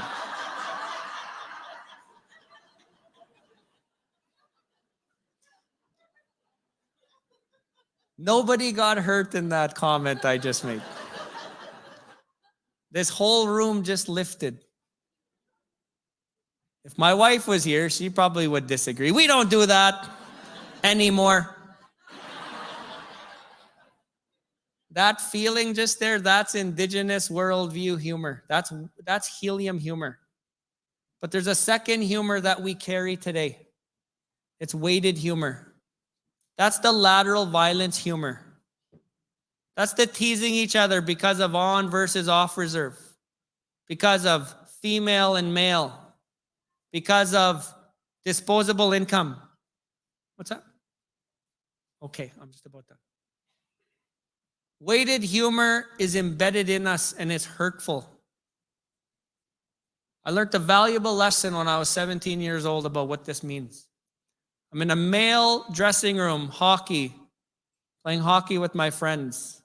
I was never a good hockey player. I'm the hockey player where you would tell me, keep the water for the good players, Cadmus. That's me. But one of my bros made a comment about a female sexual part, and we all laughed because that was normal to hear.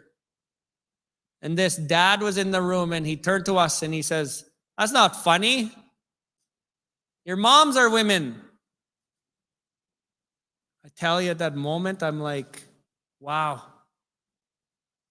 I would have never found that joke funny if it was outside a dressing room. Why do I think that's acceptable now?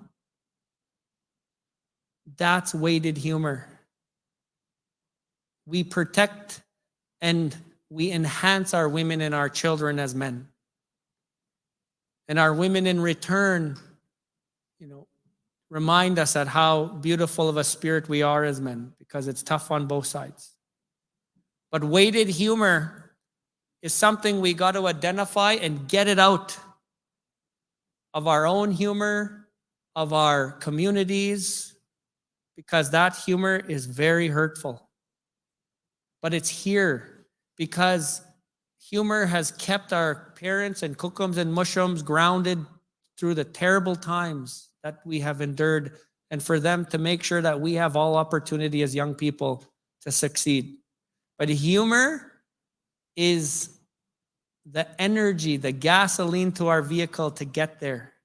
But let's just check ourselves at the door to know what humor we're using. It's really, really important. I'm going to finish off by just showing you a couple pictures. Here's a picture of my mother. She's still with us today. She loves bingo. She's retired. Tonight when I call her, she's going to be like, what do you mean in Saskatoon they wanted to listen to you? What did you tell them? She's going to tell me, and I'm going to tell her. I told a couple of stories, Mom, of us. My father, he passed away in 2017, but he got to see me be a chief and got to see me get my master's. I got my master's at a school called the Johnson Sciamma School of Public Policy. And my beautiful wife and I really love our journey and raised 3 beautiful young human beings. And my brother-in-law lives with us as well. But, I always give credit to my parents because my parents had every reason to teach me how this world was just not fair. They had every reason. But they both raised me to walk with my head up in any room that I walk in and wherever I go. And that's something that I always will do. And it's something I'm very honored to do. And I try to do it to never hide away from my great Indigenous humor and who I am as an Indigenous person. Here's a picture of my mom and my baby. My wife and I raise our kids in a low-carb house with less sugar. But at Kukum's house, the rules are different. You can see a Pepsi on the table in the back there. I want to say something right now that is very, very triggering, but I got to say it because it is so important to the message we're all trying to do coming here to Saskatoon. My mom, when my siblings and I get together, my mom apologizes to us because she sometimes feels that she wasn't the best mother that she could be to us. We, in return, tell my mom, you could do it again with your grandkids, Mom, to help her. Every one of us in this room, when we help a young Indigenous person, when we help them in sports, when we help them in school, when we help them in social, when we just go above and beyond, there is an auntie or a cookum or a mom smiling like that. You may never see it, but I guarantee you that that is happening. And that's why it's so important on what we say around our children, how we treat each other around our children. Because we kind of are our best friends, but also can be the opposite of that today, moving forward. I'm going to leave you with a funny story. So in 2021, on Cowessess First Nation, we signed the first in Canada's history coordination agreement validating that Cowessess First Nation has an inherent right to our children in care and prevention services. Justin Trudeau came. Oh, thank you. Yes, that's really big. Justin Trudeau came to Cowessess. Scott Moe came to Cowessess, and Cowessess people were there. I spoke first. Justin spoke second. Scott spoke third. I don't want to sound high on my horse, but I gave a pretty good speech. When I walked off the mic, Justin stood up. We were in our Powwow Arbor on Cowessess. And so just being a good Cowessess person, I reached out my hand because he reached out to me and he pulled me in really fast. I don't know why, but I put my hand right behind him when he did that. And he looked at me right in the eyes. And he said, "Did you write that speech?" I was like, "No, big guy, that was all from the heart," I told him. Amazing, he said, amazing. Later that night, my wife and I are in bed doing what married couples do before bed. We're both on our phones. And my wife showed me this picture. I was so busy all day. It was a social media picture. And she puts her phone in my face and says, "Look at this picture." I was like, "Cool." She's like, "I wish you looked at me the way you looked at Justin."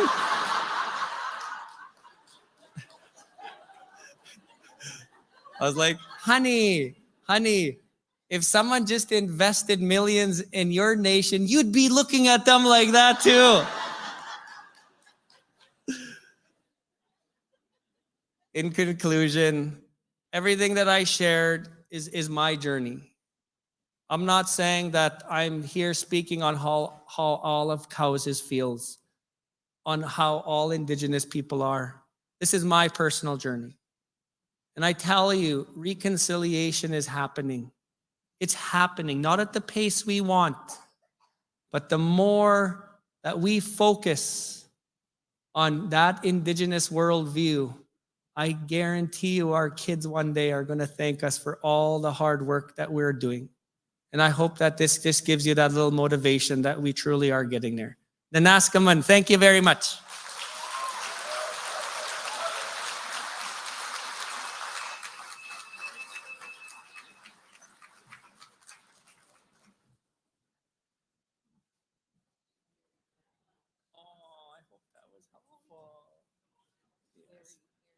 Yes. My little guy was so patient. He is. He was very, very patient, eh? Really, for 4 years old. Yeah, we've been there. Jan has a very special draw right now. So for Chief Kamness's session. So we're going to put it up on the screen, and it's for a Volkswagen. It's for a Volkswagen. Okay, he's got the keys. So whoever wins gets the Volkswagen. Look at the pinwheel right here. Okay, good. That's okay. I'm not a bougie Indian, I want to tell you. But I was late. I texted her. I was like, "Could someone park my vehicle? I'll pull up." So there, I won my own car back. So thank you. That's too funny. Good. Thank you. Yeah. You made me panic there for a second. Thank you very much, Chief Kamness. As you know, the QR codes are on the pillars, so make sure that you complete that out. As well, if you're worried about like Waterhen in the schools that's not working, if it's a glitch, please do a paper copy. The other thing is just to remember that there's What else? Oh yeah, the sessions. The sessions are in the galleries below. We have Dr. Herman Michel, who is sitting at our table talking about sacred languages and land-based education.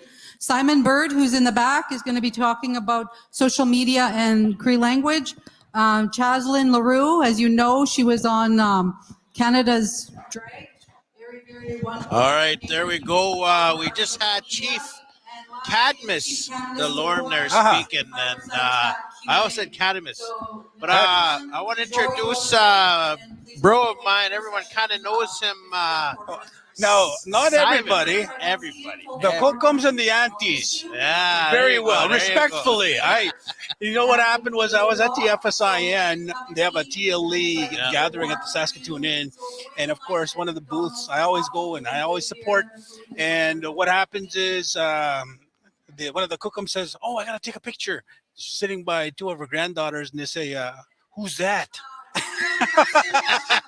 And you know, I actually like it like that. I'm not in competition. I don't want to go into TikTok. I would rather create a space where a lot of our knowledge keepers actually come to. And if you take a look at the demographics of social media, Facebook is one of the older platforms, and older people actually go in there. Yeah. And what do? I ask them questions. They ask me questions, and we get a dialogue. And I have learned a lot.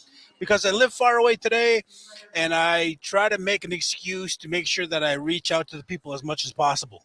You know what's funny? You brought up TikTok because through this whole thing, I've been saying, for us to communicate with the youth, because this is a teacher conference. Get that one. You're right. All about the youth connecting. I said, man, for us, I think to get with in the kids' heads, I guess, is get on TikTok and start teaching them how to utilize TikTok, YouTube better. Because there was a kid I interviewed here. He Red Talks, and he wants to be a motivational speaker. Oh, right. Oh, why not? JC Corgle. Okay. JC Corgle. Anyway, he said he's gonna go into the army. Yeah. And then he said after that maybe do the motivation. I said, you know what? That's I said I watch a lot of motivational stuff, YouTube, TikTok, whatever. You never see indigenous anything motivation. You know, when you're watching those motivational, you always see people talking or whatever. They're black, white, Chinese.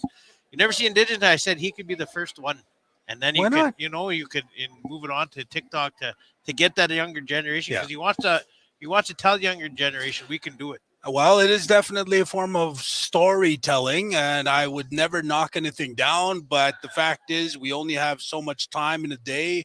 And what I do on Cree Simon Says on Facebook group takes about just over an hour a day. Yeah. What I do is, I keep it as simple as possible and as engaging as possible. Like I said, I set it up where I do see a two-way communication. What I know of TikTok to be, and I tried it, is they look at you and you're in direct competition with so many other people, and you got to make it as hyped up as possible because you're going to lose followers just like that. So what do? There's no share button, and it's not a public group. You can find it publicly, but you have to join to see the content. Yep. And I see comparisons as to what people have to do to seek that knowledge. That silver plate cannot always be served right in front of you to get all the answers you want. There's a lot of people that do that. They create these shortcuts and they go ahead and, they write English words and syllabics, and they get their spirit names through somebody on TikTok or on social media. And there's a lot of pastaho and there's a lot of things that you step over, protocols, and a lot of our elders are looking at that and they're scratching their heads because that relationship to the language is gone.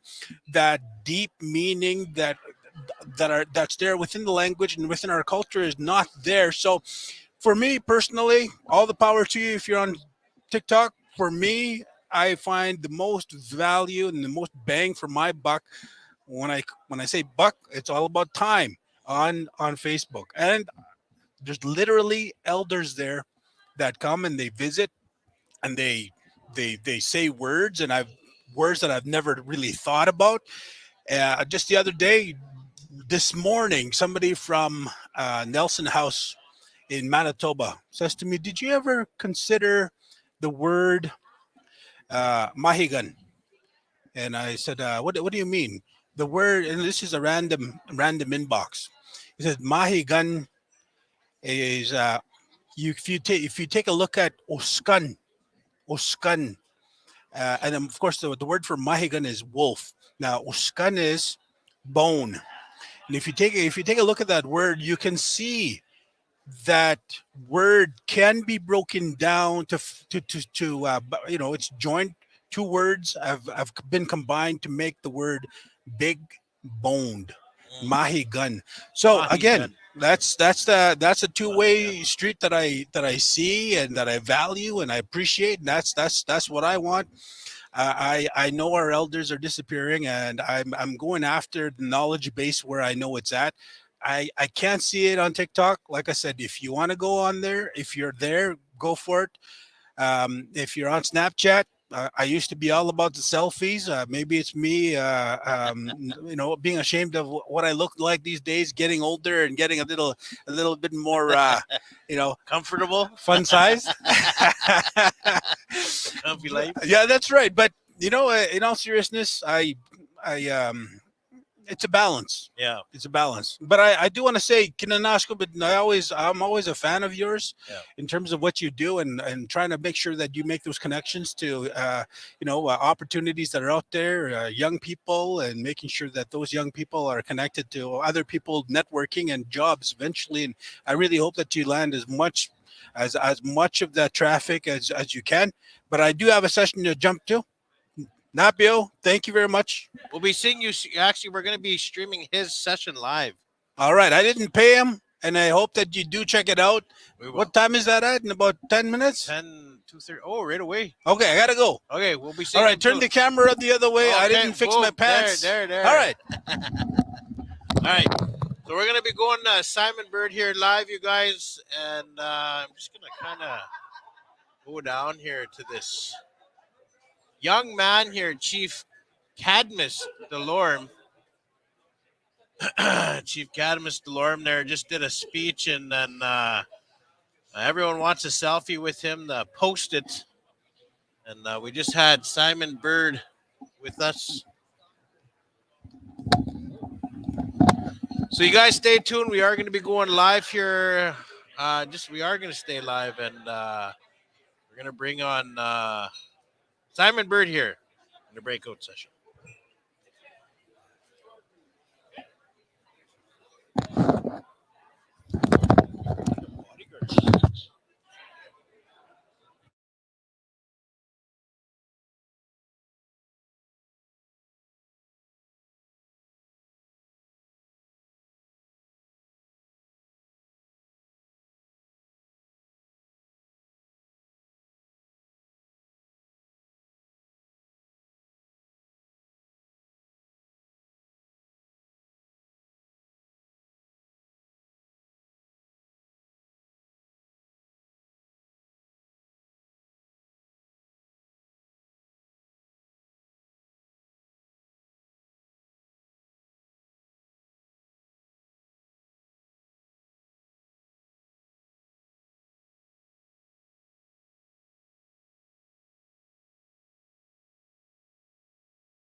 offer.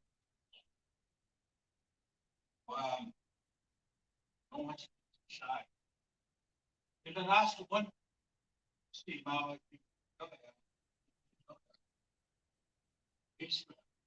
say thank you very much. Baffle. Come and speak. This is not only for free, it's actually a way to draw in people that are interested in the language. I used to be speak my first language, TH dialect, my dialect, Y dialect, more years in Y dialect country than I have here. And I see how much we have in common with the Elfa art and Magaway. Magaway is a Cree word for the Ojibwe. And so, with that said, the show of hands, how many identify have roots in language or any of those dialects? But I didn't say go and speak. I said roots in those dialects or free language roots. Could mean that you don't no longer speak the language, but your parents did. So one more time, really high. Perfect. Dene. Thank you very much. All right, excellent. I see some people that didn't raise their hand. Is there another language you speak besides English? Okay. So everybody understands English. I'm gonna 70% of my presentation is gonna be on English. How much time do I have? From my 3:45. Let's go.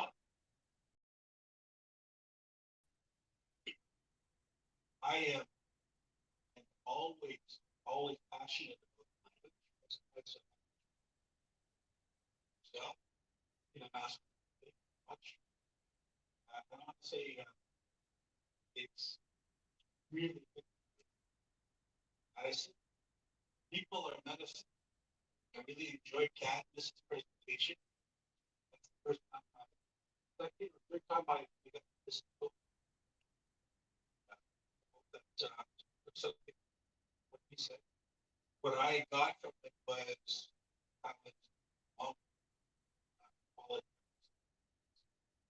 how she raised her own kids herself. You know, that's good grandkids that you have, something else.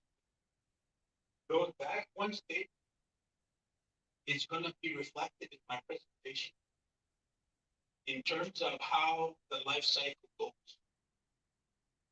And I'm going to take a look at how important women are in the country.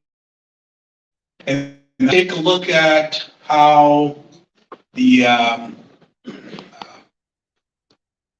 as we get older, I would say around 40 years old, you really start to prioritize what's more important.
There's things that you can do.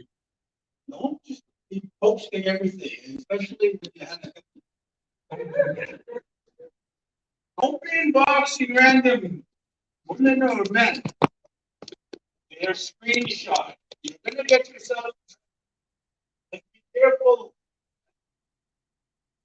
You know, all the good-looking people that are there to have. Well, they can all see that on your friends list. So be very careful that everything that you put on your public forum like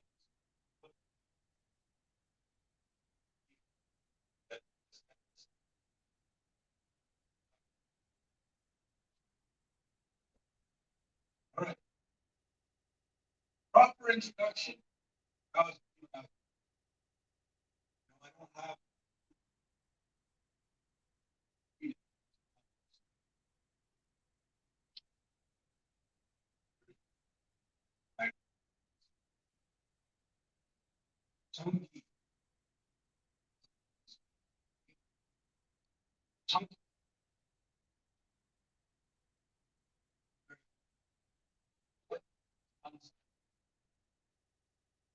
So that's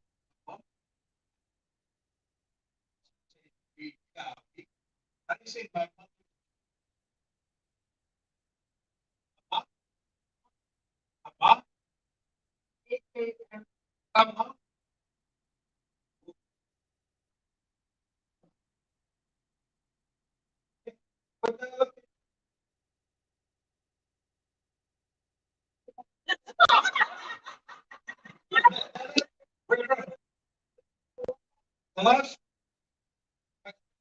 T and